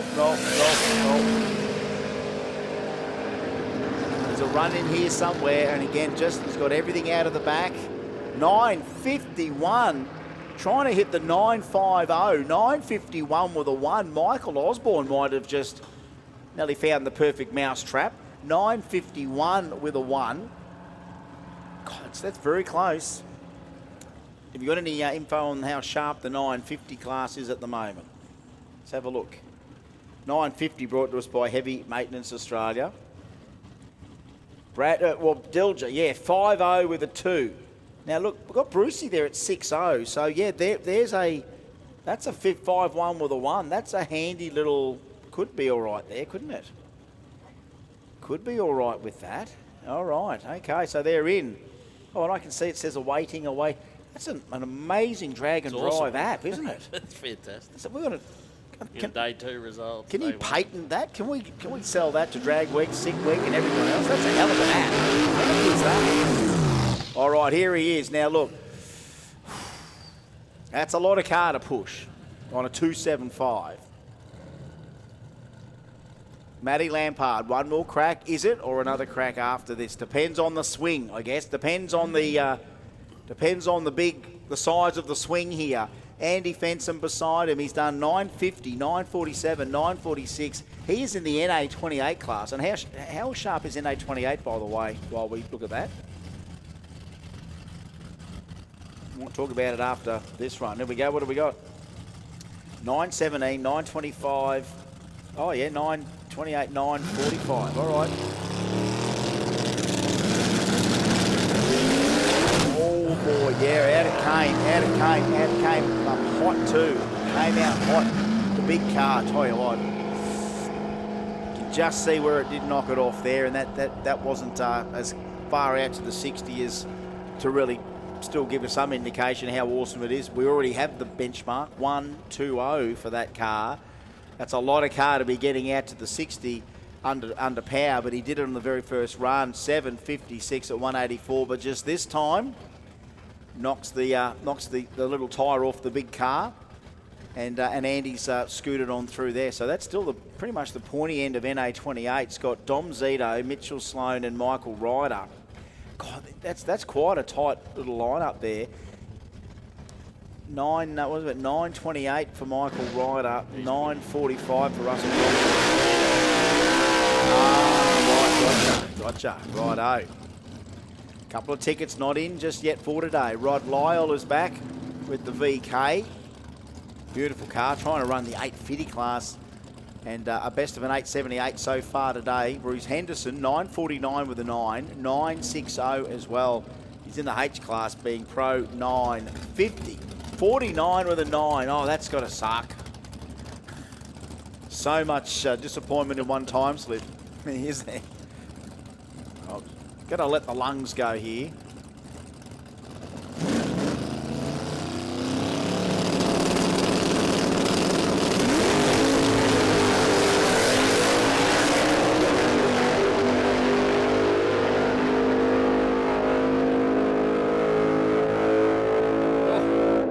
Oh. 950 with a 1. Bruce Henderson, lock him up.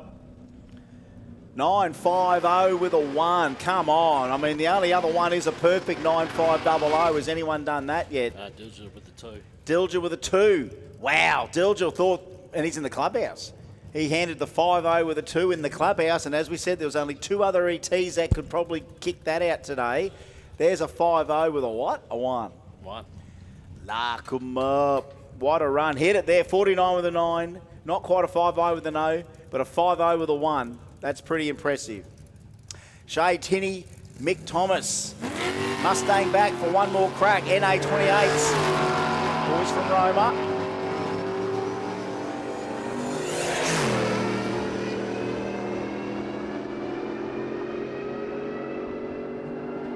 Panning that out the back door. 10.24. Trying to run the 10.50. 10.62. In that NA28 class. Jeez, it's tough NA28s no matter what. 10s everywhere. 9s too. Dean Wilson, Callum Fu. Callum still we know trying to go the 50. 11.50. Dean Wilson the same. 10.50 pursuit.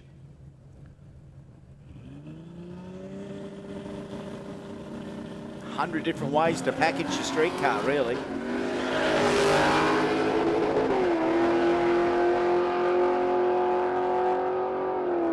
They hit the stride. It's a 64 and a 48. 64 and a 48. So, yeah, some of these slips not as important as the others. Put them on the pile of the ones we can't use. Rob Ware. Well, I thought Rob was fine, wasn't he? Oh. He did have a crack and run before we must have reset the old. Let me find him in there. Maybe we can't. Well, we can't. Hey? 50, he was a 50 with the 2, I thought. Yeah, I thought he was a 50 with the 2 as well. Let me find him again.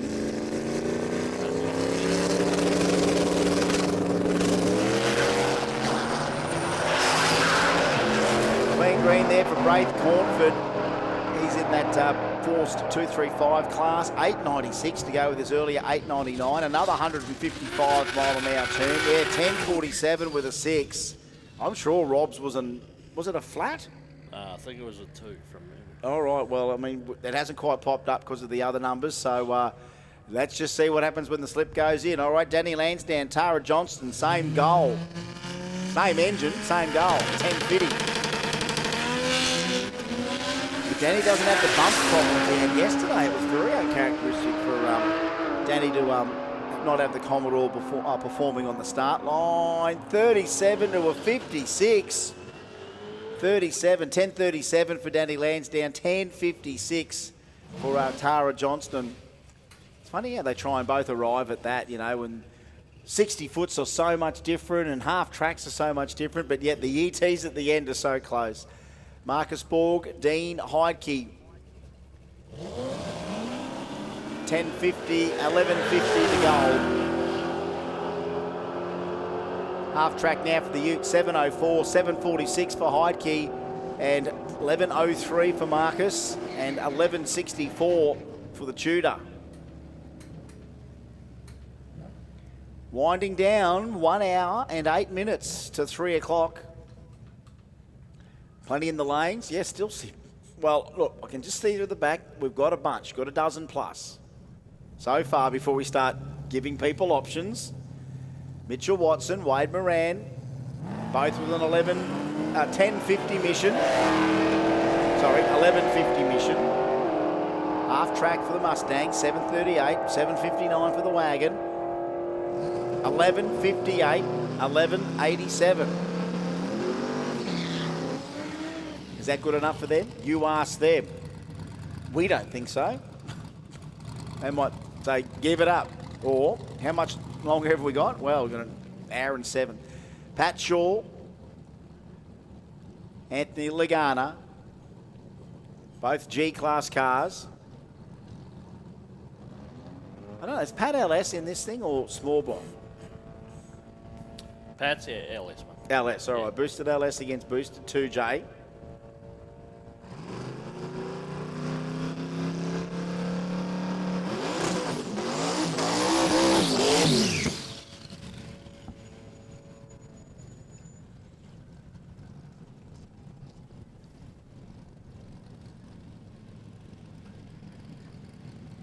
All right, J&M Asphalt bringing this Pro 850 class, and it is tied at the top. And after 3 days, anyone in the clubhouse? Well, that won't count. So Disco Dane at 50 with the 2. Disco Dean, 850 with a 2 in the clubhouse. Anthony Lagana, Pat Shaw, bump it in together.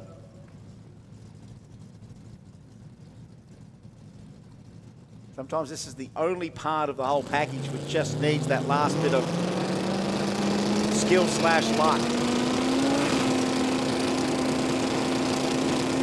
Oh, they're going to get what they want, boys. They're going to get what they want.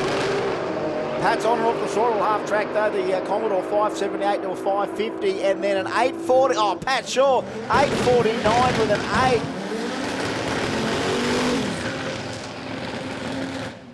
And 899 beside him for the Commodore. Just that built-up moment of drama, you know, the drama that just sort of happens just before that last light stops flickering. Feels like an eternity. Shay O'Reilly and Rowan Blom, 101 Dado brothers. Rowan went 8-1 in the Dado 1200 Ute before. Rowan Blom, just what a bunch of fun. 10:24 is run today in the rotary powered Dado.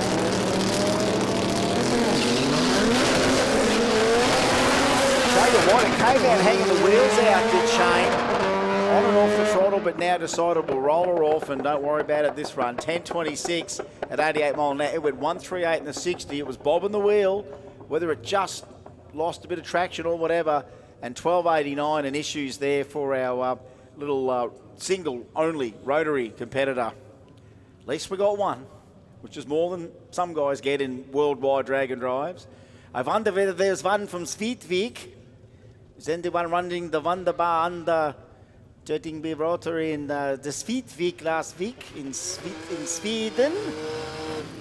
I don't think I say 9. But was there a rotary in Street Week, Sweden? Someone on the live stream, if you can find us either one or prove that there wasn't, that's good.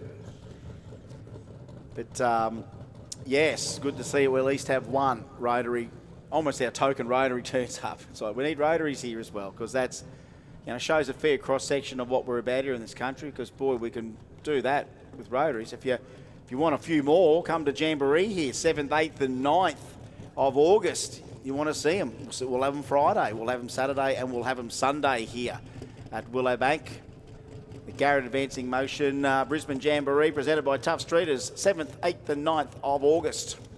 Mason Al Haluli, see if we can get him up for a bit of J275 action maybe. Tim Heiblom, the V6 Bluey, he'd be right up the street compact alley, I can tell you.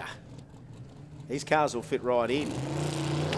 Whoop, whoop, whoop. Now that's not bad, that's not bad. Pete's just gonna, we can make this, we can right this wrong, and isn't that good? See, Timmy did the same thing. All right, we're going to throw that, click that, flick that. Hopefully we've got that covered. Yeah, sometimes the opponent or the person beside you, your co-competitor, that's a nice gesture. Get back out of the beams. If you know that the person beside you has rolled through, just get back out of the game. Don't sit there and need to force a race or force someone to throw a red. They just said, right, have another crack. It's as Sometimes it's just the coordination of trying to hit the throttle and grab the line lock / trans brake / bump box button. Yeah, look, they just didn't want to hold it. Didn't want to hold it. And look, maybe just for this run just as well, because it was doing a bit of coughing and stuff like that. So let's just see what Tim does here. Oh, 49 with an 8. He's trying to get back to that 10.500 he ran on Friday. And he goes 10.49 with an 8. Trying to run 10.50. Can't take that. Just looking at the flags there, mate. Look how the headwinds picked up Yeah, there it too. So sure kinda knocked them around has. a little bit. Well, we did expect, like, the weather forecast said cloudy in the afternoon, clearing. This would be the wind probably blowing that system out for us. So, beautiful little breeze. Bit of a headwind. David McLeish, yeah, issues with the Lexus so far this afternoon.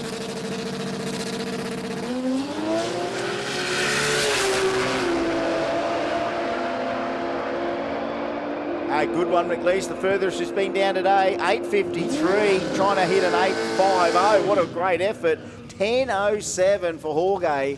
Jorge in the H class trying to run 9.50, but 10.02, 10.07. And a good send there for McLeish finally. Getting it done from point A to point B. Still the 64th quickest times are 10.28. Rob Wizard, Patrick Smith. So Pat in the RX-7 it says here. Yeah, Rob had a little staging thing there before, didn't he? Where, I mean, the things take like a 1960 whatever HT and turn it into a piece of Swiss precision. All right, quick little squiz out towards the middle there. Yeah, I thought I saw a bit of rubbish fly into the right lane there, mate. So I think they're just going to get that at 1,000 foot. Oh, well spotted, mate. Geez, you've got eagle eyes, haven't you, mate? Spot that. And you don't even wear glasses, mate. That's pretty good. You've always for reading, and it's getting worse as the years go on. But yeah, anyway, but you know, obviously... the long vision's okay. Yeah, the long vision's very good, mate. Spotting that all the way down there from that. I mean, yes, I will occasionally watch all the way to the end, but I was sort of looking at this and that and the other and seeing what we get. Sometimes I'm looking for an increment, sometimes halfway down on some of these to just think, well, what are we all doing here? What's that going to be at the end? And forgetting that stuff could probably potentially fly off the car after that. Which lane did you see that on? Sorry, mate? Which lane was that? Right lane? No, come from the left and blew over the right. So looks like Pete's just picked that up there now. So. All right, whatever that would be. It just stuns you to think how many